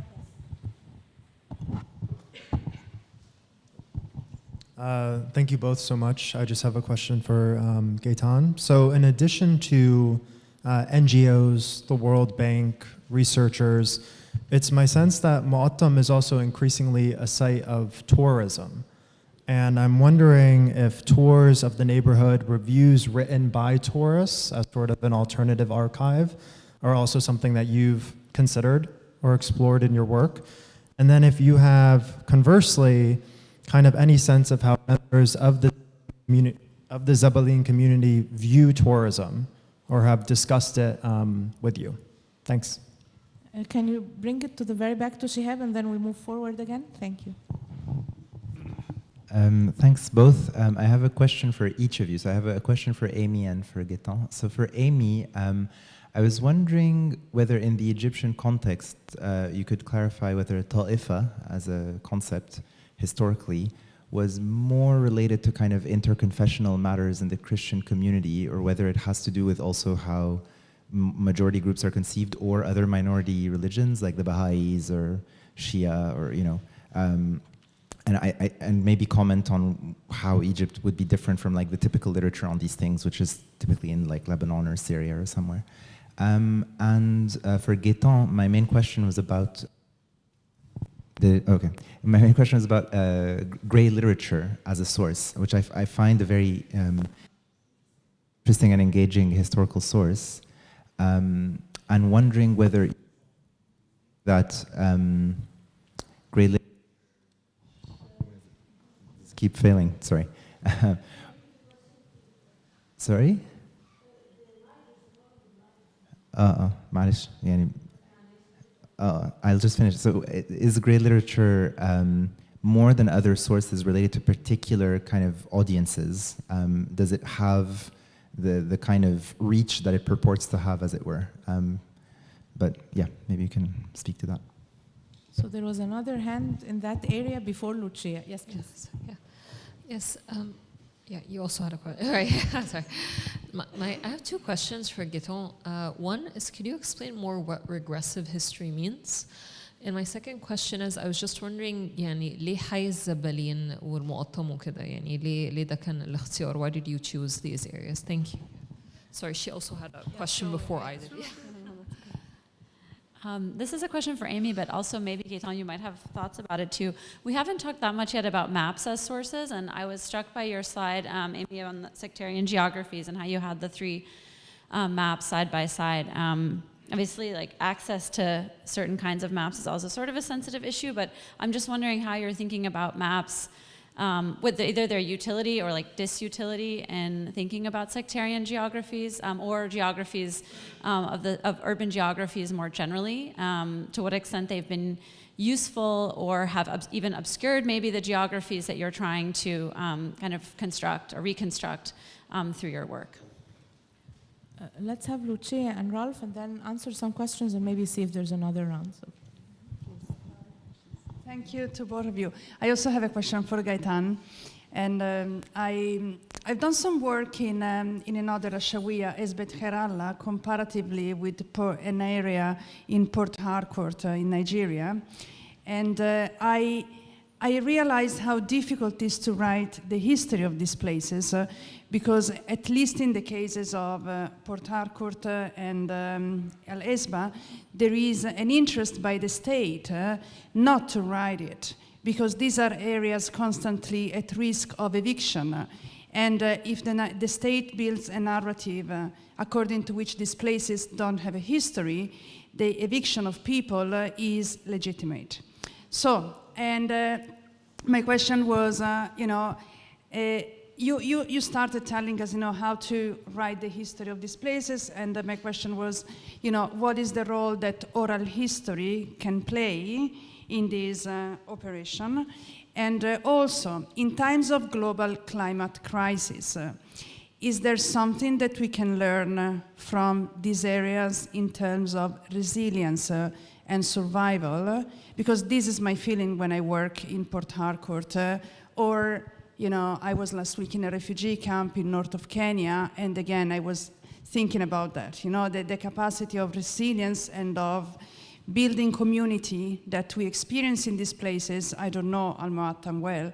It's incredible, and I wonder if it can be a resource in times where each one of us can become a refugee literally from one day to the other because we live at the edge of climate disaster. Okay, thank you so much. My name is Ralph Bodenstein. As someone who has worked many years in Beirut, also on urban history and neighborhood history, I'm very much interested in also how confessionalism or confessional identities are being spatialized in urban space. And I think both your papers talked very much to that. And I was struck by the terminology you cited, the regimes of historicity, because these claims to space are always contradicting and are basically against each other. And this is why my question would be, and this is also to Amy, because you were talking about basically establishing like a Coptic corridor, like how do we spatialize such confessional identities in the urban realm, based on which sources? Because taking also from the Beirut case, you see you would have different urban players on the ground, but also administrations and their perspectives on who actually belongs to whom and who space belongs to are very different, and people also in the same neighborhood would have very different narratives of whose space that actually is. And so I'd be curious to hear both of your point of views to your respective neighborhoods. Thank you. So shall we give each of you 3-4 minutes to answer? Maybe Amy and then Gaëtan.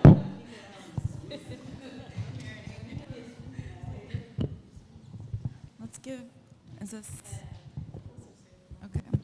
Hello? Okay. Yeah, let's give Gaëtan some time to marinate. Thank you for all your questions. So I will start with Shahab's question, because I am very obsessed with this term, and I think my obsession with this term started with And she talks right about this transition from Ta'ifa to minority or Aqliya, and I don't know if that's entirely fair. That's what's going on, because you see Ta'ifiyya being used into the 30s, into the 40s, and it is very much like, I find them in like societies, so these philanthropic societies would publish their own magazines, and they would have an entire section about like what's going on in the Ta'ifiyya this week. It just like, it was very like ubiquitous. It was very like mundane in some sense. And so I'm trying to kind of reclaim that idea of like, of sect as mundane and as ubiquitous. And I think in that way, it also deconceptualizes it as like, oh my God, there's this religious-based, drama, but then it also makes it contextual. So like, you mentioned like Lebanon and Syria, like, yes, this is something completely different, but I don't think it should preclude us from using this term. Chloe, your question about maps, I really appreciate because I struggle with it. Like, who's making the maps?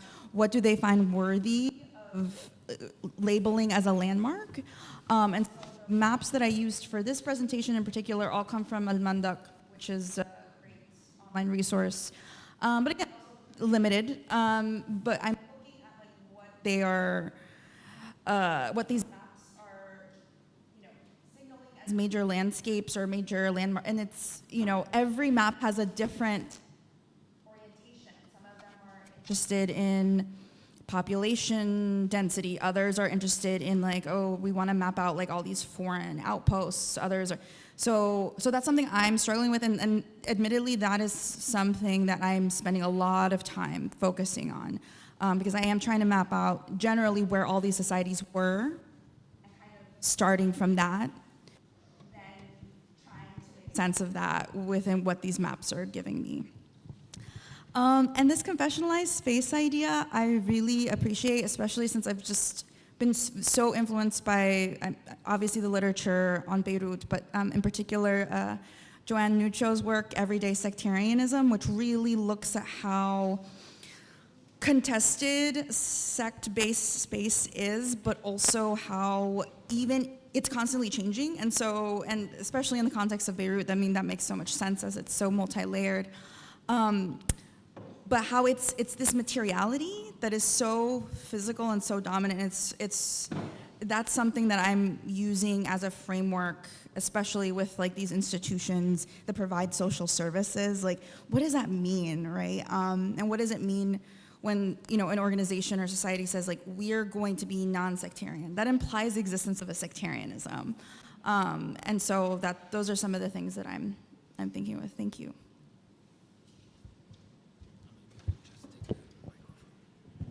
Okay, I will try to remember all the questions because I have nothing to write.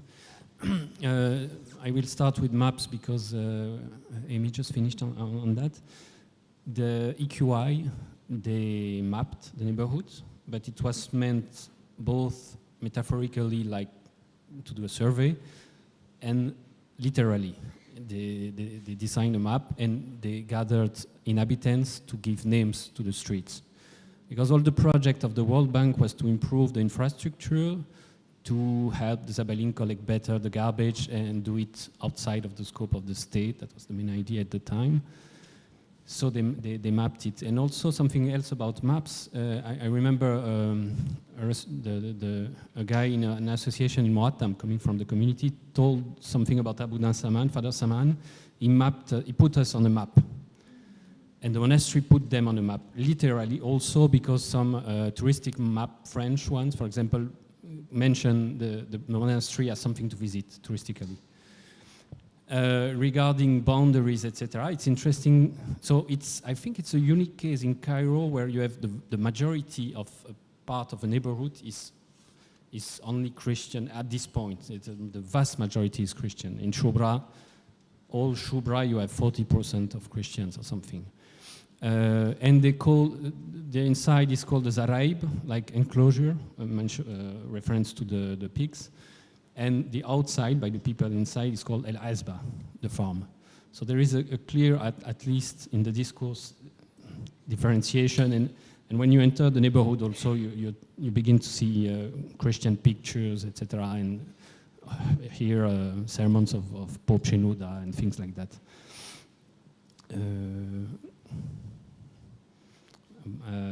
What was the connection? So the neighborhood is pretty much connected. It's also connected to evangelical charismatic networks. The last video I wanted to show was about that. Yes, it was made by a South African evangelical about how Father Samaan, through faith, changed the life of the people. So development by faith or something, that's the main idea. And there is a piece of archive also in this video, but they filmed everything.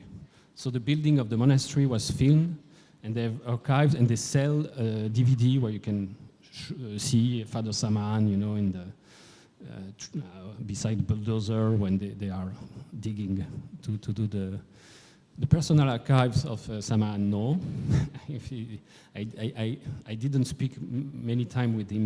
He was not very interested to speak with me, to be honest. But he told his story on satellite TV. There is a book. So I used that, and I spoke with people around him to see how he was perceived and loved and respected or criticized sometimes. And sure, the level of connection is particularly high in Mokattam, so other spaces have other types of connection. We have to adapt and study them as they are. About grey literature, it's particularly meant for an audience interested in urban development. And all the first academic publications were published by the same people who were involved in those development projects, such as Raghi Assad and his mother, Marie Assad. And they tend not to mention Father Samaan very much and Sister Emmanuel, so they speak only about development and their projects. So that's why there are 15 that I know master thesis about the Mokattam. Almost all of them use the grey literature published by EQI, so they speak mostly about that, recycling, development, etc. So I try to include the other aspects also. That was my intention. Did I miss something? Did I forget something?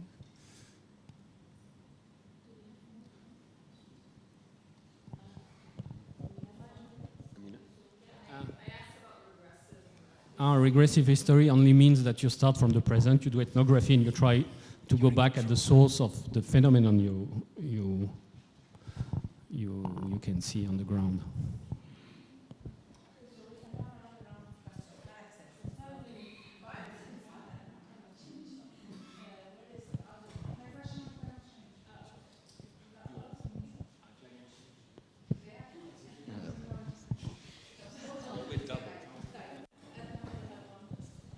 Okay, thank you. About the Coptic hospital, I wanted to ask about the Maspero event and how people ended up at the Coptic. It would not be the first choice to go to location-wise. You have a hospital walking distance in Bula, and then Asr Aini, Anglo, and so on. And what percentage of people ended up there, if that is documented anywhere? For Mokattam, it was mentioned that the people in Mokattam and Zabbaleen did not participate in Tahrir.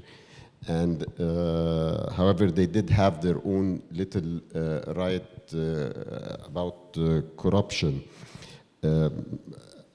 How do you document corruption, and how do you how is that?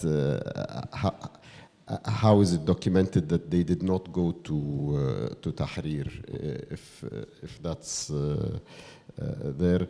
And that leads to a question that I've always been asking myself. After we don't hear a lot about the corruption in development in Zabbaleen.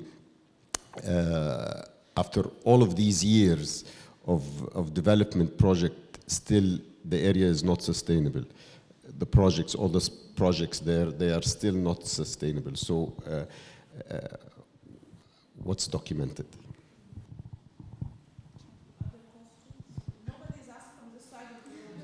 Give them priority for now.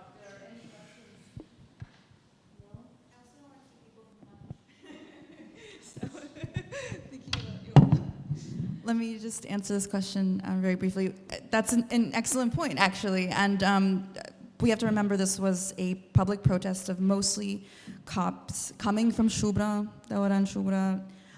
And so because of that religious affiliation, they ended up going to the Coptic hospital. Now, the thing is, as you mentioned, the Coptic hospital today is just not what it once was, right? And so when I mentioned the autopsies, for instance, they were fighting to conduct them there, even though they didn't have the facilities to be able to do it according to medical standards. And so this was one of the issues too. It wasn't just a matter of, oh, should we do it, should we not do it? It's also a matter of like, do we have the medical infrastructure expertise? And this is also, I think, part of the broader narratives I'm trying to consider too, is like worn down infrastructure and how that relates to religious communities.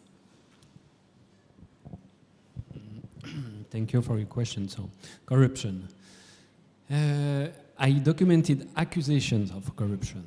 I didn't document corruption itself. So what I noticed is that a profound distrust in the associations. For example, one association, so there are several, they are in concurrence in the neighborhood. I had just received, before the revolution, $1 million from Bill Gates Foundation. And so people were speaking and saying, what do they do with all this money? And the head of the association is the cousin of the another member, etc. We suspect that they steal the money. So I can document that. To know if they are really corrupt is another question. But that's why they demonstrated. There is no trust, mutual trust. So is the neighborhood not sustainable? In which sense, I would say? Because people make a living of the jobs. Most people do not live from social help. They are pretty wealthy businessmen. The main problem, I would say, are the profound inequalities in the local society itself. Bin El Ma'alimin and those who are really Zabalin, because many people do not collect garbage in this neighborhood. Some are lawyers, some are recyclers, etc. And what happened, just to speak about the association, the main association of the Zabalin, which was kind of founded by EQI, Raghi Assad, who was working there at the time, told me that, okay, he gathered the people and he said, the chief of families, and he said, okay, we will elect the members. And they told him, no, okay, you go out, we discuss between us, and we will come with a committee. So it's clear the first associations were tools for the more powerful families to strengthen their power in the local society. So, and there were cases of corruptions, and Abu Nasaman had to take control also of the Gama'iyya because there were these cases very of alleged corruptions, as I've heard. And about people going to Tahrir, there are 40, 50,000 people in this neighborhood. I cannot say, some people certainly went, but speaking with people, I've heard very few who told me that they did. What they did is that they went out and they went on the squares for the June 32nd revolution. There, many people I know went on the streets. Thank you very much, everybody.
ممكن بعد اذنكم عشان ما نتاخرش ممكن ناخد مقاعدنا ونترستق ونهضم شويه. ايوه.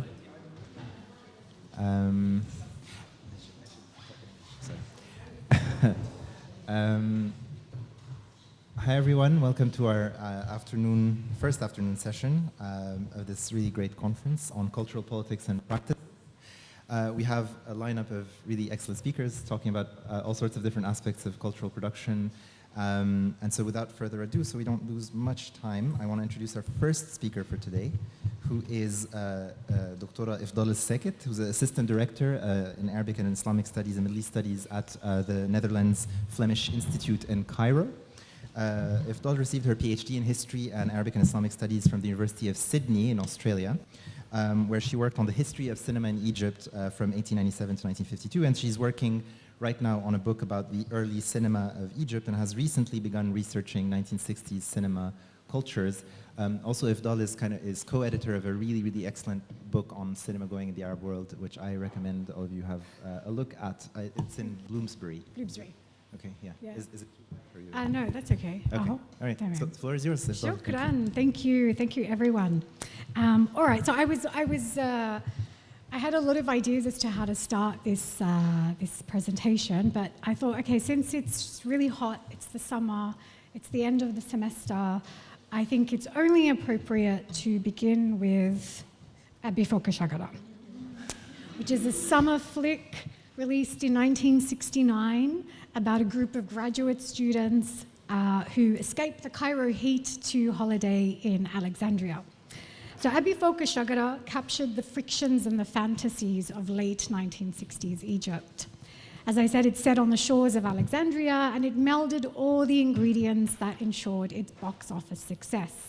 An all-star cast, including Abdul Halim Hafiz and Nadia Lutfi, and a tale of sexual escapade and youth rebellion. For Abdul Halim, the black and white dawdling moodiness of some of his previous films gave way to quick step tempo and bright colors, the camera breaking out of the studio and sprawling onto the sand. Hip bikinis and jeans replace evening gowns, and the male short shorts reign supreme. So on the surface, the film represented a glaring disconnect from the realities of 1969. It came 2 years after the Naksa, and only a few months after the student protests of '68. In Alexandria, in the film, Alexandria is the site of fun and summer and scandal, but in reality, it was also the site of student protests. Filming would have taken place around the time of these protests, yet there's no hint of this in the film. No sign that Nasser had in fact panicked and shut the universities from where these graduates were meant to be graduating.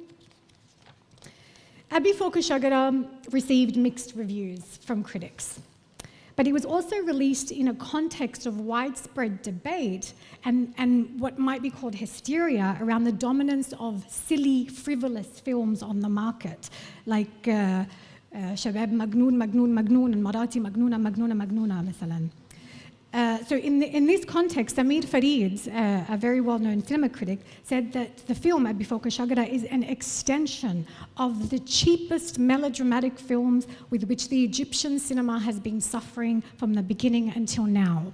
Raymond Baker warned that the film threatened to revive in full force the worst traditions of the Egyptian cinema: songs, dances, and vapid melodrama.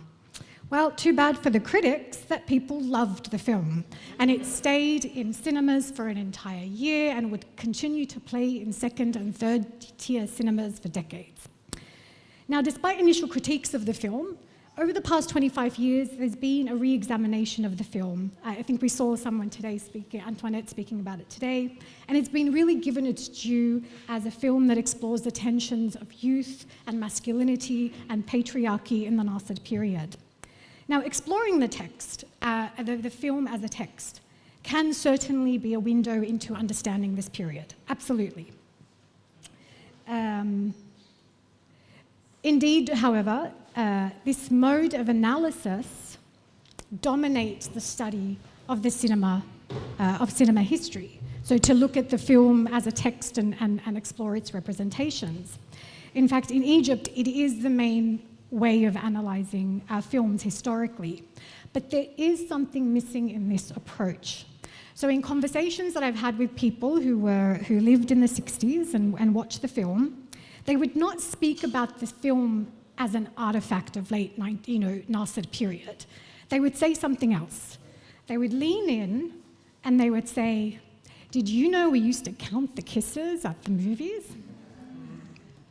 So, as most of you know, the film was famous not just because of Abdul Halim Hafiz and the great songs and the beautiful scenes, but because of the unprecedented number of kisses that it featured. I heard this counting kisses story repeated over and over again, and it struck me that the counting of the kisses at the movies emerged as a sort of collective memory of the film and by extension the cinematic experience. So over and over again, people I spoke to refer to the cinema to this particular film in this way. One couple in Alexandria said that they remember seeing the film on date night. The groom wanted to take his fiancée to the cinema, but unbeknown to him, her entire family show up to chaperone her, and as the kisses in the film intensify, so does his embarrassment. Another man from Nag Hammadi relayed the story of the film's screening in Cinema Masna Sukkar. When Halim and Nadia Lutfi kiss, he said that people in the cinema would say, "Ahad ya Yusuf." I didn't understand what this meant. And then he explained, Yusuf was the projectionist, and they were asking Yusuf to turn the reel back so that they can watch the kisses again and again. He said they had these sticks and they would bang them on the ground and threaten to break the cinema if Yusuf did not return the kisses to the screen. So these counting kisses are very well known, but they're often added as a funny story or an anecdote when speaking about this film, without much analysis or elaboration. But my argument is, what if we stay with this audience as they laughed and collectively counted the kisses and hit the floor of the cinema with their sticks? What happens when instead of shooing the audience, so that we can better appreciate the film, we actually shift our gaze to the audience themselves as the historical subjects? So my current research explores the history of cinema audiences and is broadly about thinking or expanding the idea of what the cinema is, not just as a depository of films, but a depository of experiences and memories and film culture far beyond the text of the film itself. So in this way, my research is very much influenced by what's known as new cinema history. It's a way of thinking about cinema that focuses on the circumstances of consumption. So this new cinema history, it turns its back on textual analysis of the film, and it invites us to what Richard Maltby calls the possibility of writing histories of the cinema that are not centrally about the films. So audiences and cinema experience have, of course, not been ignored.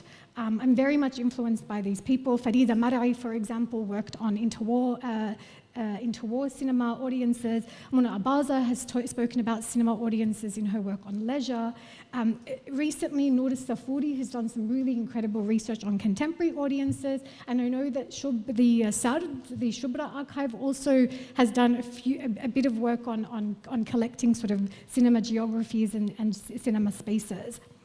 In English, of course, Walter Ambrust has been my biggest influence. He wrote about cinema audiences in the 90s, but he actually even saw Abi Foka Shagara in one of the downtown cinemas, and I very much recommend his article.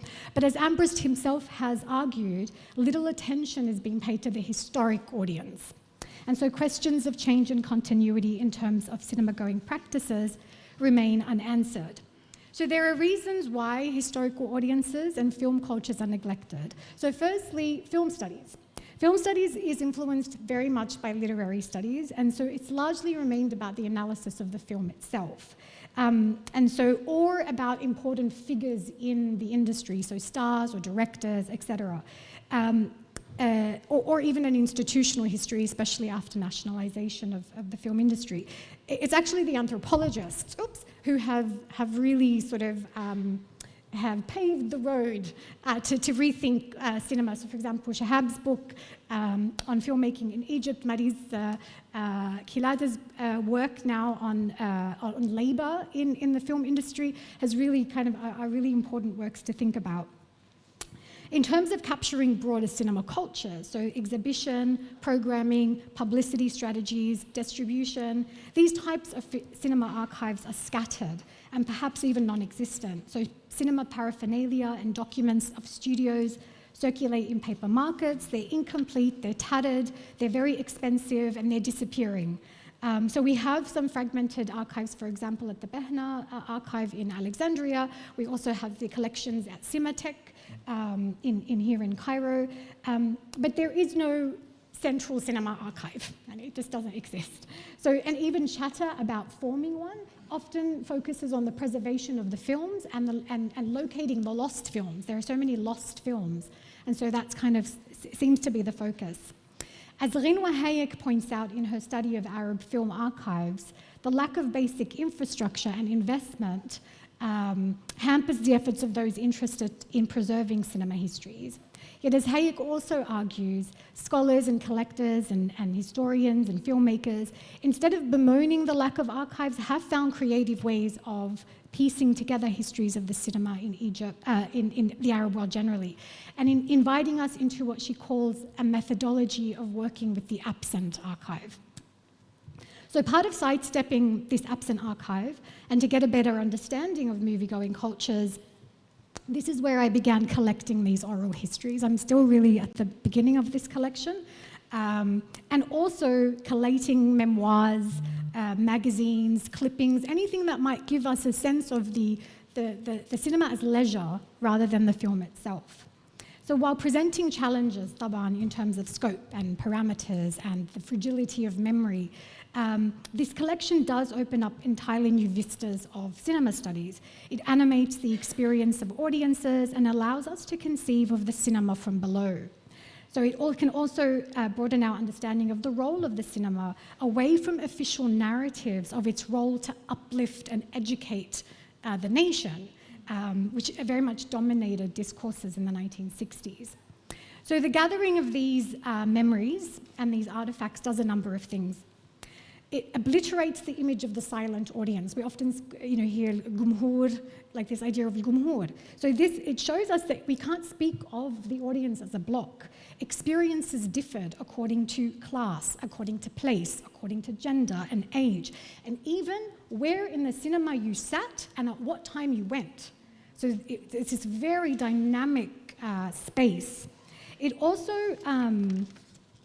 destabilizes the nationalist focus on Egyptian films. So what we see is that the study of Egypt, and I think Ahmed al-Hadari always used to emphasize this idea that we need to study the whole culture, not just the Egyptian films. So to study the cinema in Egypt is to study a vast array of cinematic cultures, foreign and Egyptian and Bollywood films as well. And it also tempers the dominant narratives associated with the Nasser period, one centered around trauma of the Naksa and the failure of the Nasser system. These sources offer us a new way of thinking about the 60s. One's not just associated with wars and the rhetorics of permanent revolution, but with the intimate, the personal, the pleasurable. Now, without resorting to nostalgia, they can tell us about leisure and about the search for fun and the way that people formed communities and navigated their neighborhoods. Love and life, and love and life, things that I think are missing in our understanding of the post-52 period. So in this second section, how much time do I have, Shahab? 8 minutes. Okay, there. So in this second section, what I'll do is I'll show some snapshots of some of the things that I've collected, some of the memories, just to give you a taste of some of the things that I'm thinking about and still kind of trying to formulate in my heads. But before this, just to clarify, as Shahab said, I actually work on early cinema, and I've been thinking about the same ideas of audiences, but obviously my sources are very different in that sort of earlier period. And I've become very interested in the 60s for a number of reasons, and I think one reason is it seemed to be the last hurrah of a type of movie-going culture that slowly seemed to disappear. So I've got this nice graph by Andrew Filbert. And what's striking is that you see is that while the 60s is often heralded as the watershed moment in terms of film production in Egypt, this kind of changes of film production, it actually concealed a slow decline in the number of cinemas in the country. Now, the thing is, obviously, this is compiled from Ministry of Culture statistics, so it's obviously something open to discussion, but it seems to be, at least there's a decline in this type of movie going. It's the last kind of decade of this.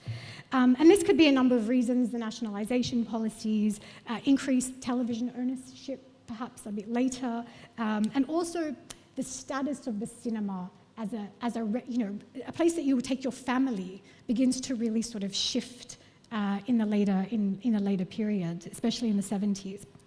So despite the slow decline, so for most people, for the most part, cinemas saturated the visual culture and landscape of cities. And people who I interviewed remember the cinema as the main leisure activity, one very much present in the places that they grew up. So one woman from Cairo recalls that cinemas were everywhere. And one man from Alexandria said likewise that the cinema in the 60s was the main attraction apart from the beach. For many, the cinema was a mishwar. So it wasn't just you go because you want to see a film. It's this huge sort of event that people go with friends and families. And it was also a place of relaxation.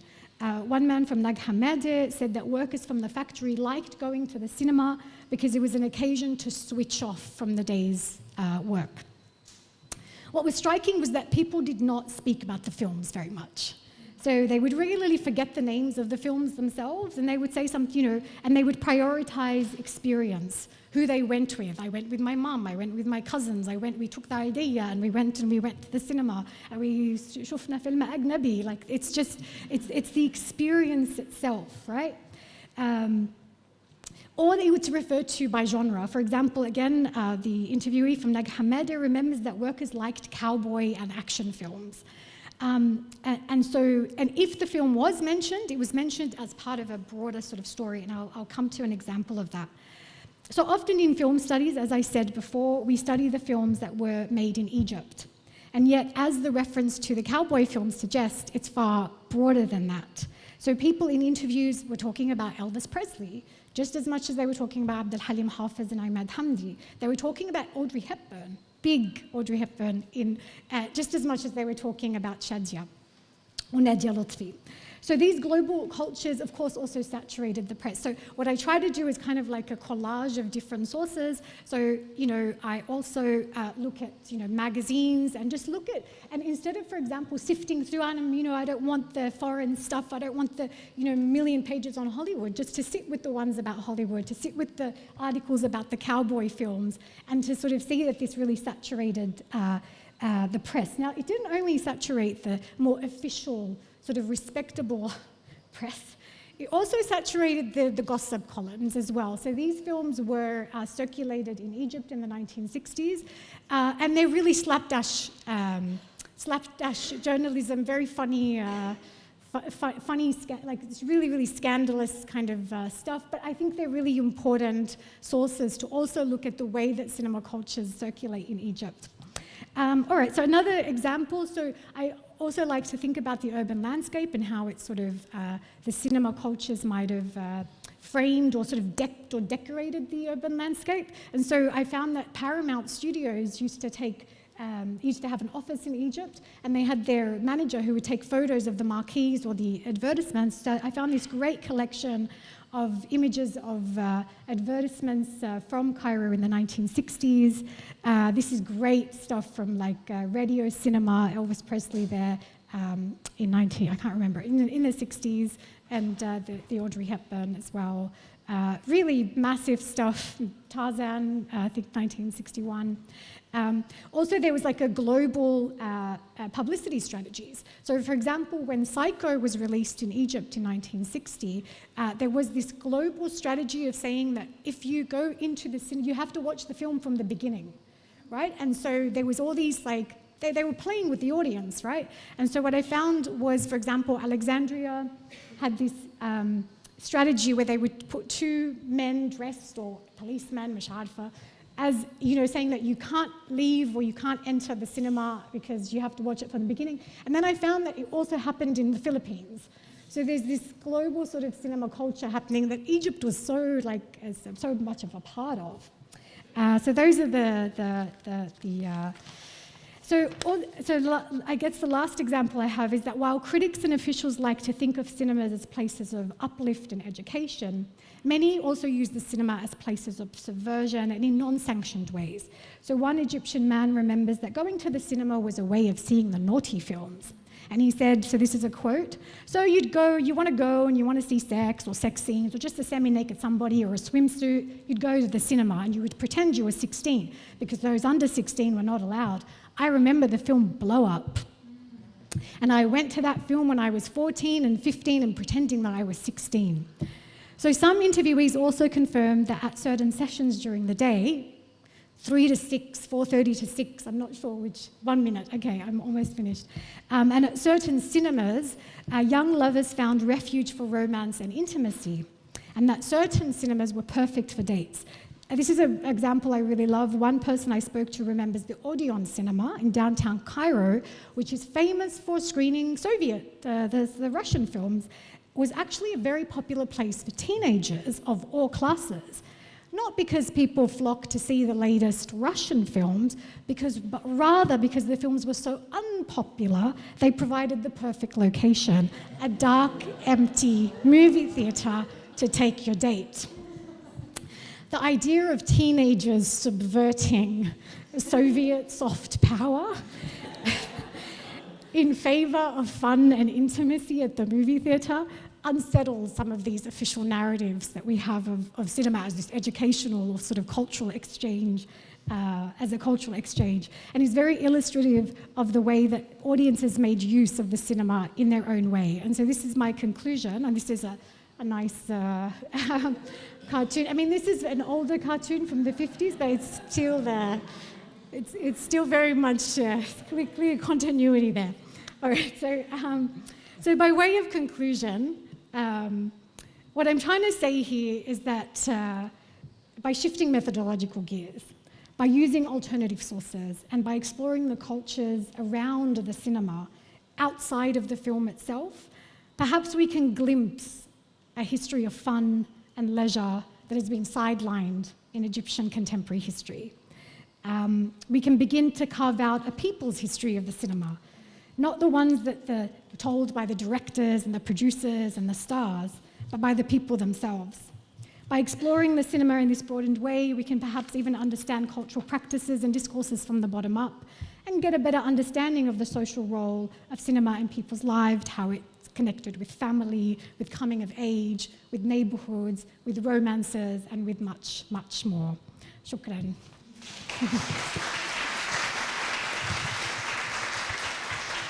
All right.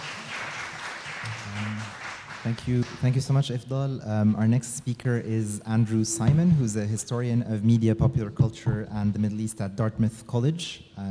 He's the author of a book that just came out recently, Media of the Masses, Cassette Culture in Modern Egypt, which will appear in Arabic later this year with Dar al-Shuru.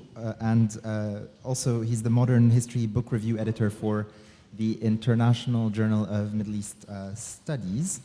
And currently, Andrew is writing a biography of Sheikh Imam, which I think he's going to talk about today, and making his private collection of cassettes public in a digital archive where anyone will be able to access and explore Egypt's acoustic culture. I gather this is Andrew's own private collection, not Sheikh Imam's, just for clarification. Yes. The floor is yours. Yeah. Perfect. Thank you, Shahab, for that introduction. I'd like to thank Melik and Pascal for organizing this amazing conference, for bringing us all together in Cairo. This is where my interest in archives first began, so it is an absolute honor to be here with all of you in attendance, with all of you online, and I'm looking forward to hearing everyone's thoughts during the Q&A. So today, we're going to be navigating a few different themes together. From the construction of narratives and counter-narratives to the circulation of information and disinformation to the promise, peril, and power of media technologies. All ideas that I think we tend to associate with a single mass medium, that being the internet. This association is not all that surprising. After all, we are bombarded by headlines like the ones on the slide here on a fairly regular basis. The tendency to tie these ideas to the internet is also readily evident in the field of Middle East studies, where scholars have written at length on the internet in relation to the mass uprisings that shook the Middle East now over a decade ago. A quick survey of recent publications reveals that Facebook, Twitter, and other social media platforms have replaced Al Jazeera as the subject of choice for many studies on the region's media. And although offering crucial insights into the intersections of activism, authoritarianism, and contemporary politics, these works collectively lend the impression that only the most recent media matter in Middle East studies. So in the spirit of enhancing the scholarship, expanding its parameters, one of the things that we'll be considering today is what a seemingly obsolete technology can teach us about a now omnipotent one. In Egypt, cassettes decentralized state-controlled Egyptian media and empowered an unprecedented number of people to create culture, circulate information, and challenge ruling regimes long before the internet ever entered our daily lives. To make sense of these oft-forgotten developments, we'll be exploring a single historical event, Richard Nixon's visit to Egypt in the summer of '74. After introducing this momentous occasion, I'll turn to a contemporary song, Nixon Baba, which undermined the Egyptian government's official story of the sonorous spectacle and traveled near and far on non-commercial cassettes. Ultimately, I'll examine the enduring resonance of this subversive anthem, which along with its singer would experience a revival during the Arab Spring. In covering this material, my aims are really threefold. So first, I wish to question the newness of new media like the internet by exploring the social life of an earlier technology and its users. At the same time, I wish to consider how popular culture may not only confirm what we already know about the past, but may radically alter our understanding of it. And then lastly, I want to continue to contemplate archives and the stories that they make possible. In the case of Egypt, as many of us know all too well, firsthand, is things like missing documents, restrictive research clearances, shuttered state collections are among the many obstacles that immediately confront anyone trying to write a history of Egypt after 1952. But what are the opportunities inspired by these obstacles? How can we write a history of a nation without its national archives?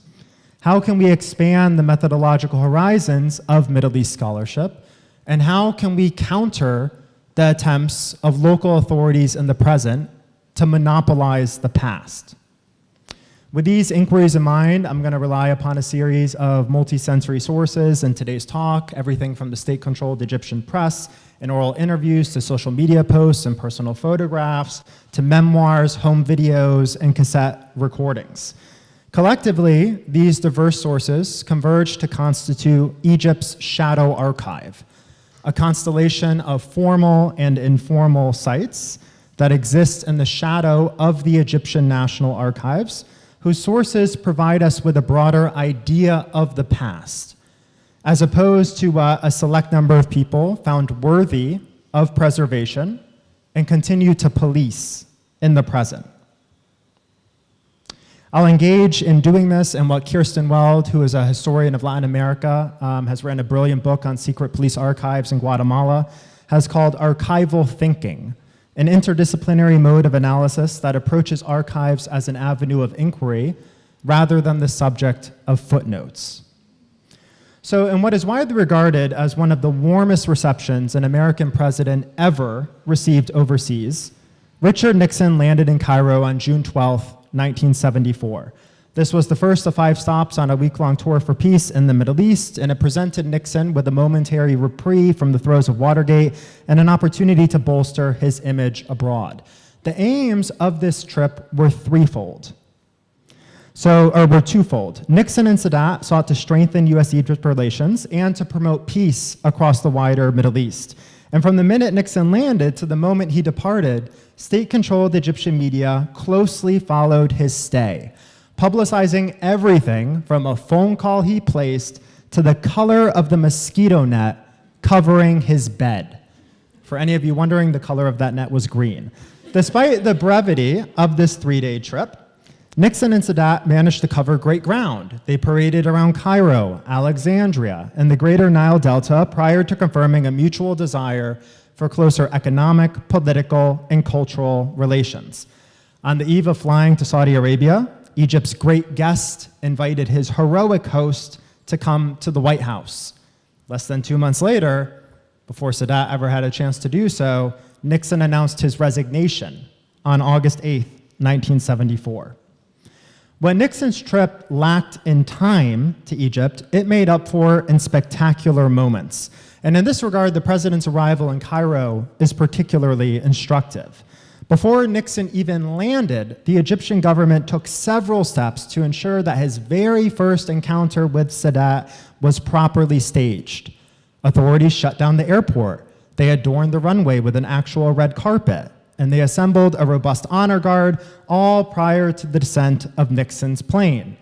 Shortly after receiving his guest, who was honored with a 21-gun salute, Sadat escorted Nixon to a jet black Cadillac.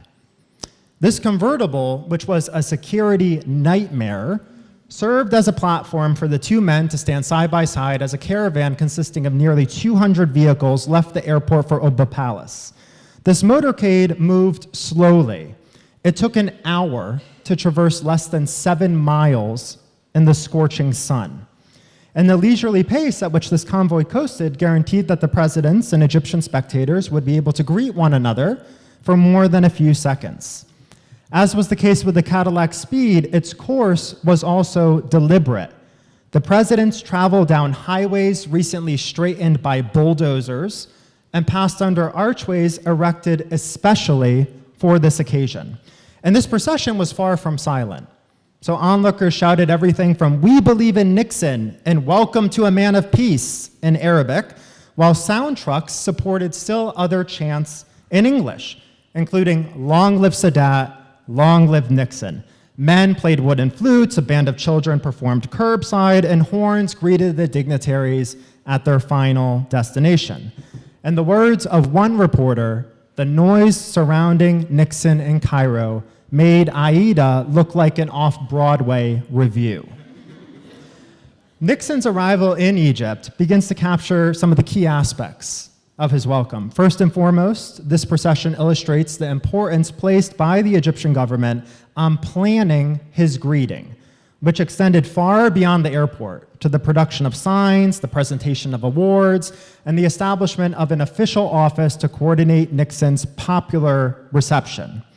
Nixon, for instance, received Egypt's highest honor, the Collar of the Nile, in addition to the keys to cities, a gold medal, and flowers from children during various ceremonies, while Egypt's leading newspapers closely documented all of these honors and served as public platforms for multiple parties to personally welcome the American president. On their pages, everyone from an oil company and a shoe factory to the people of Alexandria, as we see here, greeted the foreign leader. And such greetings, it's worth noting, were not without precedent. So here we see a very similar item appearing in the exact same newspaper, actually, only the week before, this time addressing only Sadat, the heroic president. All of this fanfare was not limited to Cairo. We see something very similar, same jet black Cadillac, playing out in a second procession in Alexandria. And this lavish reception would inspire Nixon Baba, our Father Nixon, a contemporary song. But before we turn to that informal response to this sonorous spectacle, I would first like to introduce the voice behind it, for those of you who might not know Sheikh Hammam already. So Hammam was born in the summer of 1918, the year before the 1919 revolution, in a small village outside of central Cairo, where he lost his sight shortly thereafter to a rural medicine administered by his mother to cure an eye infection. Like other local children, he would learn to recite the Quran, which he memorized by the time he turned 12, and sometime later he left his hometown for Cairo to continue his religious studies, but this Islamic education was not destined to last. The administrators of Hammam's Islamic Institute dismissed him when he was caught in a cafe listening to Quranic recitation being recited over the radio, a technology at the time that these Islamic administrators viewed as a gateway to unbelief and immorality, irrespective of the content that radio was broadcasting. Homeless, Imam ventured to a nearby working-class neighborhood where he scraped out a living by singing at weddings and religious festivals, reciting the Quran in houses and in stores. And during one of those performances, he piqued the attention of a leading music instructor who invited him to be his student. Imam went on to add the oud to his musical arsenal and would commit himself to his art on a full-time basis by 1945. In the years to come, he continued to sing at local events when in 1962 he crossed paths with the gentleman on the left here, Ahmed Fuad Nigam, and began to set his poetry to music. If Imam honed his craft prior to joining forces with Nigam, his voice spread by way of non-commercial cassettes carrying his poetry. In the absence of state-controlled media, which refused to broadcast their critical collaborations, non-commercial cassettes like the ones here enabled the duo to reach a wider audience.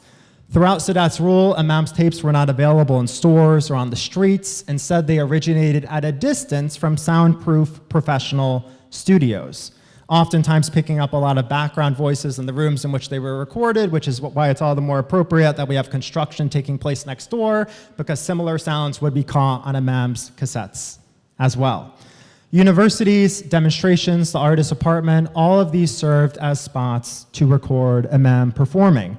And the resulting tapes, which people copied and distributed among one another, evaded censors, afforded these live performances a degree of permanence, and then freely circulated within Egypt, but then also well beyond Egypt's borders.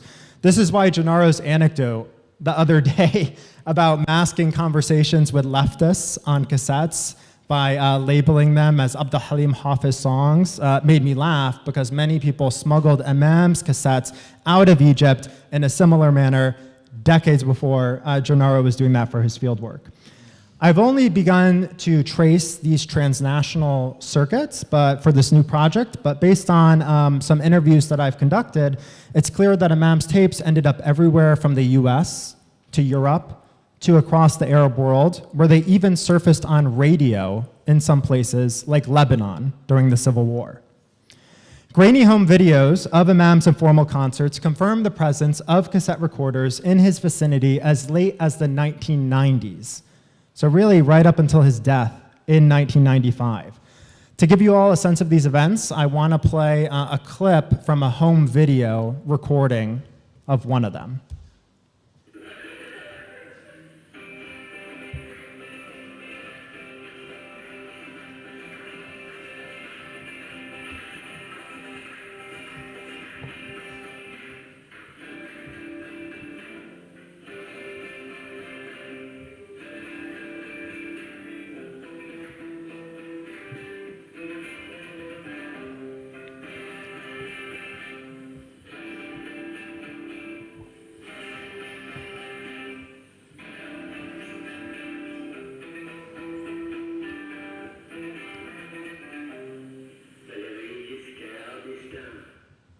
So here we see a boombox in the bottom left on the table recording the performance in front of Imam. You might have caught the name of a second president other than Nixon at the end of that track. That's something that we'll turn to in a little bit. In some cases, individuals with a large number of Imam's cassettes shared them with interested parties. The family of Nuruddin al-Akkad, an Egyptian politician, possessed most of Imam's tracks and enjoyed a close relationship with the performer, who personally directed people to their informal collection. Once establishing a rapport with the family, fans of Imam were free to copy cassettes in their home in Cairo. As one may expect, the quality of Imam's tapes was not always high. Nevertheless, they managed to dodge state censors, bypass cultural gatekeepers, and travel freely, near and far. In these regards, Nixon Baba, the song to which we're going to turn to now, was no exception. Before diving into that song, I want to play the first verse, just so we could get a sense of it together.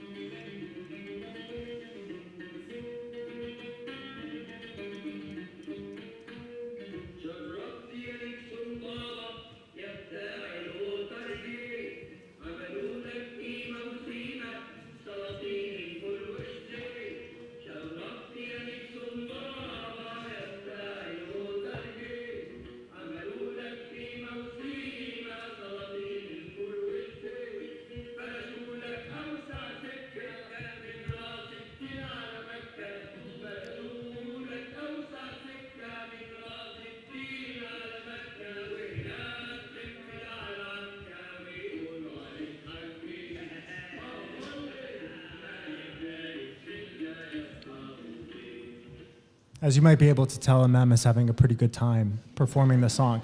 For the sake of time, I'll limit my discussion of this, but one of the two things that Nixon Baba does is, on the one hand, it irreparably binds Nixon intimately to Watergate, a crisis that irreparably damaged his image.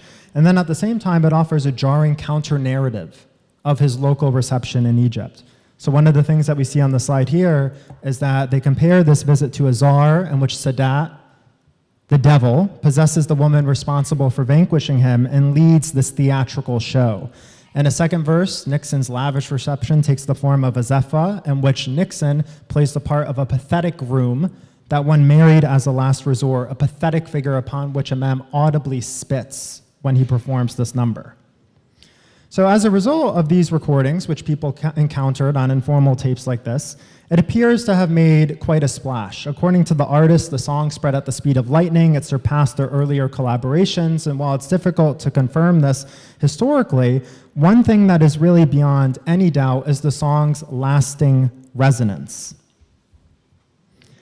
So a number of videos on YouTube confirm this. And one clip from 1984, this is the first year that Imam is permitted to travel abroad. He performs Nixon Baba before a boisterous audience in Algeria, where his cassettes reached that audience long before he ever did. Here's a clip from one of those concerts.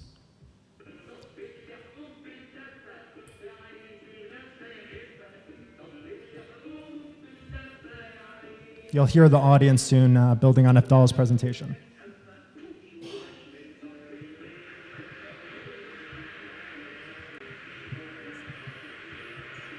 You might notice that the applause follows Imam spitting on Nixon in the song. In other videos on YouTube, we have a 4-year-old boy with a Shami accent recite the song in a grainy home video. We have a full orchestra with a choir perform it at a cultural center in Alexandria. And we have Miriam Saleh, an Egyptian artist who grew up with Imam's music, sing an electro-rock version of it.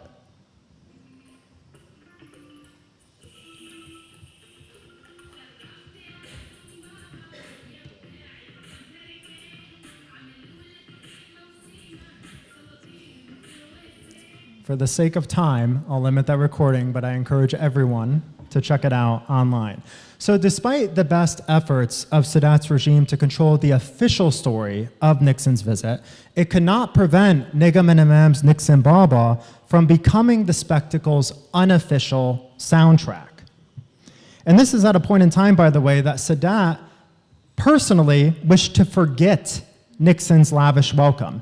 In his autobiography, In Search of Identity, published 4 years after the visit and Nixon's subsequent resignation, Sadat devotes a single sentence to Nixon's stay. He acknowledges that the trip took place and preceded America's entrance into what he called a terrible whirlpool of political turmoil. In many of these cases, the revival of this song is part of Imam's wider resurgence, which has witnessed the return of his music in offline venues, the creation of associations to celebrate his legacy, SoundCloud accounts, YouTube channels, Facebook groups. All this happens during the Arab Spring, where protesters even perform his music in Tahrir Square.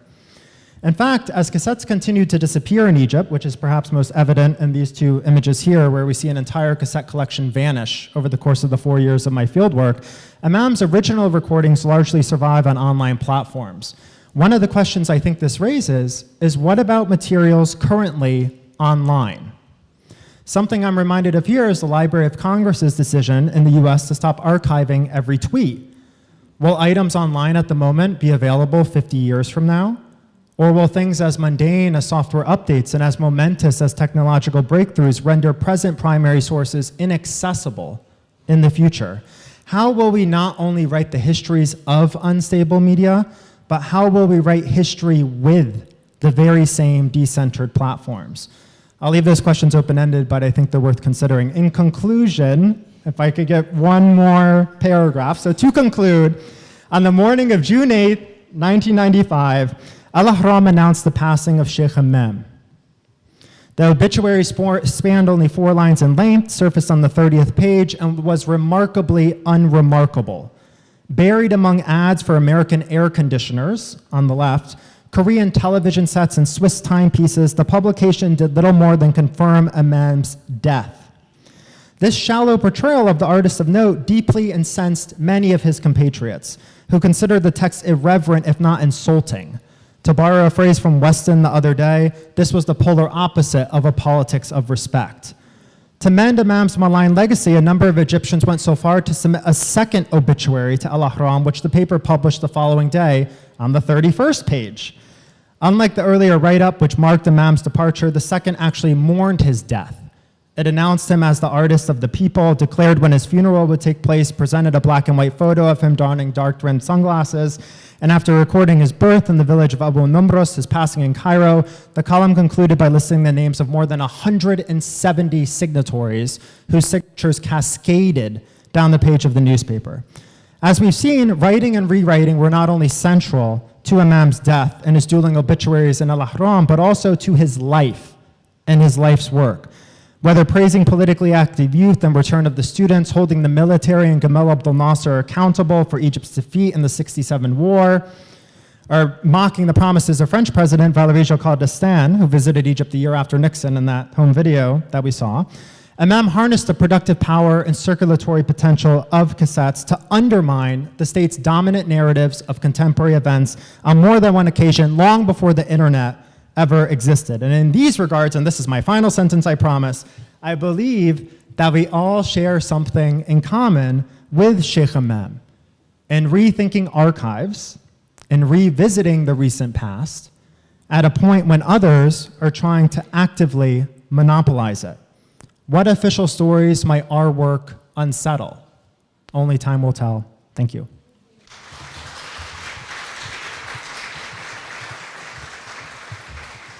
All right. Thank you so much, Andrew. Our next speaker is Isha Meher, who's a doctoral candidate at Yale University, specializing in the study of spaces and identities. Her academic and professional interests are on the cusp of law and religion, and she uses both to navigate questions of belonging, possession, and human identity. Isha is a lawyer by training and has practiced constitutional and human rights law in India and the UK before turning to academia in the recent past, and she will be talking to us about the music of Kulthum as an archive of shared and contested identities. So, Isha, the floor is yours. Now, no matter what I say, it's going to be really difficult to outdo Nixon Baba and that tune in our heads. So that's a tall order. Ahlan bikum, ismi Isha min Jamiat Yale, and that's hopefully all the Arabic that I will speak for today's presentation. Now, at the very outset, I would like to thank Malak and Pascale for having us here. Even though I will admit, when I looked at the schedule and saw this session lined up for an after-lunch session on the second day, I had some mixed feelings about it. Because on a great day, after a great lunch in a great room, if you're sitting in an air-conditioned room talking to a lawyer, it's probably not good news for you. But good for us, I come here in a very different capacity today to talk about a different project. Now, my paper today is a part of a larger project of mine, which is broadly divided into two parts. First, where I look at Kulthum in the Middle East and the Arab world as the locus or the site of contestation between two different social groups, which is, in this case, Israeli Jews and Arab Muslims. On the second part of it, I look at the figure of Lata Mangeshkar in South Asia in a similar light, on a similar spot, to ask finer questions on the lines of, are there parallels between these two women who've had very similar character as well as personal and professional trajectories? Are there perhaps divergences, both political and personal in nature? And if yes, why is it so? And finally, I look at the corpus of the music itself. I look at the corpus of Lata Mangeshkar's music itself to see if there are any known influences of Kulthum in it. Is there perhaps a dialogue happening? Is there an influence? Is there a conversation, one way at least? In today's presentation, I shall broadly talk about 3.5 points. I am being ambitious about the half, but we'll see where we go. First, I would like to look at what an icon like Kulthum means to the people who listen to her. Where exactly does her presence strike at the heart of the Arab identity. Second, I look at the reaction of the state with respect to this phenomena of people having an intimate relationship with this cultural icon. Does the state perhaps seek to utilize it, weaponize it, appropriate it? If yes, in which direction? And finally, today, how does this play into the narratives of nationalism and hypernationalism that seems to be on the rise, not just in any particular pocket of the world, but broadly, all across the world? My half point, if Shahab is generous enough with me, and if we get to that, on the half point is a place where I would like to look at the meaning, the underpinnings, and the projected persona of what it means to be an oral celebrity, with the focus on the term oral. Before we begin, there is a little YouTube link here. And since we're in Egypt and we're in Cairo, I'm going to be playing the link. And I'd want you all to listen to it very carefully. And right after I finish playing a good part of it, I'm going to ask for a show of hands to see how many of you recognize sort of bits and pieces of it, or if it rings a bell in your mind in any way. And I'm probably going to ask for assistance again to get this link running, which should tell you about my technological prowess. The one on the top, yeah. Or we could just go to YouTube and I can put that in too. Yeah. Yeah, we could just go to YouTube and I can put that in as well. I have nothing to do with this one, so I have no idea what's happening. That's neither Kulthum nor Lata Mangeshkar. I can assure you of that. So, okay, perfect.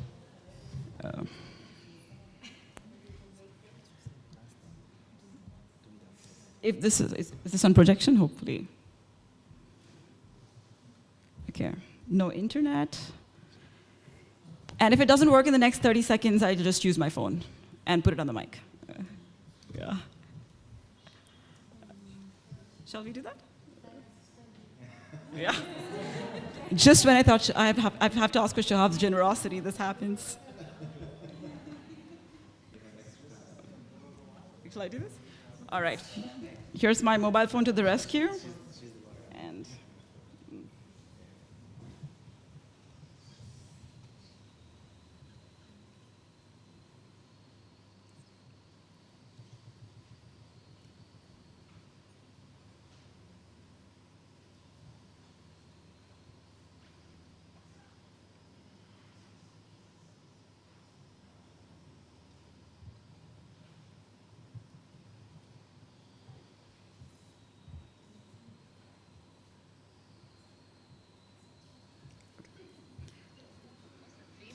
okay.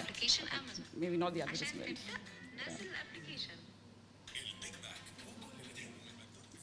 Okay. All right, here we go.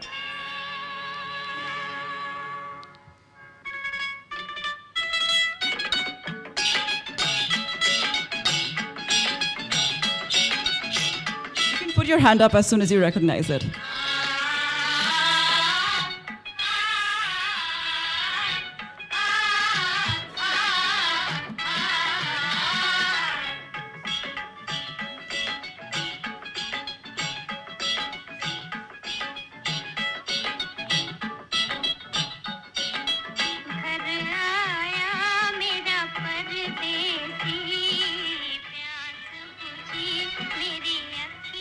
Okay, well, how many hands do we have up here?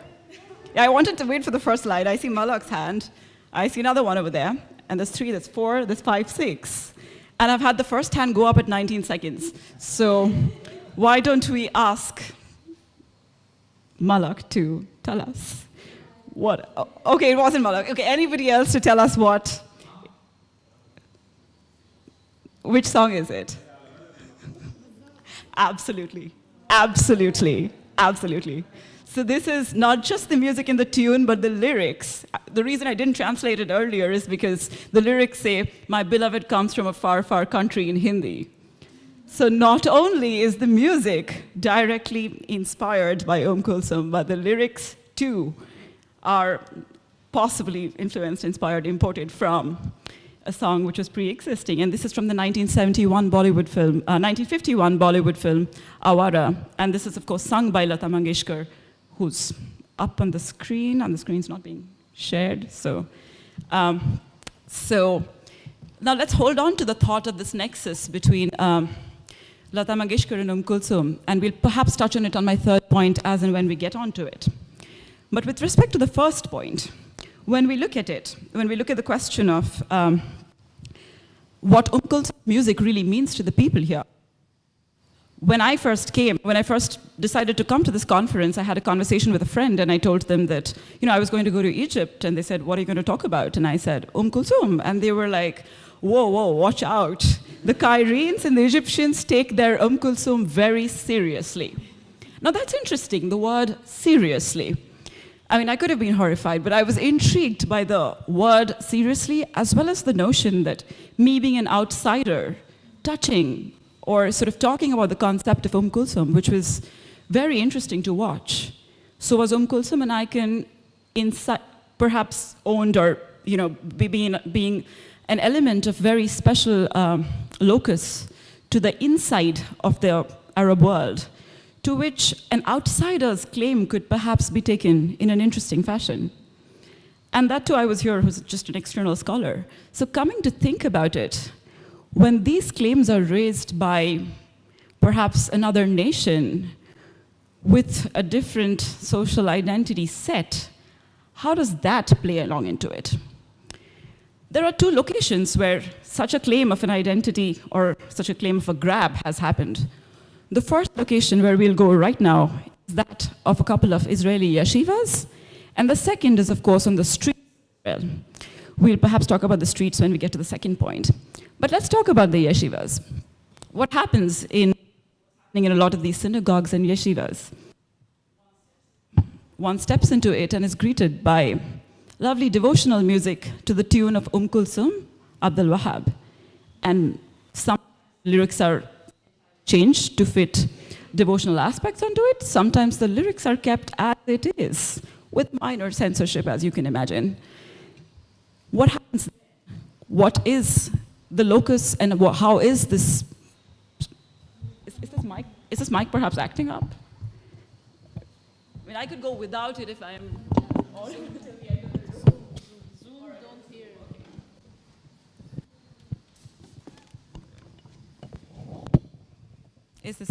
Is this better? Yes. Yes. So we get to the Jewish yeshiva where we are greeted with the music of Kulthum, and that's the tune to which worship is being conducted day in and day out. Now, there are a number of groups of people who have strong emotions about it, right? When one speaks to the conductors, when one speaks to the people on the other end of things, the answer is simple. Why Kulthum? She's as much ours as theirs. The three main arguments given in favor of using the Kulthum music is the first one, which sounds fairly justificationary in nature, which is sort of a defense coming out straight out of liturgical studies saying, oh, according to the texts, according to our holy texts, music, the moment music is used for the worship of God and to glorify the divine name, it doesn't matter what its other sources, what its historical baggage or background is, such is automatically deemed sacred or holy. The second and the third reason is what caught my interest. The second reason is that the music of Kulthum goes to the heart of the older generation, a certain generation of Jews who frequent the synagogue. And thus, using such for worship is instrumental or perhaps very helpful to a generation that is pining for an older time. And then the third point perhaps lies some spot of a regret, where they talk about the loss of a younger generation who would perhaps grow up without knowing what it felt like to know the music of their ancestors and forefathers, and thus this music is very much a part of their lives growing up and should be used. When prodded into deeper details and to uncomfortable territories, the answer comes out. I will mention whose interview I'm talking about and how we are talking about it, but let's keep it anonymous for a second. When prodded onto more uncomfortable details as to where the state of Israel stands on it, There is absolutely no dispute as to Kulthum's nationalist dispositions or perhaps even religious affiliations. So far that there have been factions that have come up and said, how can you glorify the voice of a lady who's called for the death of our nation? To this, the answer has been interesting. In some quarters, the answer is met with silence. In some quarters, it's met with tangential answers that have no real relevance at all. And in some quarters, the answer, which have been placed on record, is that we do not identify with the Ashkenazi state. Our government, quote unquote, is European, and where we lie is from the heartlands of Kulthum, and this is what is closer to our own identity. I'm referring to an interview given by Moshe, by Moshe Habusha, who I believe was also featured in Al Misr al-Yom after a bunch of his interviews came out in the United States, wherein he's gone on to mention the system of yeshivas and the system of playing Kulthum's music. I would have ideally placed a few of the pictures from my own fieldwork in Israel, but interestingly enough, when I was making this PowerPoint this morning, I could not find it, and the right source to go to would have been my Instagram, and I did not think that's the most appropriate photograph to use for this presentation. Hence, all we have to go with is with my fieldwork notes and the fact that this did happen. The uses of the music and the appropriation in these quarters which claim her as one of their own. The next spot is, of course, when all the cool people are listening to a certain music, why should the state be left behind, right? So what is the official response of the Israeli state here? On this exact subject, there is no exact literature asking the Israeli state about what do you feel about yeshiva worship, because once again it's been clarified that this mode of worship is exclusive to the Sephardic Jews belonging to a specific school, the Sephardic Jerusalemite school, who believe again in the Aleppo school of using music for worship. But the reaction of the state of Israel has been very, very interesting. We go back to the year 2020, when the world had other concerns to be worried about. And we find this very interesting thing happening in the municipality of the city of Haifa, which passes a resolution to name one of their streets after Kulthum. And on my right, we see the Kulthum Cafe, which springs a few months after the naming of the street, wherein people are listening to her music, and you can judge by the size of the hologram out there that there is absolutely no attempt to distance themselves from the icon. It's so far to say that the city of Haifa and the people of Haifa have, the idea is to project that the people of Haifa consider her as one of their own, and she's very much a part of the everyday life of the people who frequent it. Now, this is not the first time a city in Israel has named its street after Kulthum. In 2011, we've had East Jerusalem name a street, and the image for that is on my left. And we've had a city in Ramallah name a street sometime in between 2011 to 2020. Now, what is extremely interesting is the bunch of tweets that come up after that. I've had some English translations on that on the bottom as well. The municipality of Haifa puts up an official tweet. You'll see that from the official handle saying, this is all a measure of coexistence because her name is equivalent. Kulthum's name has become equivalent to Arabic music, and the Egyptian one in particular, which is why a street in Haifa has been named after this. There's another interesting tweet after this, which you might find on the internet, which I do have somewhere in my files, but I didn't have space, so I didn't put it here, was the reaction of the ambassador of Egypt to Israel, who welcomed this tweet and celebrated it, saying, whoa, this is a great move there. But it was Benjamin Netanyahu's son, sometimes children really disappoint their parents, who came up with another tweet and commented on a series of tweets which condemned this action, calling it shame and madness. The common people of Egypt, of course, have had their own tweets up there who've unequivocally condemned this move, saying that's just not the way it works. There have been other political factions and political leaders who've come up in front and said we will do everything in our capacity to block this resolution because we cannot accept as one of our own the lady who called for the death of our country. But last I checked, the street sign's still up there and everything is hale and hearty. So what is interesting is to ask the question that what incentive does the Israeli state have in embracing, almost forcibly embracing, a cultural icon who may not necessarily have a nexus or has pretty much the opposite nexus with the idea of Israeli nationalism? Is this an attempt to manufacture a narrative, to manufacture sort of series of somewhat an archive that didn't exist, but through a careful correlation, one can dare to tell a story that never happened? Showing peaceful coexistence doesn't seem very high on the priority list, and if that was the case, there would have been 100 other ways to do that. But why Kulthum? Why the music? Why the cultural icon? Are some of the burning overarching questions. Seeing that I'm definitely out of time, I'm going to rush through the rest of the parts very quickly to see what happens when a similar case happens in South Asia. Now, since we remember the music that I played in the beginning, when one looks at the repertoire of academic literature around, one sees Kulthum and Lata Mangeshkar as two names, possible parallels, but there isn't much about the interaction of these two people. Did Kulthum travel to India? Perhaps not. Is her name known in India? The fact that I'm constantly saying Kulthum instead of Kulthum is possibly something to think about, which is the South Asian pronunciation of her name. So I visited the Kulthum Museum the first thing when I came here, and this is a very interesting medal that I see there. It's the Sitara-e-Imtiaz, which is the highest civilian honor given by Pakistan back then, undivided Pakistan, which shows the word Imtiaz written in both the official languages of the country, which is Bengali and Urdu up top over there, which was obviously bestowed on Kulthum back then. Hence, it is fair to say that she was well known in South Asia. Was Lata Mangeshkar following her closely and curating her persona on the basis of what she did right and what she did which would not have worked in South Asia? And this question goes straight at the heart of her being an oral celebrity. There are clear marked differences between the personality of Lata Mangeshkar and that of Kulthum. Both of them are a shared icon between the areas of, say, the Middle East here and that of South Asia. Both Indians, Pakistanis, and even Bangladeshis venerate Lata Mangeshkar.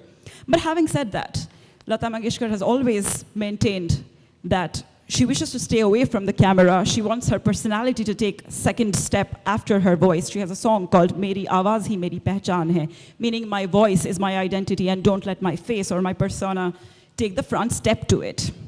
She has never gone on record to say anything negative against Pakistan, even though her nationalist overtures are known, her proximity with the Prime Minister of India, Jawaharlal Nehru, is known, and her stance on the wars are also known.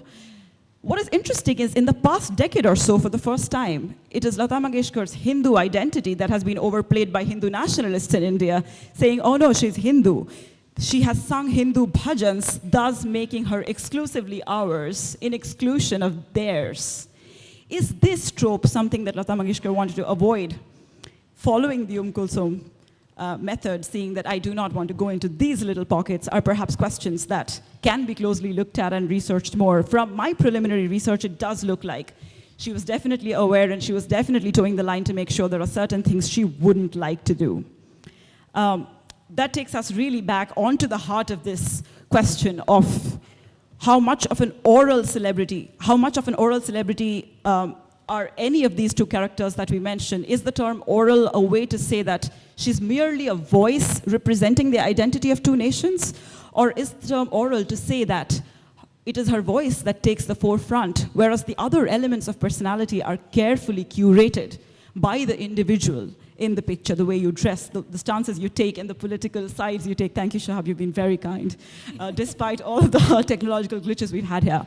So much of the paper, as we see, I could go on talking for a day about the topic that I had to. Now let me quickly take 30 seconds and tell you what is it that I did not tell you and what is it that I did. This paper was not about the analysis of Kulthum's songs or her personality, because I believe that has definitely been done well and done a lot out there in the internet, and that is definitely a subject matter of a different paper.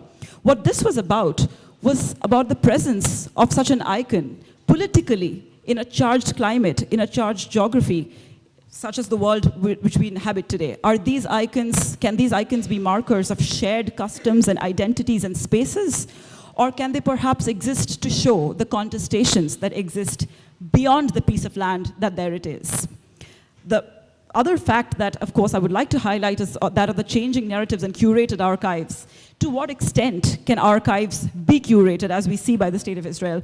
To what extent can we attempt to change these narratives by the simple, I don't want to use the word manipulation, but let's say careful adoption of certain icons? To what extent can you really go back in history and change that fact? So that is what we've spoken about today, and it has been an absolute pleasure speaking here despite all the things that went wrong and all the things that went right. Thank you. Thank you. Thank you so much, Isha. And now, in the interest of time, we're going to move on to Sara Douidar's presentation. So just to introduce Sara very briefly, she's a doctoral candidate at the Department of Art History at Northwestern University in, well, Chicago is kind of the closest city, but not quite in Chicago. Her research centers modern art in Egypt with a focus on the intersection of visual art, post-colonial development, and technopolitics in the 1950s and 1960s. Sara also received her BA in Art History and Middle Eastern Studies from Swarthmore College, Pennsylvania, I guess, yes, and her MA in Art History from the University of North Texas. And she will be talking to us about artists of the High Dam. So, the floor is yours. Can you all hear me? All right. I'd like to start with a huge thank you to... No? Is this... How is this? Good? No, it's coming in and out? Yeah, maybe. Shall we swap? Yeah, maybe swap. Is this better? Ah, okay.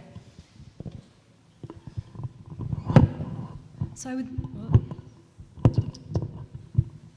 Okay, how about that? Cool. So I'd like to start by thanking Malak and Pascal for organizing this conference. It's a great pleasure to have the chance to think through archives and methodologies with you all as I'm in the thick of my dissertation research. So my work takes on, let me do this way. My work takes on the challenge of finding a methodology for writing the history of art in modern Egypt, and particularly the history of a collection of artworks produced in the 1960s and into the 1970s around the Aswan High Dam. I was trained as a social art historian, a mode of art history with methodologies that would be recognizable to most historians in the room, namely using archival research to produce social, economic, and political narratives around and about artworks and artists. The state of archives in Egypt challenges the usual methodologies of social art history. Institutional archives are largely inaccessible, and only a few artist estates are wholly intact. I can't tell you the number of artist papers I've been told went to the Bikia collectors after the artist passed. In confronting the reality that I may or may not ever see the inside of the Dar al-Thaiq, and that many private artist papers will remain elusive, I've embraced this as a generative redirection, and have come to see the artworks I study as rich sources in their own right. This has led me to more formalist methodologies, which within art history constitute an approach to art that begins first and foremost with the object at hand, reading meaning through the formal elements like scale, shape, color, line, etc. And I should note that while this vein of art history is very well developed around Western European and American art, Arab art and art from the global south more broadly is not generally given such attention to form in art historical academic spheres. The task ahead of me is to find a formalist mode of deciphering these works in a way that is historically grounded.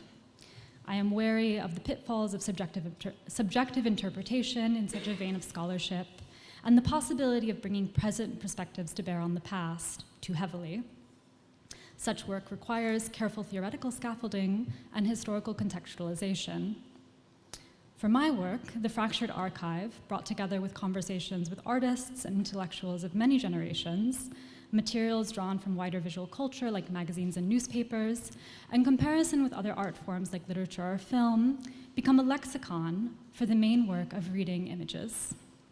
So now to the story at hand. In the 1972 film El Nesr el Nil, the second version of Youssef Chaheen's filmic ode to the Aswan High Dam, we are led through the bustle of activity around the dam's construction via a host of characters, including a young artist, played by a very cute Suad Hosni, who arrives to Aswan from Cairo, her easel and sketch pad in hand. Like the High Dam itself, Chaheen's film was jointly funded by the governments of Egypt and the Soviet Union and intended as a celebration of Egyptian-Soviet solidarity. And throughout the film, our young artist produces ennobling portraits of Soviets and Egyptians working to realize the monumental project. So you can see here, Suad is sketching a workman who later turns out to be a journalist, but that's a surprise. Sorry to spoil the film. While Chaheen's choice of protagonist may seem incongruous for a film aimed at celebrating a technological marvel, it reflects what was in fact a real influx of artists to Aswan during the High Dam's construction. In 1962, the Ministry of Culture, under the leadership of Minister Okasha, initiated an ambitious program that sponsored, according to unofficial sources, 65 or more artists to travel to Aswan, where the construction of the monumental dam was underway. Artists were brought to both witness the dam's construction and tour the Nubian villages and their neighboring pharaonic monuments that would be displaced by the creation of the Lake Nasser Reservoir. Modeled in part, and again, this is according to interviews and not institutional sources, after similar programs established in the Soviet Union that sent artists to witness development projects, the program's resulting artworks, manifesting primarily as painting and drawing, were to join a constellation of state-supported cultural output centering the dam as an aesthetic project, from novels like Sanallah Ibrahim's Al-Insan Sadr Ali to popular songs like Abdul Halim Hafiz's Hikayat Shab, all advancing the dam as a celebratory representation of Egypt's modernity. Yet, the artworks resulting from this travels are far from the triumphant social realism we might expect. Instead, we see paintings like Afet Nagi's The High Dam, in which she fashions layers of construction scaffolding and machinery into disorienting and highly abstract labyrinth of lines. As I assert in my work, such surprising depictions of the High Dam are not unique to Nagi, but form a prominent through line in the collective body of artwork produced from Aswan. The High Dam was the crowning development project of Nasser's Egypt, showcasing its ability to make and manage strategic international alliances while modeling a path to internal and sovereign modernization. But even as it promised to electrify and irrigate the nation, it would displace scores of Nubian villages, uproot numerous ancient monuments, and require the labor of over 30,000 workers in often dangerous conditions. Through the study of artists' engagements with the High Dam, I argue that through mobilizing a plurality of formal strategies, artists crafted a visual corpus that both recognized and celebrated the promises of modern Egypt, while simultaneously registering tensions elided in dominant framings of the dam. These paintings, surface uncertainties about the changes modernization in Egypt would irrevocably put into motion. Centering aesthetics and closely analyzing formal strategies and visual content of these artworks allow me to retrieve effective registers and narratives contained within visual art, but largely absent from conventional archival sources or contemporaneous discourses. I wish to stress here that I do not position these artists as agents of resistance, couching critiques within their work, but that, taken together, their artworks provide insight into a structure of feeling present in Egypt at a moment when these artists felt the press of hegemony making and the friction of their roles within it. For all of their ambitious beliefs in the post-colonial social state, and many of these artists are really active leftists, most of them I would say, Egypt's artists also manage deep ambivalences about Egypt's nascent modernity and the state's chosen pathways to its realization. Their artworks sensitively capture this structure of feeling. I position my work in dialogue with scholars like Ali Musallam, who we had the pleasure of hearing from yesterday, whose work centers aesthetic forms like songs or poetry from the builders of the dam as rich alternative archival stores that are filled with the kinds of uncertainties that I'm also attuned to. And also art historian Annika Lenson, whose formalist study of Syrian modern art offers the metaphor of surface and reservoir, wherein close reading of the surface of a painting allows us to retrieve the historical energies that animate it. And for my presentation today, I thought I might walk us through just a few of the paintings to highlight the kinds of provocations that these works open onto, with particular attention to formal abstraction, although many of the works from the larger body of art around the Aswan High Dam appear in a variety of styles, including what we might term realist or naturalist, or naturalistic.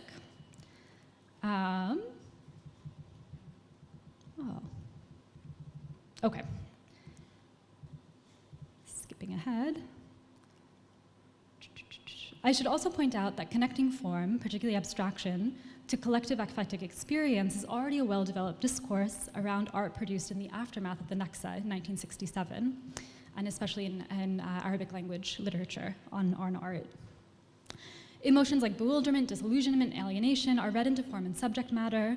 So, for example, thinking about the alienated language of Sanallah Ibrahim's post-67 writing, or the disjointed narrative style of films like Shaheen's Al-Asfour, as well as the work in visual art after 67.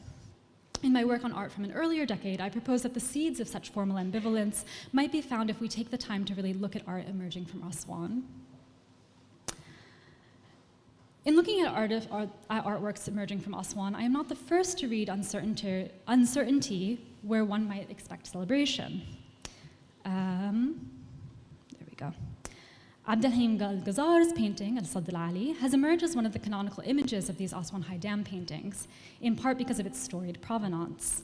The painting was awarded a National Encouragement Prize, hung in the National Party headquarters, rumored even in Nasser's own office, and was very publicly viewed by Jean-Paul Sartre and Simone Beauvoir during their solidarity tour of Egypt in the spring of 1967. Yet, even with its status as a celebrated painting in its time, art historians like Patrick Kane and Avinoam Shalem have all compellingly read it as an ambivalent or even critical representation. For these scholars, ambivalence is seen primarily in the expression of the personified dam and El-Ghazar's surrealist attention to interiority feelings. So you can kind of see that this face has an expression that's difficult to make out. It can be pensive, thoughtful, sad. You can read all kinds of meaning into it, but it shifts. It's ambivalent. Building on their work, I wish to draw attention to the abstraction of building materials seen in the mounds surrounding and building up to the central figure. So, is there a mouse? No. So you can, but I'll point out just these, tangle of materials that come up to hold the head.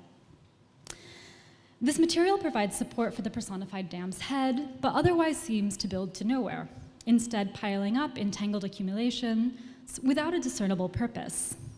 Here, I find it helpful to bring in anthropologist Hannah Appel's concept of infrastructural time to account for how ambivalence enters into the space between infrastructure's promises and its deferrals. From historical accounts, we know that this period of construction on the Ha Dam was particularly challenging. In the years leading up to 1962, the dam project's unclear workflow and structure contributed to frequent construction delays and conflicts between the Egyptian and Soviet experts on site. The gloss of the High Dam as an ideal was brought into tension with the slow and messy reality of its realization.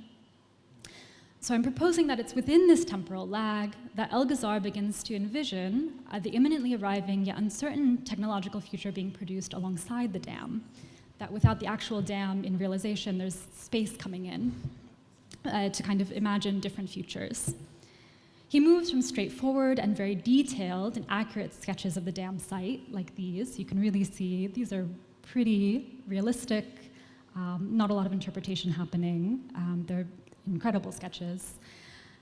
And then repurposes the dam's materiality to create imagined machines and surreal cyborgs. These new amalgams become manifestations of an uncertain direction of technological development. So I think of this first image of these, what seem to be like the turbines of the dam, but they're kind of spinning out into these directions. They're not harnessing any energy for a dam or for electricity, but they are kind of unleashing this kind of chaotic swirl. And here, of course, is a future bellied chicken that we might not find so appetizing, as its body's components have come to be replaced with wires and metal sheeting. So these material tangles that are neither coming nor going is a shared visual concern in Afat Nagi's work. Like Algazar, Naguib produced sketches of the high dam construction site, and her sketch here reveals her attention to the overall ordering of the dam site, but pulsing with a kind of electrified energy that we can see in her swirling pen lines. So here, the way that she's depicted lines has this kind of frenetic twist to them. They really have a lot of energy, dynamism, motion. Returning to her painting of the high dam, so some early other paintings that she did, but returning to this painting, we can see how this sketch, with its hints of frenetic energy, how her earlier sketch, with its hints of frenetic energy, is abstracted in painting. This particular painting, using a simplified palette of blue, black, white, depicts what appears to be a section of scaffolding alongside the dam. So you can see these kinds of scaffolding sheets holding up material. Without any figural elements or depictions of the builders who would make use of the scaffolding, the painting pulls forward the underlying rhythm of construction itself, albeit in moments offbeat, punctuated by the tight, short strokes Nagi uses to complete her composition. Inserted into the composition are two pharaonic obelisks, shaped out of the convergence of the lines of the construction material. So I'm going to break from the podium actually to show you. So we can see the first one here, it's setting up where this material comes together. You can see one obelisk, and one is holding up the far side of the painting here. So you can see, is anyone able to see that? How these lines are coming together? Oh, great. Through her palimpsestic layering of the dam's constitutive components and fragments of the ancient past, Nagi draws attention to the dam as a new monument both in dialogue with and rapidly overtaking, literally and figuratively, Egypt's ancient monuments. As many in this particular audience might know, numerous pharaonic temples were in the flood path of the dam's redirection of the Nile waters. Their inundation was prevented through the International Campaign to Save the Monuments of Nubia, the first ever UNESCO safeguarding campaign. This highly visible campaign rescripted these monuments as World Heritage, in part to solicit these huge international donations, rather than solely Egyptian heritage, thus complicating their status as cultural patrimony in post-colonial Egypt. Nagi's work then opens onto questions about the co-constitutive, constructive, and destructive forces of modernization, and particularly this kind of infrastructural development, as well as the place of the ancient past in a rapidly changing modern Egypt. Nagi's inclusion of pharaonic elements orients her work within contemporaneous discourse around ancient Egyptian heritage during the period, and the place of the pharaonic within a modern industrial nation with an Arab-oriented state cultural imaginary. And this is, a paper for another day, but this is a huge shift from the earlier 20th century, which had a very pharaonic-oriented state cultural imaginary, especially in art. So, shifting, perfect. Attention to abstraction also helps us to make sense of the perceptions of labor on the high dam at the time. Here we have works by the social realist painter Hamid Owais, who in his time was very connected with his Soviet and Mexican socialist counterparts through workshops, exhibitions, exchanges, etc. In his work, we can see him drawing on broader socialists and especially Soviet visual logics while really pushing them into abstracted territory. And here I have a quick comparison of his work with the Soviet social realist painter Alexander Deineka, where we can see his departure from the way that workers are depicted in Soviet art as these kind of heroic and very individualized figures. They're in the Soviet work, they're not very abstract. But we can see also that he's kind of keeping with a certain color scheme. There's a kind of brightness that's still there, but not the same attention or approach to figuration. And I also want to draw attention to this same departure into abstraction from Owais' earlier works. There's a shift in the intervening decades between these two paintings. Because at the Aswan, as we see at the Aswan High Dam, for example, Owais blurs the boundaries between laborers and materials of the high dam by depicting workers with their faces obscured behind helmets that visually parallel the bolt heads that they are drilling into the beams around them. So you can really see these brown helmets, and then right below them, these metal bolts that are going into these beams. Likewise, in the Hall of the Machine, the workers' bodies come to echo the contours of the building materials that they work on. So here, breaking again, you can see that this arm echoes the curve of the material here, same with this elbow, and same with the curve of this arm above. But again, faces are really obscured, even when they're visible, it doesn't have the same kind of clarity. With these particular set of images, there is a melding of man and material. This is even more finely pointed in Mustafa Ahmed's paintings, here titled The Laborers and the High Dam.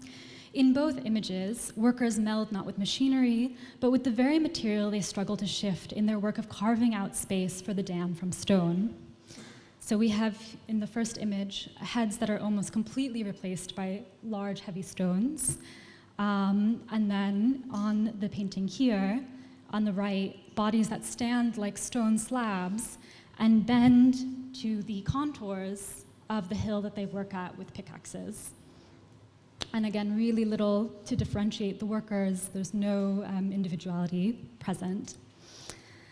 These paintings open space to imagine how abstracted depictions of labor might map onto the disorienting scale of collective labor at Aswan, as witnessed by artists, and how they might reflect the de-individualization of workers seen, for example, in the circulated press photos of workers discussed yesterday by Ali Musallam. How are these workers, visually and metaphorically, absorbed or obscured in their work?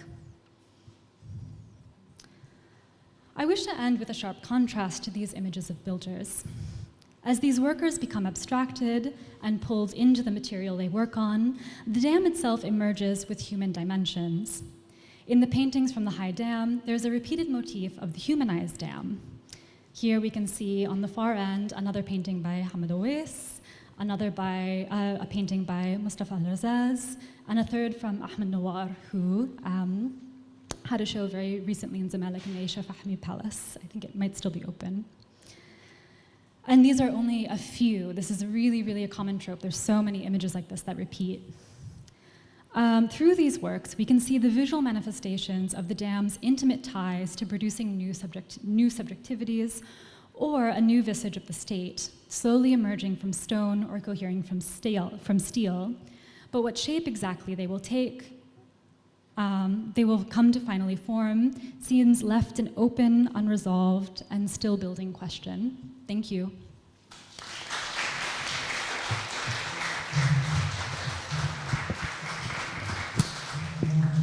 All right.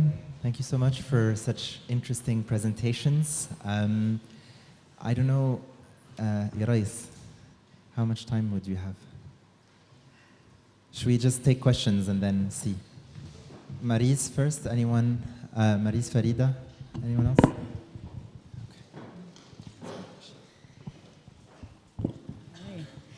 Thank you, everyone, for a great panel with too many resonances between them. I kind of have obviously a question / massive admiration for Ifdal. Sorry, I can't see you if I sit down, so I stand.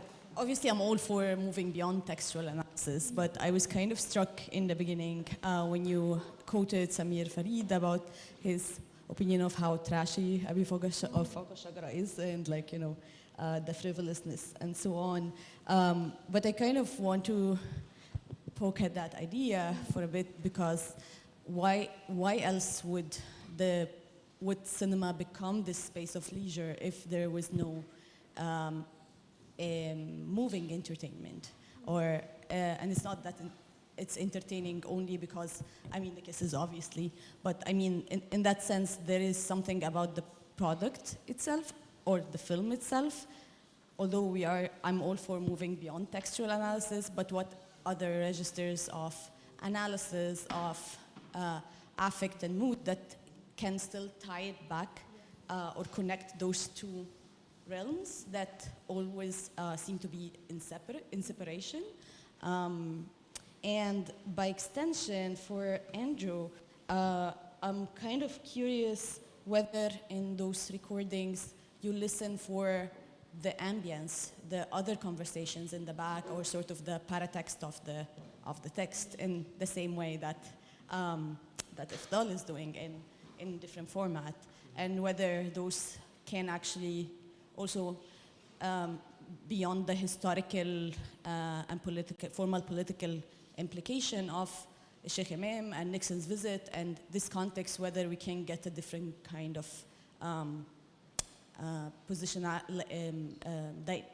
dynamic or nuance into the socialities that formed around those analog forms of mediation, which I agree is very interesting to see across the different mediums. ماريزا عشان الوقت بس. ادي الفريدة الأول بس. Thank you for a fantastic panel. Really enjoyed it. My question is for Ifdal. I was wondering, I'm actually very curious about the interviews you conducted with cinema goers in the 1960s. And it seems to me from what you presented that the majority had very strong memories of the actual going to movies. But you also referenced other sources that sort of make up the cinema culture, like posters and magazines. And so I was curious to see if your interviewees also interacted with these sources, that they, for example, send letters to the editors, that they collect, posters. I mean, I'm assuming they did, but it would be interesting to hear more about that. Thank you. عندنا أحمد سمير الأول وبعدين الأستاذ ورا وبعدين الأستاذ هنا وبعدين حضرتك. سيطرة، مفيش مشكلة. Thank you, everyone, for the interesting presentations. My question to Simon is about the afterlife of Sheikh Imam, specifically with the revolution, because I got introduced. Definitely, I wasn't there in the 70s, and I didn't know him personally or hear him live. But I remember during, I think my first encounter with him during Obama's visit to Egypt, because the song was revived somehow and I remember some people saying "Sharafti ya Obama Baba" and like bring the same spirit. And in the revolution, people, I remember singing, sitting in circles and singing Imam's songs, and like gives this new spirit to the song. And I feel that this is, for me, the most interesting thing of this guys who died, and this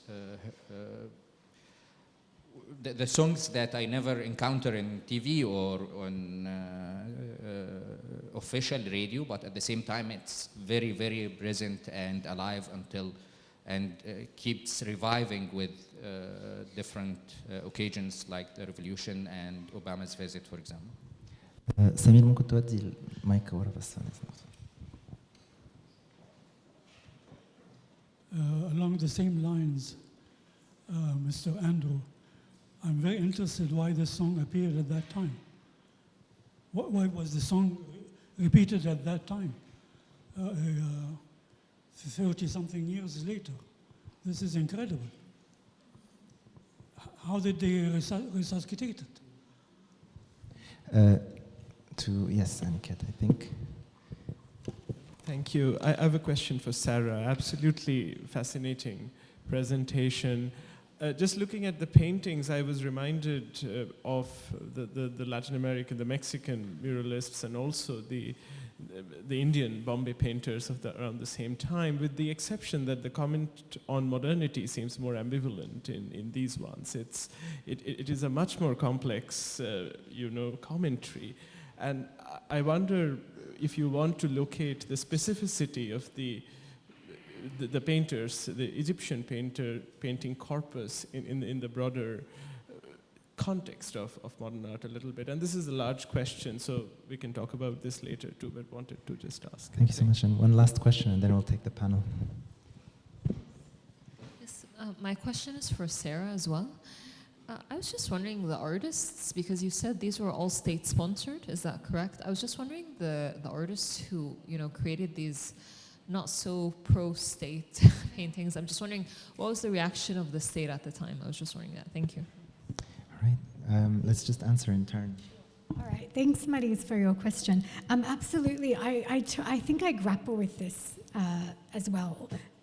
Is what to do with the film itself, because clearly, even in the interviews that I conducted, sometimes it's the film that enables a type of interaction with the audience, but also the film medium itself.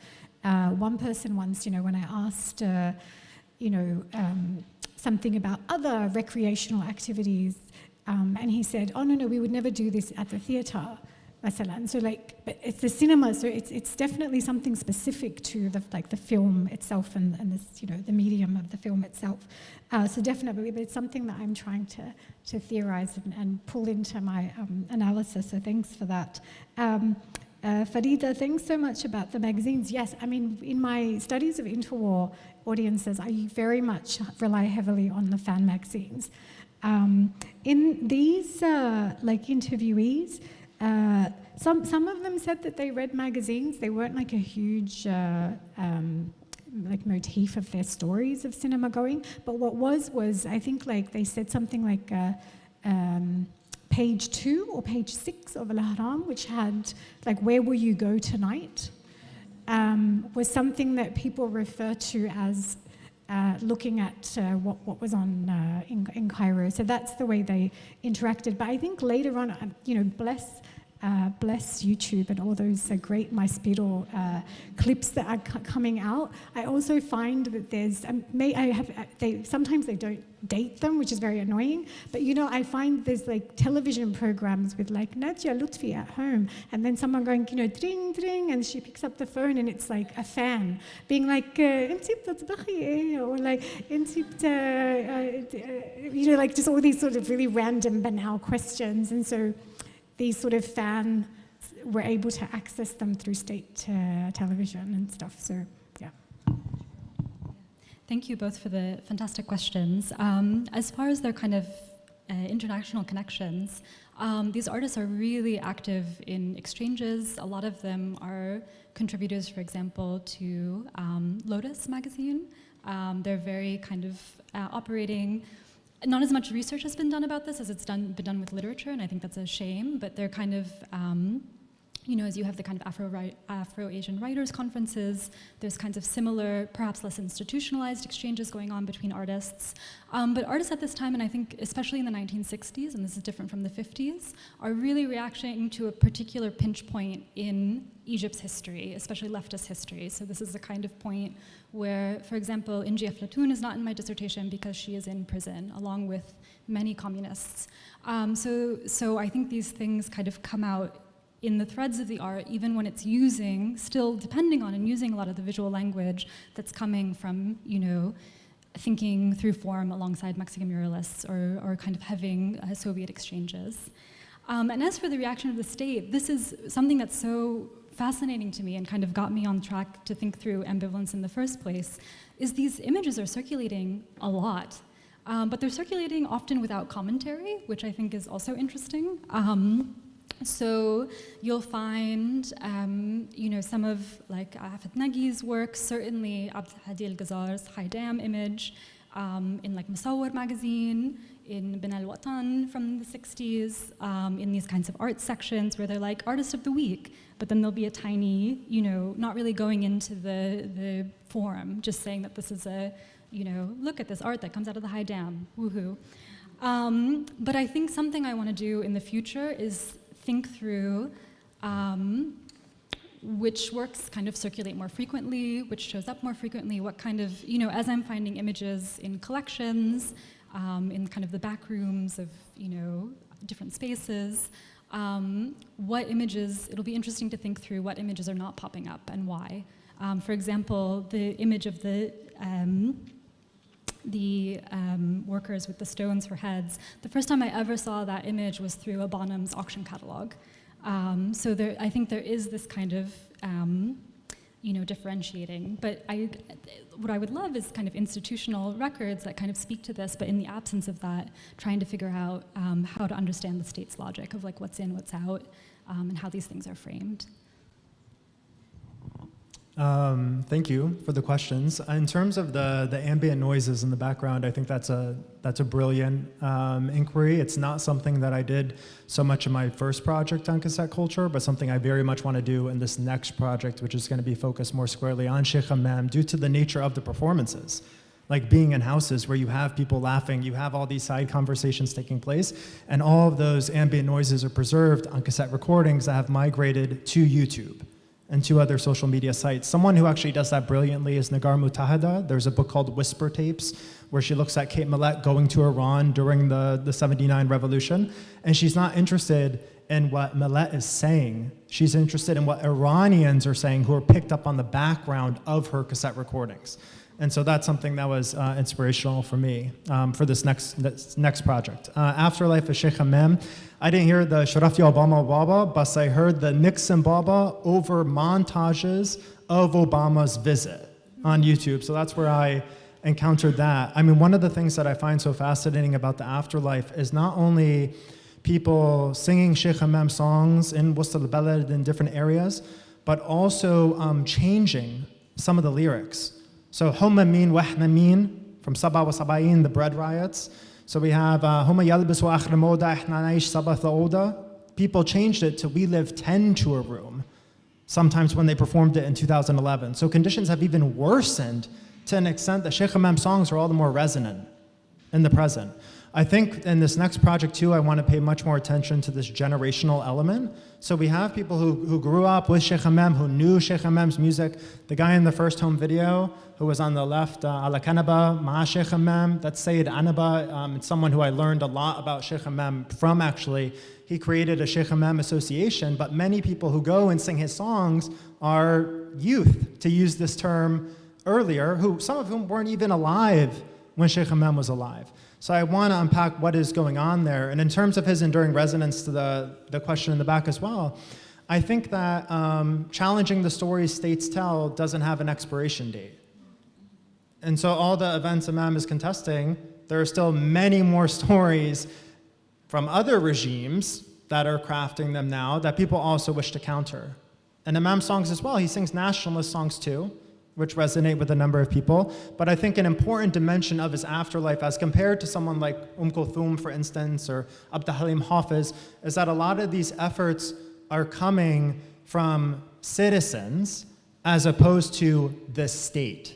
So we don't have a Sheikh Hammam monument or a museum, or Sheikh Hammam returning as a hologram of Sharaf Eif al-Opera and all these different places. So I think that that is a dimension that's worth thinking about. And Sheikh Hammam not being limited to Egypt, because there are many people that continue to perform his songs to this day in Palestine, in Lebanon, in Tunisia, uploading videos all the time on social media platforms that are amazing alternative archives that we frequently think of, as I like my students perhaps think of, as entertainment. We go on Facebook when we're not doing research. No, you can also do research on Facebook and on these other sites. And so those are all things I want to unpack further. Thanks.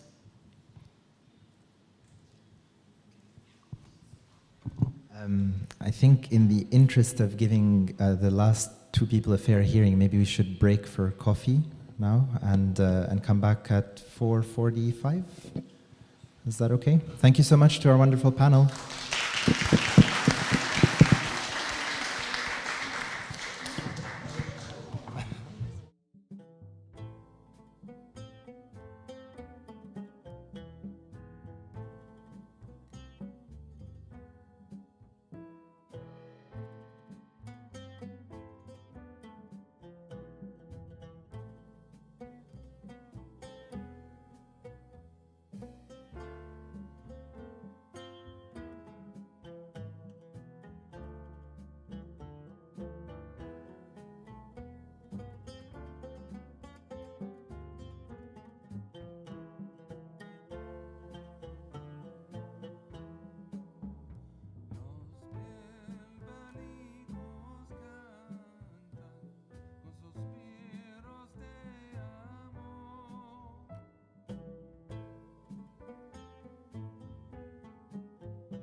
within the Commission of Exhibition 1965. I'm writing something about that.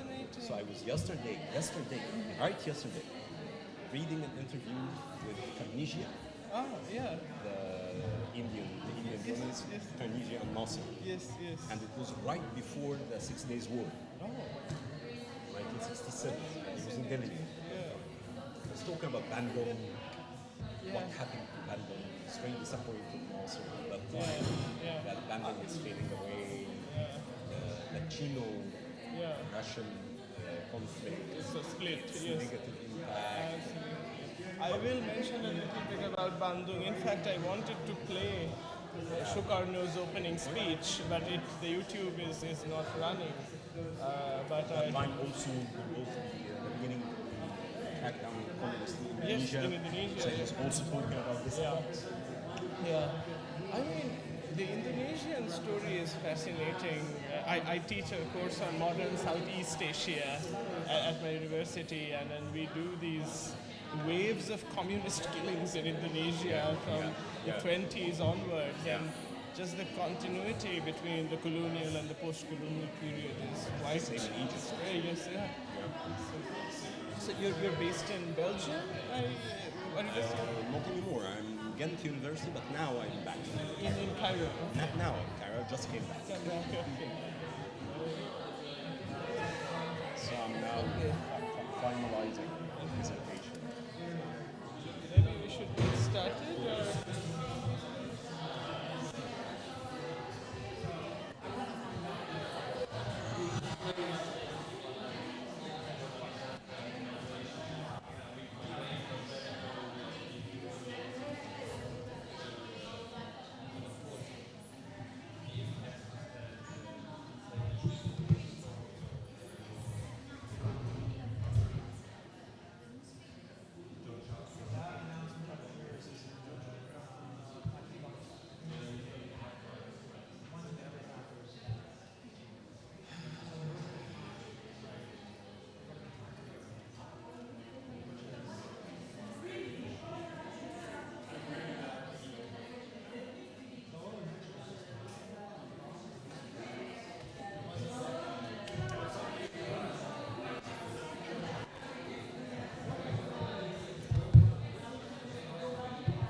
Harvard University?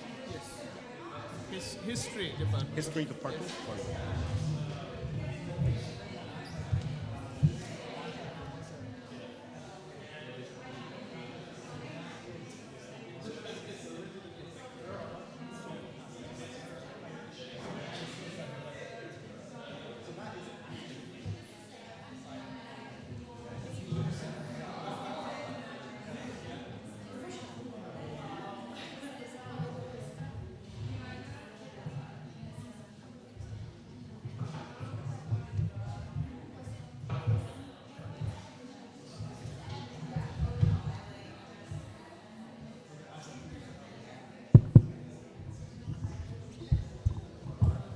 Hello.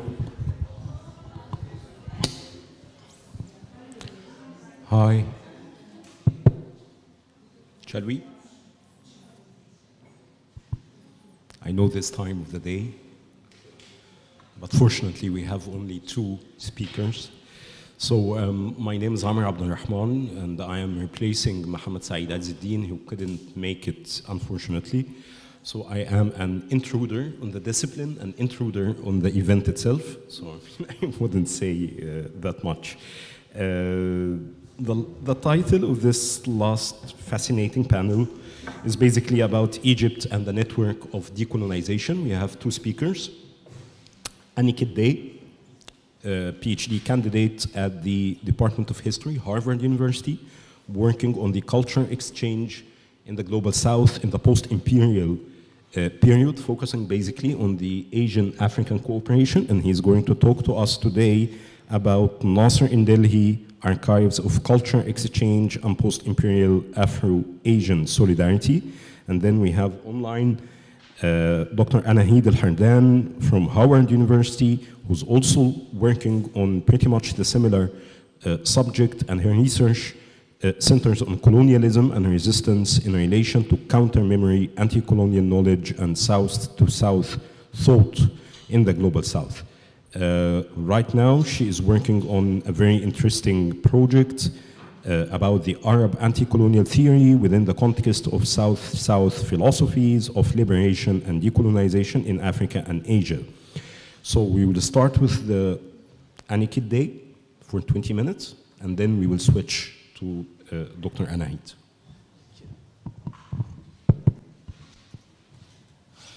Should I use this one or this one? Yeah, okay. Well, thank you very much for the introduction, and to the organizers for everything you have done to make this conference possible. It has been a delightful 2 days, and we have neared the end. So it is very exciting to speak. I'll begin with the disclaimer that I'm not really a historian of Egypt. I'm a historian of anti-colonial federalism across Asia and Africa. And I will use Egypt as a vantage point to explore some questions about archives and also about conceptualizing what this federalism meant in the period. Let me begin with a small story from April 1955. April 13th or 15th, Jamal Abdel Nasser lands in Delhi, meets his friend Jawaharlal Nehru, and they start for Bandung together. They make a pit stop at Rangoon, of all places, where you have the Burmese premier, U Nu, who's in the middle. And it's the annual Thingyan festival in Burma. That's the New Year's festival. Happens in mid-April, more or less all over South Asia. What happens in this festival is people are splashed with water on the streets as they walk past. So the 3 leaders, Nehru, Nasser, and U Nu, walk through the streets of Rangoon, splashed with water, end up in a monastery in the end, where they prepare food for the Buddhist monks and show it around. And clearly they're having a good time, as is evident from the photograph. The reason I choose this photograph is it's very unusual to see both Nasser and Nehru in these dresses. They are generally very impeccably dressed, and both of them were very, very specific about what to wear in public. What you see is, my understanding, can't really be explained. This is from the archives of the Irrawaddy, which is an old newspaper in Burma. I will begin with the premise that what you're seeing can't really be explained simply in terms of questions of strategic diplomacy, Cold War politics, or the non-aligned movement alone. Many leaders were part of those strategic alliances. Very few of them you would see in a setting like this, which gives rise to, I think, the broader question of what was the basis and historical lineage of what is often called Afro-Asian solidarity in the wake of decolonization. A mere pragmatic choice in the moment of the mid-20th century, as this has been mostly interpreted, or a product of deeper historical processes. I will argue that it was a part of the deeper historical processes. I don't want to bore you with historiography a great deal, but it's worth saying that this process is interpreted in two ways. One is there are the historians of international relations. I have cited Amitav Acharya and Christopher Lee, who have written histories of Bandung, who tend to conflate a non-aligned movement in the Cold War years with all forms of Afro-Asian solidarity between Africa and Asia in this period. This is the classic international relations approach to this. Secondly, there is a more sophisticated longue durée historical approach of federalism in Africa. We know there are some major works of Fairfred Cooper, Gary Wilder, and Adam Getachew, and somewhat of not quite the same degree of finesse, but quite a few on Asia too now. Takeshi Shiraishi from Japan, Harald Fischer-Tinne, but also most recently Niall Green, who has written a somewhat problematic book on the topic very recently. But the problem with this is they tend to be too tied to their own continents. So Africans, historians of Africa write historians of African federalism, sometimes bringing the Black Caribbean into view. Historians of Asia tend to stick to India, China, and Japan.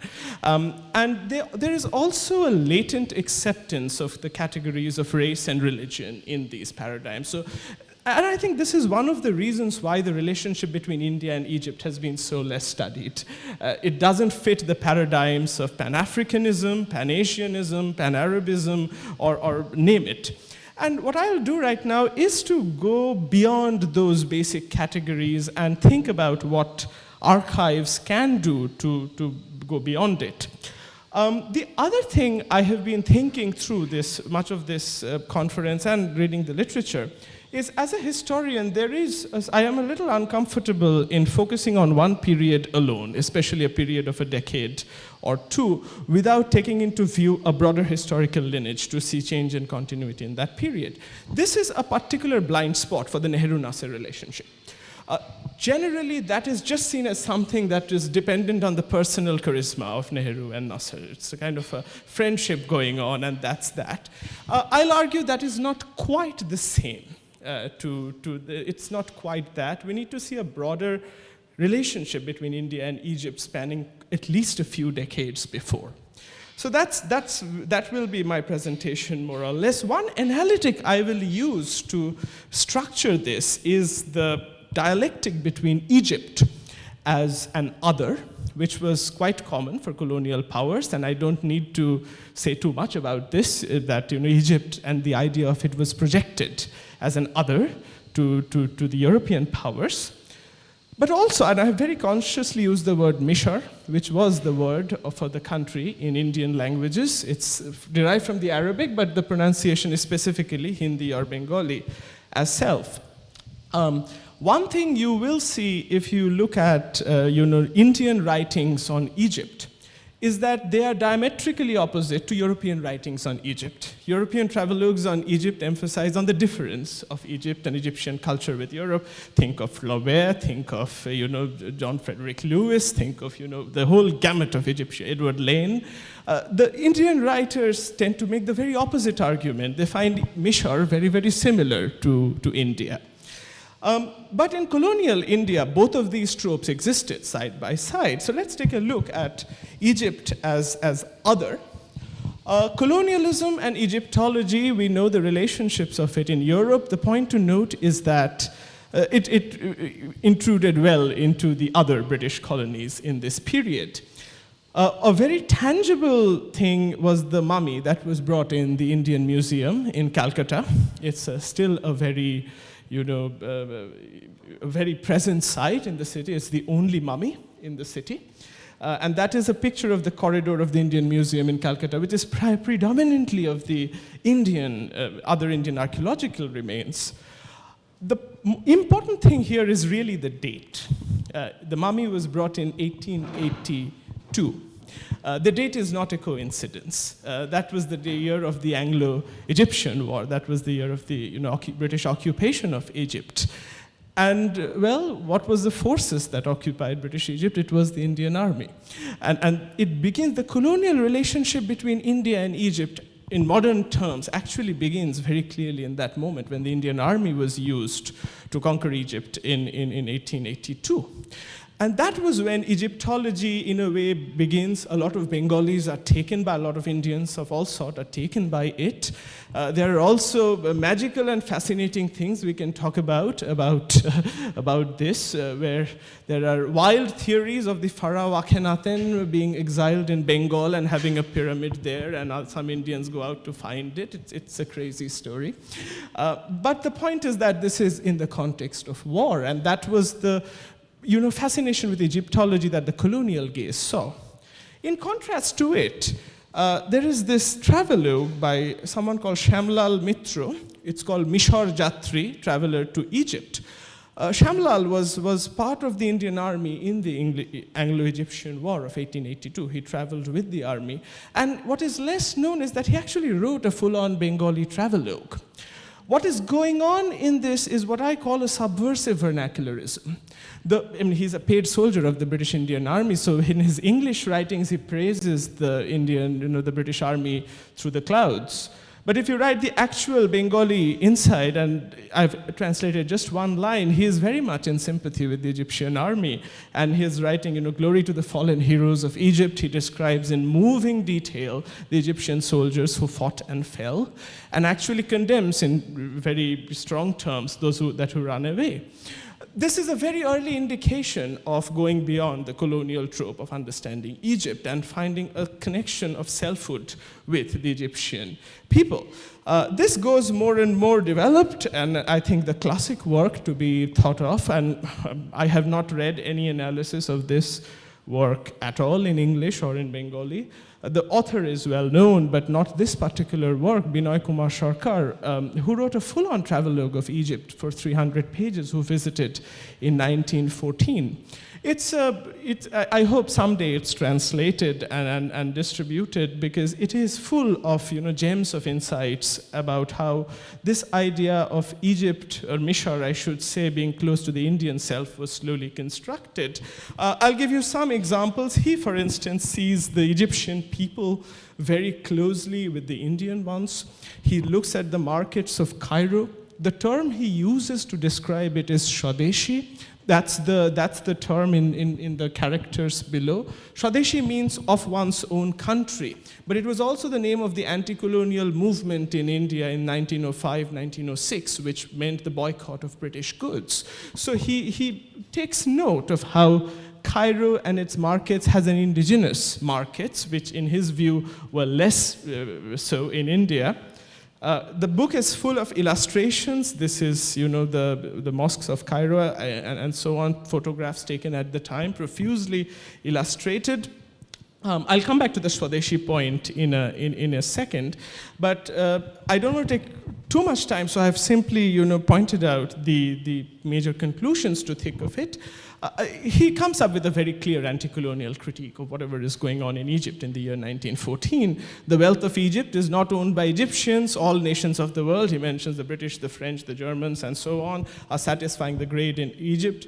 The Swadeshi reference comes in the second point. He sees Egyptian markets are flooded with foreign goods. He doesn't find local manufacturers in Egypt. He also draws a very interesting difference between dead Egyptology and living Indology. He says that the colonial knowledge of Egypt, the colonial fascination of Egypt, exists precisely because the Egypt of the pharaohs has been divorced from the present-day life of Egypt, which is not the same in India, he thinks, and his argument is to make Egyptology much more ingrained with the present life of Egypt, in a way Indology is. He praises the promulgation of university education in the mother tongue Arabic. There are deep, analysis of Muslim-Christian relations in Egypt vis-a-vis Hindu-Muslim relations in India. The point to note here is that none of these observations are made quite unique to Egypt. Sarkar made, and others made, very, very similar observations about India too. But also, and I'll come back to this point later, during his travels in China. I think both he saw China's fate of informal colonization by multiple European powers in the same period in parallel with what was going on in Egypt, which was a formal colony. And then Sarkar does something very interesting, not in this work, but in other writings, and he's not the only one who does it. This is a rather common comparison, which is seeing three pairs of leaders very similarly. One was Deshobandhu Chittoranjan Das in Bengal and his wife Bashanti Devi, Sun Yat-sen and his last wife Soong Ching-ling in China, Republican China, and of course Zaghloul Zaghloul Pasha and Safia Zaghloul in Egypt. The reason these parallels are drawn was Chittoranjan Das was trying to broker a deal between Hindus and Muslims in India as an alternative to partition and a complete divorcing of Hindu and Muslim politics. Same way, Sun, at least at the time, was trying to bridge the nationalists and the communists in China, and Zaghloul, at least in Sarkar's and others' readings, and this may not be entirely accurate, but from the Indian perspective, Zaghloul was seen to be quite successful in managing the multiple religious interests of Egypt in this period. There are a couple of observations here. One is, I don't think any of these three figures quite easily fit the nationalist narratives of the 40s and the 50s. They are a product of the 20s and the politics of that precise period. The other crucial thing is all of them die around 1925 or 1924. Sun and Chittoranjan die within months of each other. Zaghloul, I believe, a couple of years earlier. And after that, the three women take over rather important political roles in different periods. And that was quite important, at least in the anti-colonial imagination, of seeing them as a couple between men and women. I make this very clearly to see this was the visual imagery circulating, at least in India, in the 20s. By the time you reach the 40s, the 50s, the gender element becomes pretty clear. I am yet to see a single woman delegate in the Bandung years taking up that role. I think this is not a coincidence. This is a part of the many changes that take place in the transition from anti-colonialism to post-colonial statehood. This is one theme to talk more and more about. I think you have recognized Chou En-lai and Nehru, and that picture I think was in Bandung. And the other was during Chou En-lai's visit to Cairo with Nasser on the other end. Binoy Sarkar was in the 20s, early 20s, and so on. But the interactions continued. It is forgotten that Nehru visited Egypt in 1938, during when still the monarchy was in place. He was quite, taken, and so there was nothing. All of this is to say is that the India-Egypt relationship was going on from much prior than Nasser. In 1947, the Asian Relations Conference was held in New Delhi. Sorry, 5 minutes? Okay, I'll wrap up. Asian Relations Conference was held in New Delhi, and Egypt actually was a delegate to it. Egypt was considered a part of Asia, and it was, of course, the monarch then, the king. The king sent a delegate there too. And it is in this context, this long context, that we need to understand what transpires in Bandung between Nehru and Chou En-lai and Nasser.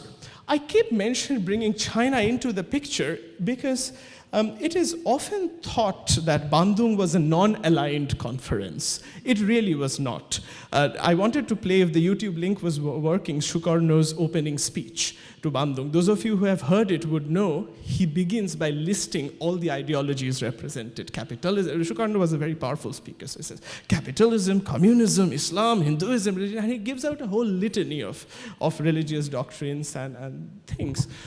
China was a major player in the Bandung conference. conference. So was Pakistan. So it was really, the Bandung really needs to be seen as a successor to the multiple international conferences I've just talked about, the Asian Relations Conference in Delhi, the various meets in Tokyo and elsewhere. To wrap up quickly, I think the major shifts that take place in the post-colonial period is that the post-colonial leadership, namely Nehru and Nasser, ended up being far more focused on modernist development. We know the list, dams, steel plants, heavy engineering, urban planning, than the older anti-colonial exchange. I wanted to talk a little bit about Aswan and the parallel dams in India, but I think we have spoken quite wonderfully about Aswan, so I didn't go in. So it became and of course, there was strategic and diplomatic supports in Nasser's wars and the Suez Crisis. Compare this with the Indian Army's role in 1882. That's a clear shift that we see in this period. But I think the bottom line is that a broader Afro-Asian anti-colonial solidarity gets reduced to bilateral relations between the nation states of India and Egypt in the high age of nation states. That is, I think, the way to see the changes and continuities in the Nehru-Nasser period. And so all forms of relationships slowly get transformed into bilateral ones. And that is part of what you see in this is in Belgrade, I believe. This is when the non-aligned movement as we know it is finally taking shape in the context of Cold War politics. The problem with this transformation is that when Cold War and other strategic alliances, wither away, so do these sorts of alliances. And then the India-Egypt story gets embroiled in a lot of, in the intricacies of Cold War politics, if you will. But I tried in a broader lens to look at the other ways of looking at this. It is worthwhile to mention in conclusion that Nasser's and Egypt relation trickled down after Nehru's demise, but it continued in India. This was, I believe, his last visit to India in 1966 with Indira Gandhi, who's Nehru's daughter, had just become prime minister then, and the president of India, Radhakrishnan, in between. As a coda, one might mention that even after Nasser, Sadat remained some kind of a player in India. This is Sadat with Mujibur Rahman, the first prime minister of Bangladesh. Sadat was actually the first Arab premier to visit Bangladesh in 1974. And this was a huge moment for Bangladesh because they, after breaking off from Pakistan, they became some kind of a pariah among several Muslim countries, and this was a major reassurance there. Concluding thoughts, internationalism in the Nehru-Nasser era, I think, cannot be understood without references to the century-long shared colonial and anti-colonial experiences in Asia and Africa. The bilateral history of internationalism, presupposing the nation state, may quite be misleading, and this is why I kept on bringing China and Burma and the other smaller players, simply to avoid reading back the nation state too much. I also would like to, as a takeaway, think about the dialectic between Egypt as a colonial other and Misr as an anti-colonial self as fundamental to understanding these sorts of archives. And finally, I think Egypt, with its duality of Asia and Africa, is a particularly fruitful site for understanding anti-colonial federation across race and religion. It is one of those liminal questions that doesn't quite fit in, which is why it's quite productive to ask difficult questions and come up with more complex stories. I think I'll end there.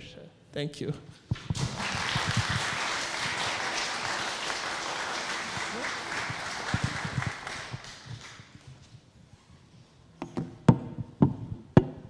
Thanks, Anikit, and perfect timing indeed.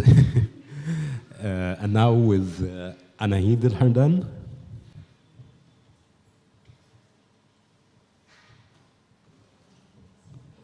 $20 minutes too.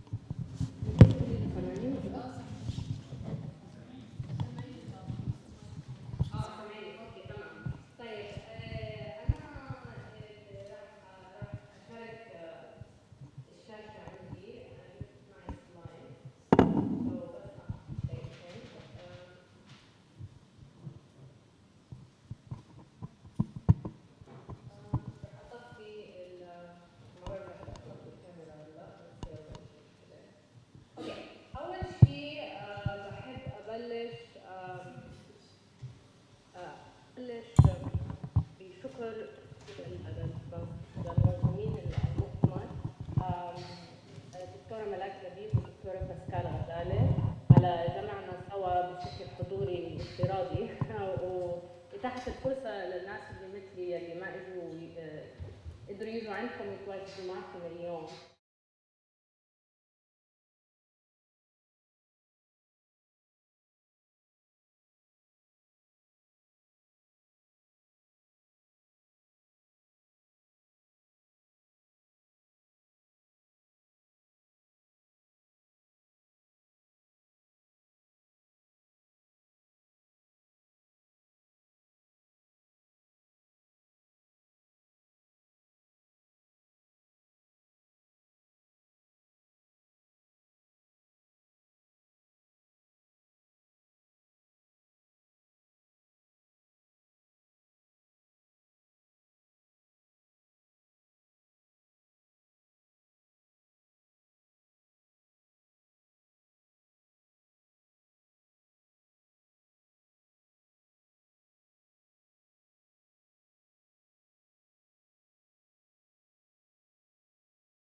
Good 18 hours of the day without power. Finish with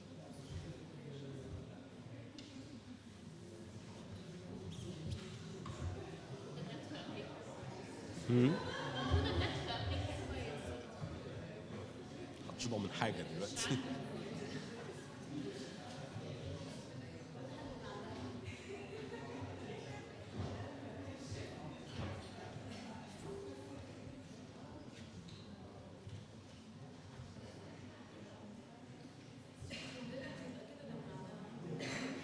احنا اكيد اونلاين ها؟ هو زوم شغال بالظبط اكيد من عندنا.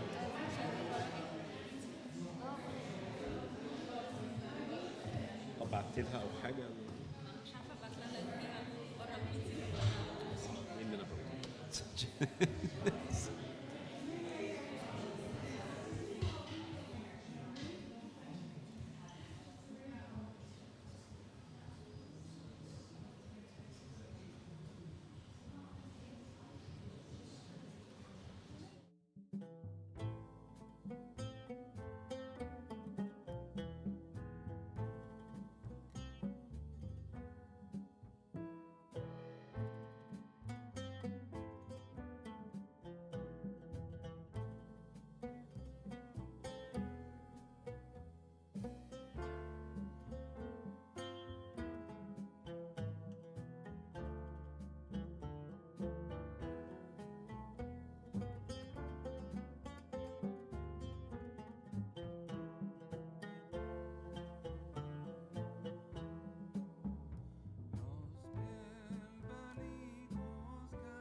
And my meta concern is about the anti-colonial movements of the late 1950s and 1960s and their generation of social thought that can be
a writer's journal, commission studies, and organizational material.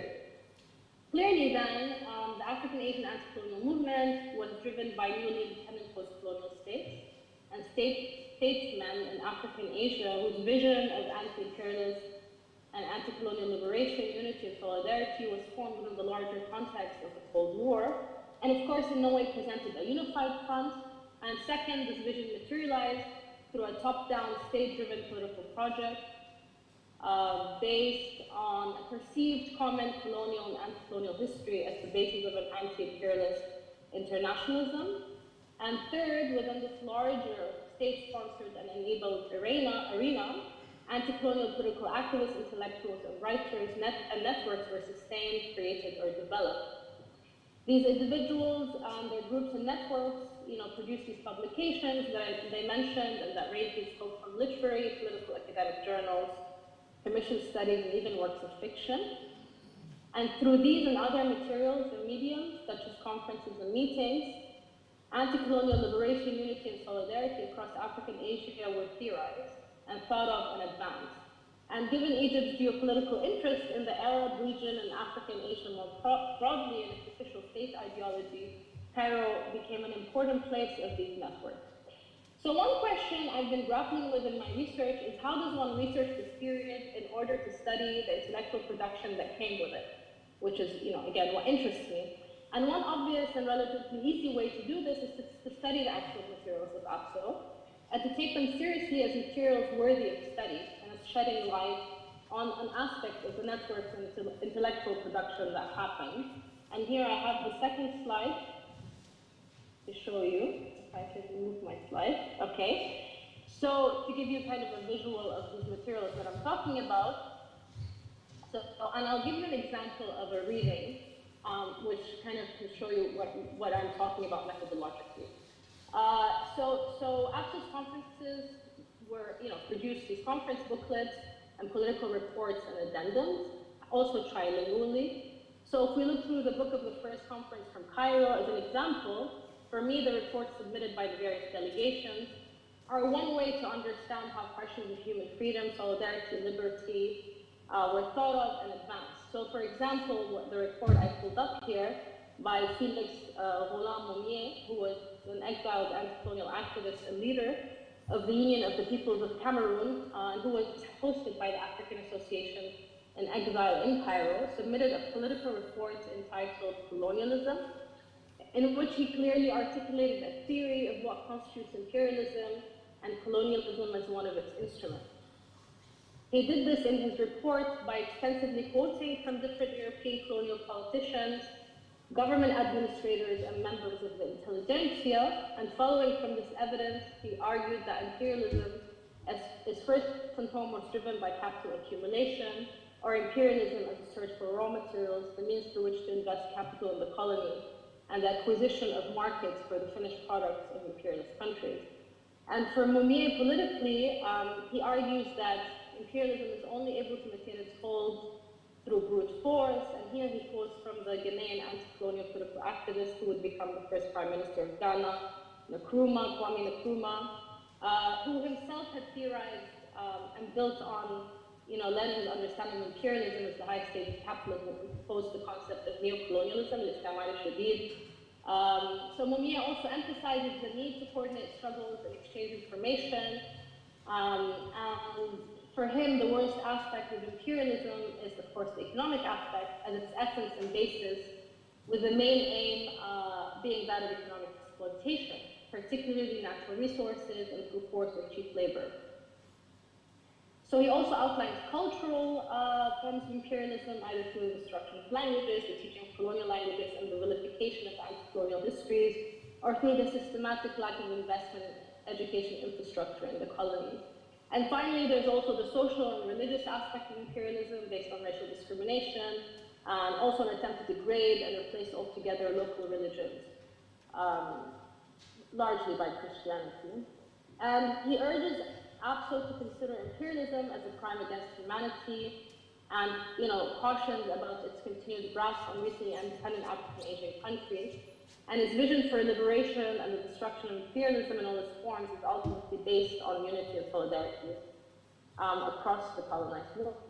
So this is really one example of the kind of detailed textual analysis of these really rich reports and material, I think, I would argue, of APSO that I've been looking at, and the materials of the organization that is often thought of as ephemera and not worthy of consideration seriously.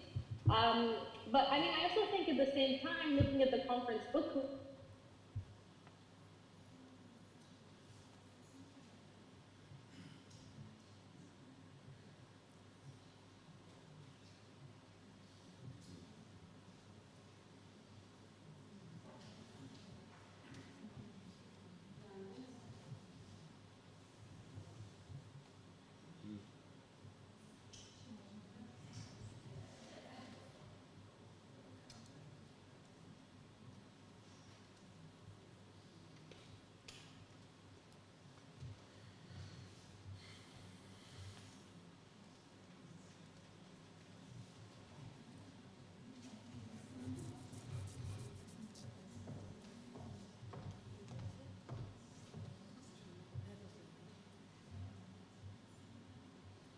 احنا موجودين.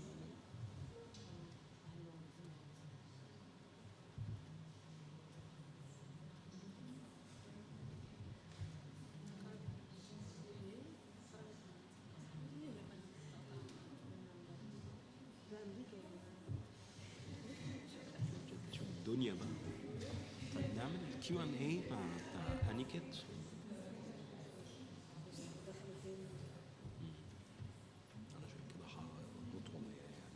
المفروض خلصنا.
question of women and anti-colonial feminism, and these kind of publications. And actually, the point I wanted to make before the line dropped was that we heard earlier about that women were present.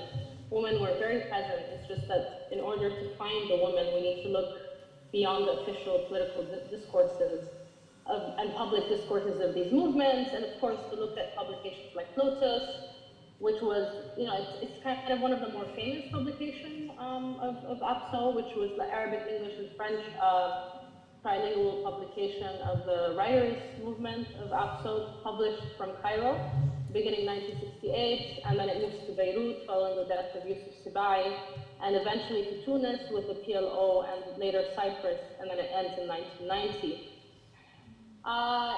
So another methodological possibility for me as I've been pursuing this research has been to pursue the biographical question of the activists and intellectuals that appear in passing in these myriad publications, and especially women, who do not center in public anti-colonial history and discourses, despite their central role in this period.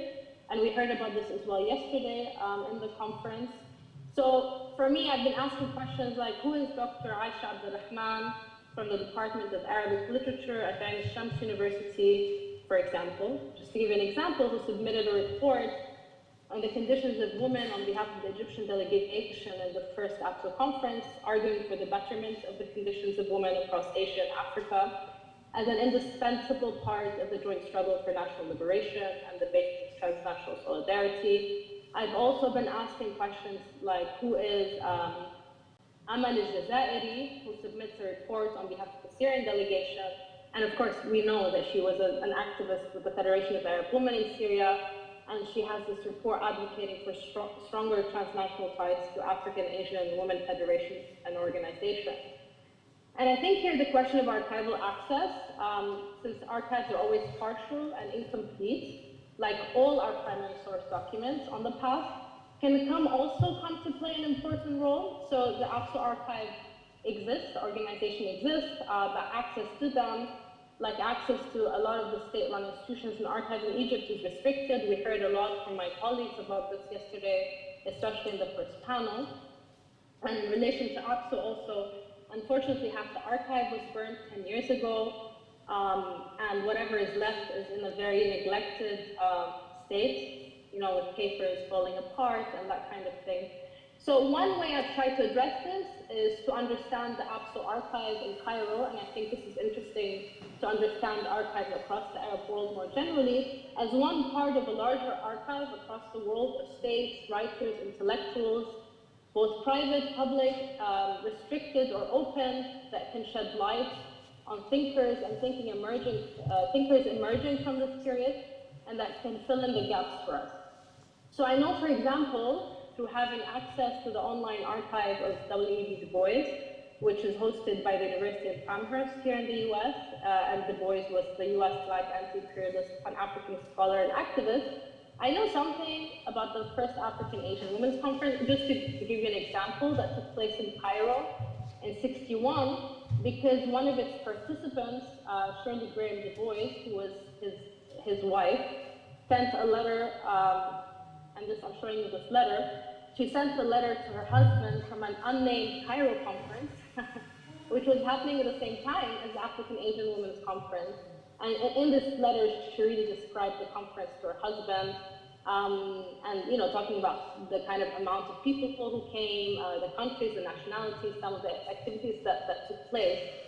And similarly, the archives of the former Soviet Union are really important, and the East Bloc, which we can connect to various Arab archives. So for me, the GDR archives, the archives of the German Democratic Republic, is particularly important, in which I've been working for some years now, because they provide invaluable material on this period. And given the fact that Cairo actually hosted a GDR delegation, it wasn't official representation, it was like an office. A lot of the APSO documents can be found there, and the correspondence between these GDR officials and APSO officials and activists. So I just brought you some things, some images, to keep you listening to me of this archive. So the story I'm trying to tell and show, really, with repeated interruptions, is that this period of massive intellectual production centered in Cairo but also taking place through transnational networks and actors globally through different languages and connections. I mean, this is what was happening at the time. And using apps to official publications, tracing the biographies of the people involved, especially where they're well-known, poring over the social, political, literary journals, and examining different and interconnected archives where we don't have access to archives in Egypt or other Arab countries, bearing in mind that the most, these are strategies to undertake the study of this period and to take the production of ideas from this period seriously. But this is also the effort, really, it's not the effort, I think, that we fall on artists as individual researchers, given how rich this period is and how vast and expansive its networks and intellectual production is, and the amount of language abilities and access and funding that it requires. So in conclusion, what I want to show you, finally, is a short film, and hopefully it won't cut. But if it cuts, then the organizers feel free to show it on my behalf. A short film based on my research team's archiving project at the American University of Beirut, where I was before I moved to DC. And as part of the program that I lead, emphasizing the importance of the creation of an archive dedicated to this period, then the part of the world where this archive belongs, and for researchers from this part of the world to have access to it. And I'm happy to talk more about this, but I'm going to first screen the film because I think the film will say a lot more than I can say, and then also I'm now a bit worried about more interruptions. So there you go. I'm just going to open my film screen. Okay. All right. I don't think we'll be able to show all of it, but at least a glimpse. Oh, it's a 5-minute film. It's very short, so.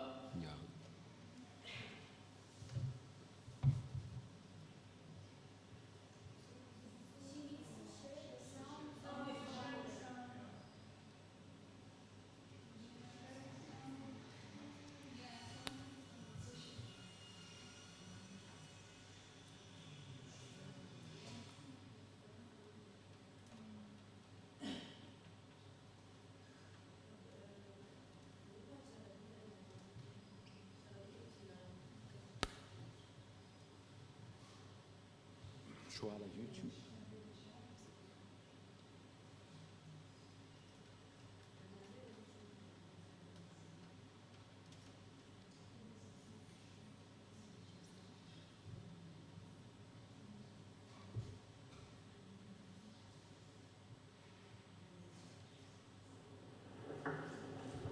Hello, welcome.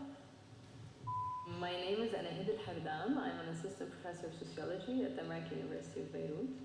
I'm currently a principal investigator on Afro-Asian Futures Past, which is a research program funded by the Andrew Mellon Foundation. We are a group of interdisciplinary scholars interested in social and political theory and ancient cultures of the decolonization era. What we are also trying to do is to build a repository of primary source documents in our university libraries in order to enable this kind of research by scholars from this part of the world, but also from all over the world.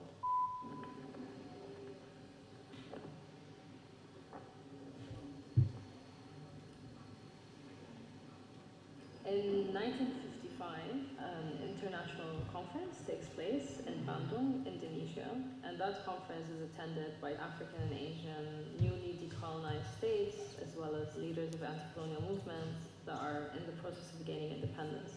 So here you see rare footage from the era, from the Bandung conference. You see the arrival of the statesmen, you see the flags, the high diplomacy, but beyond that, this really becomes the beginning of a moment in history that gives way to various activists, intellectuals, and writers connecting with each other.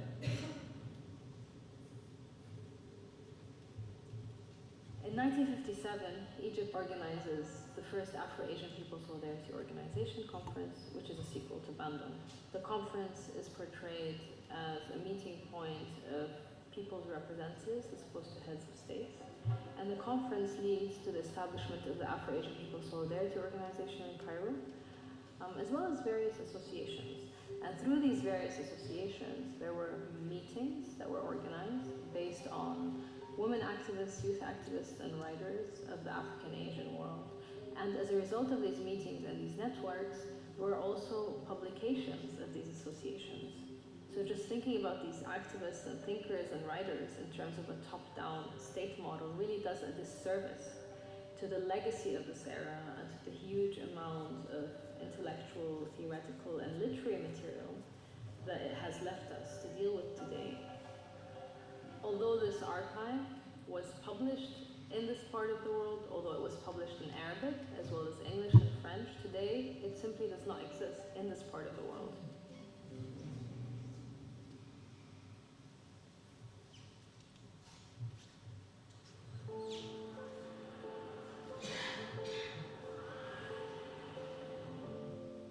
The way we're building this archive is that we're actually going out to secondhand book dealers in Beirut and in Cairo. We are looking through the various secondhand bookshops, the old markets, and we are asking various publishers, we're tapping into various networks, and we are trying to purchase this material.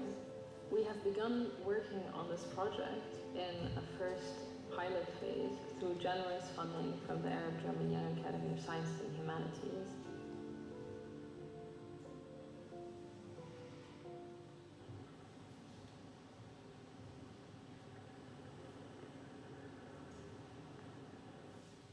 The nature of the archive we're building, the fact it is on a period which is largely neglected, which is largely understudied and ignored for various reasons, makes it even more pressing and urgent.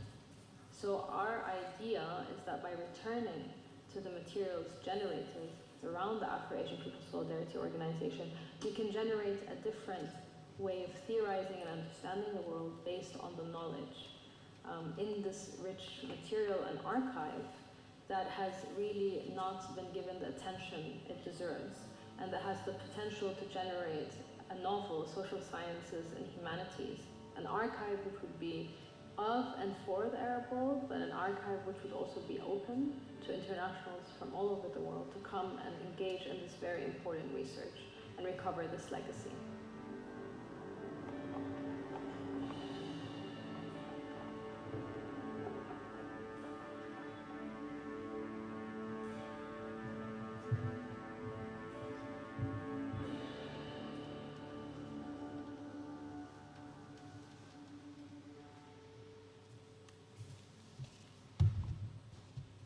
Thank you. I'll stop here. And my apologies again for the technical.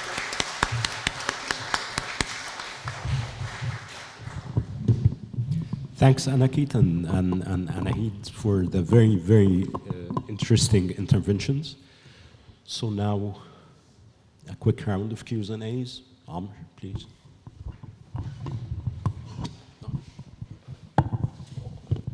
Thank you.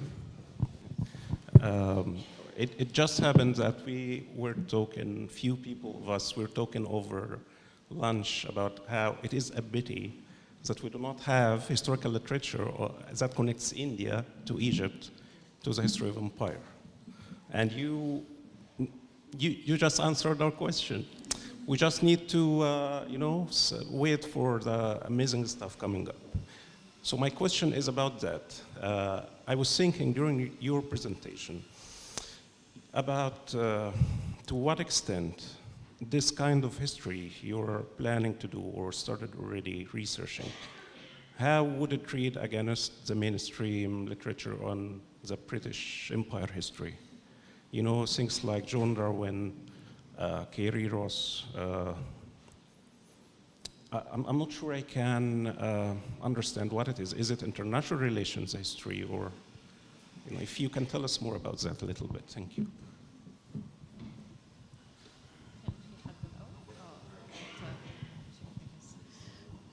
Yeah.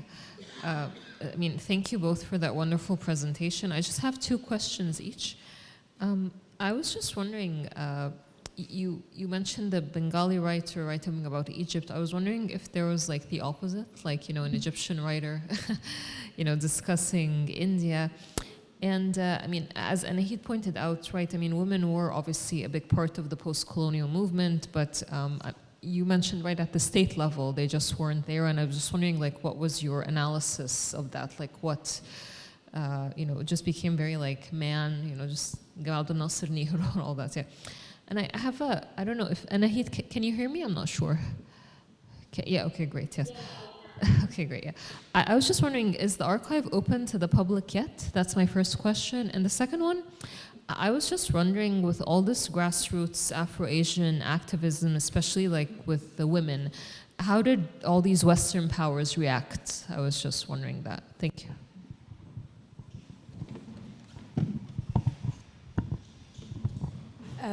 I can also thank you very much. You brought the Indian issue in Egypt, and I'm so curious about this relationship more and more.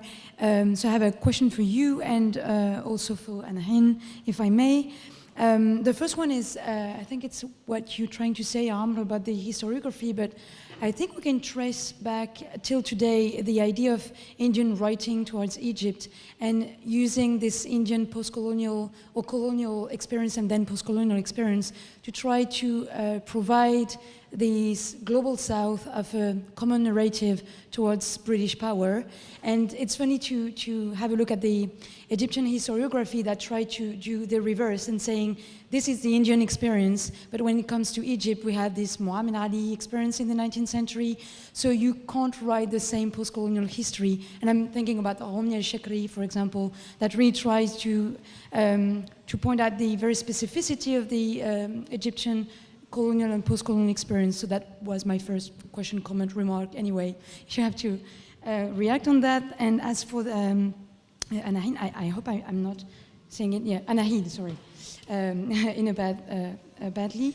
It's about the internal Arabic relations in this Afro-Asian cooperation when it comes to literature. I just have a small anecdote in mind, but I met Mohamed Barada, and he's a Moroccan writer, and he told me about this African-Asian solidarity when it comes to literature, and he said that Egypt was so strong at that time that it was quite difficult for other Arab speakers or Arabic writers to have a voice, at least that's what he said, and he explained that he really tried to build a national, meaning Moroccan novel to express Arabic literature in a different way than from Egyptian writers that had really a strong power in this specific association. So I was wondering if you have any comments on that too. Thank you. Yeah, thank you very much for this Africa-Asian and particularly Indian-Egyptian connection. I mean, you already pointed out that this specific connection between Egypt and India goes further back. And I was wondering if you could stretch it even further back, because I remember, for instance, to have read that Muhammad Ali Pasha, he bought actually warships from India in his first round actually of his fleet before he built his own fleet in Alexandria. So there was this connection of emancipation, basically, of providing means for emancipation through this connection between Egypt and India.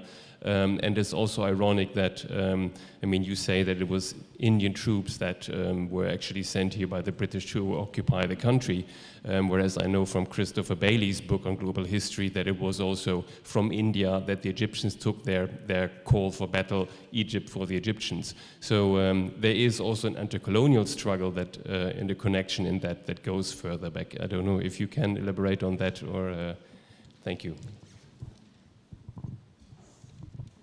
Thank you for the very rich presentations. I have two questions. So one for Aniket. So I find your approach interesting because usually Egypt, India is seen, the comparison or the circulations are seen at least for like early 20th century and late 19th century from the perspective of the colonized, the British, and how British personnel and experts circulated and British expertise circulated between India and Egypt. So, I mean, the Anglo-Indians, and so this has been studied, but the other aspect or the other side hasn't been. And my question also about Bandung, because there's been a lot of interest in Bandung and as part of, Cold War decolonization. are you trying to rethink Bandung as part of an earlier history, or so are you challenging a bit the current historiography of Bandung, on Bandung? And thank you very much for, I was very interested in this, archival project. I think the question has been posed if the archive is open, and also is there a research project on the archive, or is it just an archival project, or is it also a research project on the intellectual traditions and the whole lost intellectual traditions around the solidarity movements, etc. So that was my question. Thank you.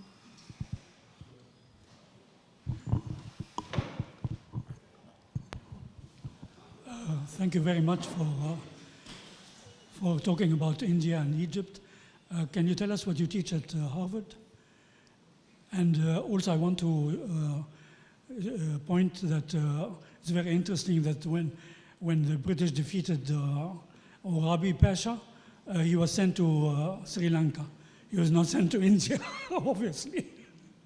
And another thing, you explain why President Sisi was the guest of honor recently in India. I mean, I never understood this, but now I understand it fully. Thank you. Thank you for a very interesting project and the story about this book. I'm really personally interested now to read Sakar. I'm not sure if I'm pronounced the name correctly, his book about Egypt. And I feel that at that moment there was a lot of, part of the decolonization or anti-colonial project was to strengthen the connection between African and Asian or South-South connections. But I feel right now it's usually, at that time it was popular and governmental level. I feel right now there are some way weaker connections, but it's usually done through NGOs and things usually mediated by the previous colonial power. So it's even this conference is mediated through the American and French institutions. So, or somehow it's usually affiliated or going through this connection with the global North to reconnect the global South. So I'm thinking if there is a possibility, or you see there is a space for South connection, direct connection, without this going up and coming back to South.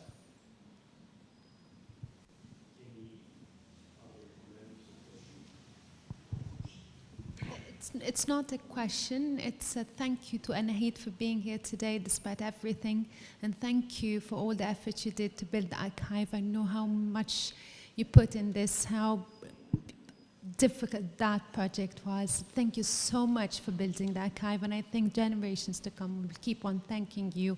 This is a wonderful project, and it was a wonderful presentation. Thank you so much for this.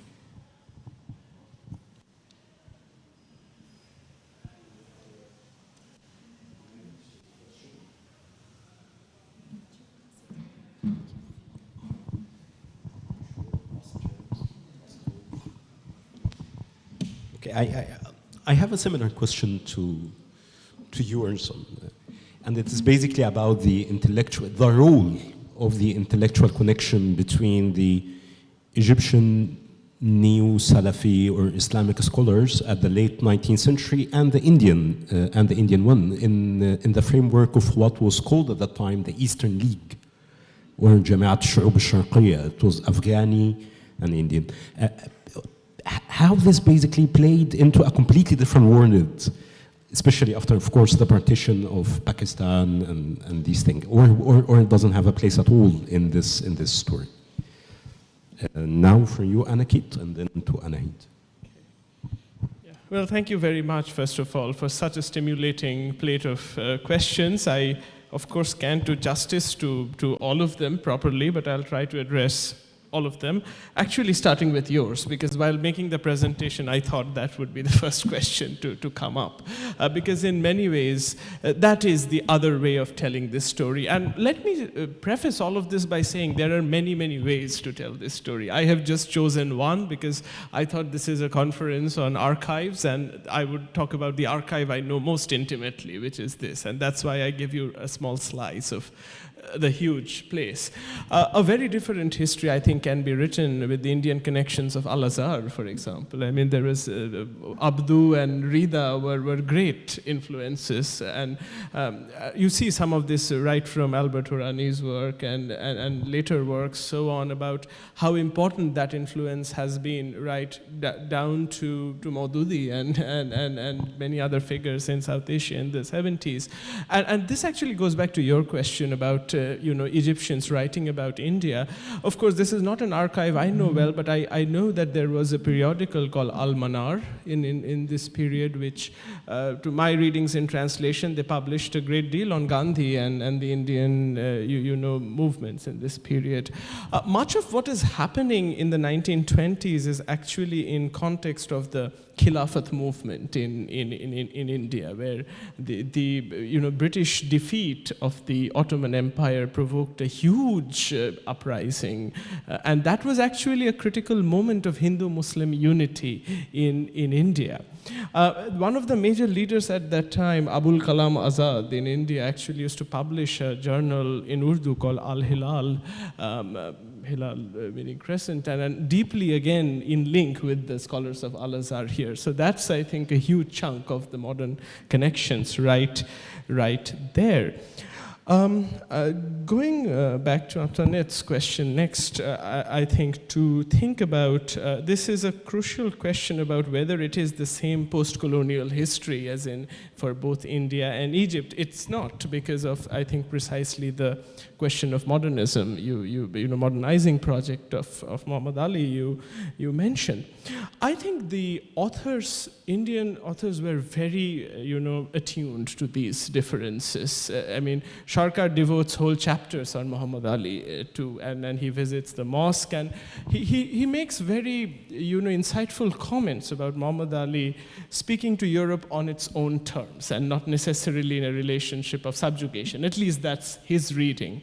Again, this is, I think, ultimately a question of periodization, of understanding this precise moment of late 19th, early 20th century, the most aggressive phase of European imperialism, I think creates a sort of specific experience. I have had very heated debates with my Chinese history professors at Harvard, this is the argument we hear about China all the time, that China was not colonized. How can you talk about post-colonial China? Yes, it was not, but if you see the Opium Wars and what was going on in the Second Opium War in China, the same photographer, Felice Beato, took pictures of the mutiny in India and in China. So I think, again, that period of 40, 50 years actually produces some commonalities of colonial experience. That'll be my answer to that.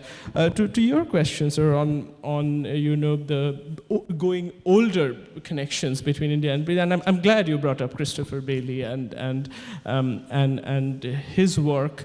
Absolutely, yes. Again, I took one slice, but one can go, so long as we are attuned to the periods of imperialism. The period of imperialism in early 19th century in India was very different. It was a patchwork imperialism. A state like Hyderabad was independent, which had its own relations with Iran and even Turkey. So counting that, I think it's well worth going back to the extent possible. To Malak's question on, I think this is one of the approaches I try to make in my work, is to see the dialectic between how colonial connections and perceptions of colonizers, the British in particular, and the anti-colonial figures, tend to be in a dialectical relationship and speaking to one another. And that's something I tried to do a bit in the Egypt versus Misr dichotomy here. So far as rethinking Bandung is considered, I think yes. I have not been very satisfied with the historiography of Bandung. Bandung is generally seen as a moment of hope and of good times and camaraderie that disappears later. if you see it in the context of the broader anti-colonial conferences before, you actually see some questionable developments in Bandung itself. For example, the countries that had not gained independence were not invited to the Bandung conference. It was which included much of Africa, actually, in this period. This was not the case in the Asian Relations Conference in 1947, when India itself was not important. It was March 47, India gained independence in August.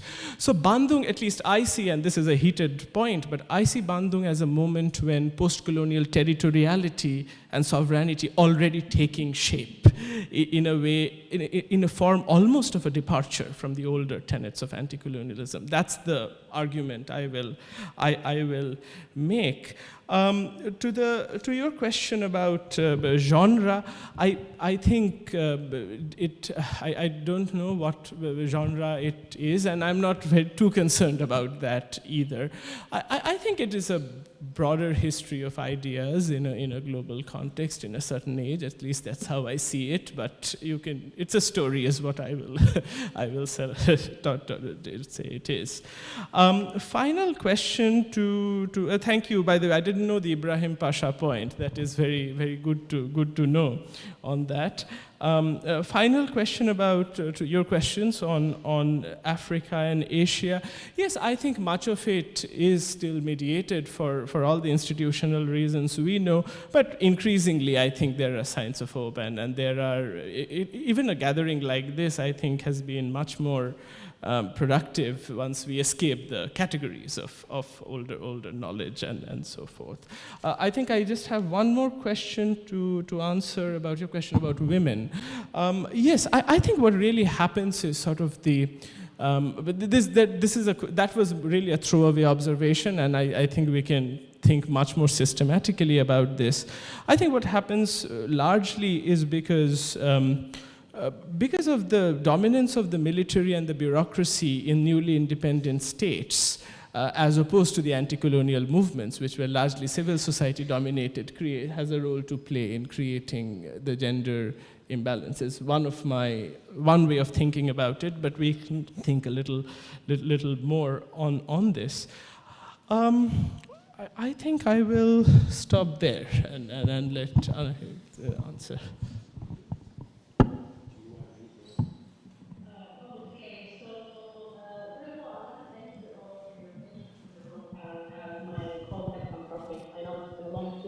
So thank you for bearing with me and for being in the audience. And I want to thank you also for all your questions.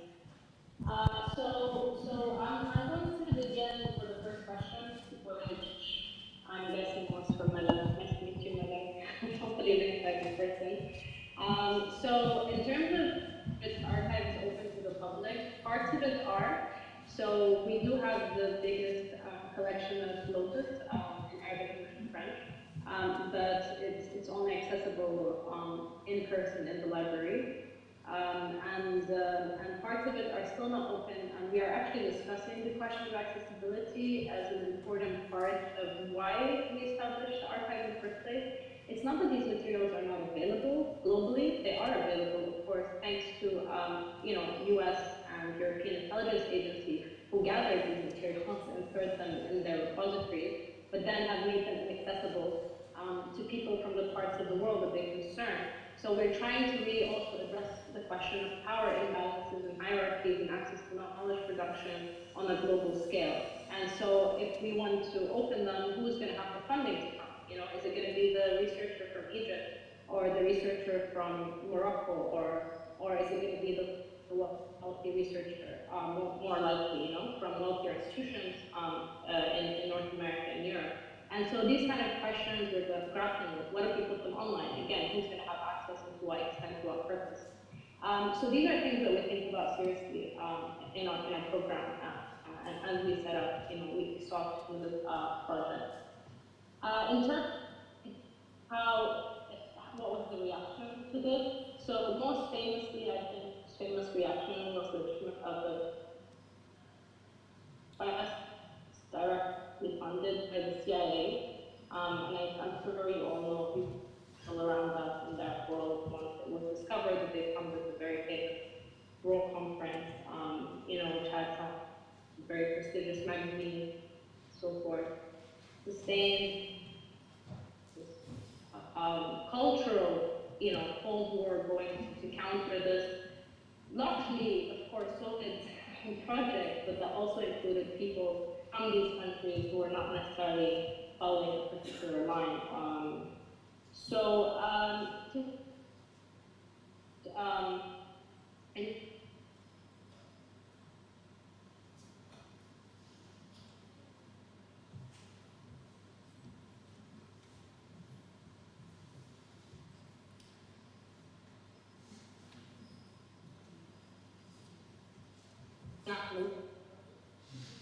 I looked through Lotus for the social and political material, but if you just have one look through Lotus, you will see the whole Arab contribution. So have agrees to refute, like from Syria, Lebanon, and Palestine. Sentiment comes from, and indeed, it goes against the ethos of the intellectual production of this era in an Arabic language as a third language and as a balancing language to frame important points that people were taught, that peers, how do we talk to each other, our languages, and a third language, not a colonial language, And in terms of, there was a final question about the project on archive aspect is part of a research program. Was not, when we set up the program, we experienced of having this repository in the Arab part, and so this was, if you like, a footnote, the larger project, which is really 5 groups of researchers. I'm working on the. Oh, okay. You're saying you can't hear me clearly. Well, okay. We can correspond. I'm thanking you again for your patience and for having me. Next time, hopefully, in Cairo, and I'll be clearer. So, enjoy the cultural club today. Take care.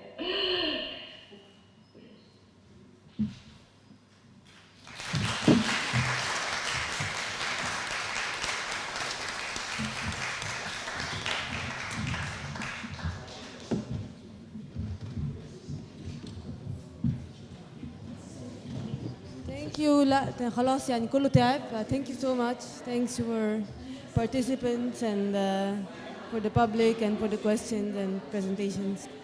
بس كله recordings depends on we'll have to ask the participants. Yeah, بس يعني depending on if participants accept to. We'll see with the participants if they're okay with the. But we have the recordings. We'll see if we can just put them online for the wider public. Thank you so much. Thanks. Thank you.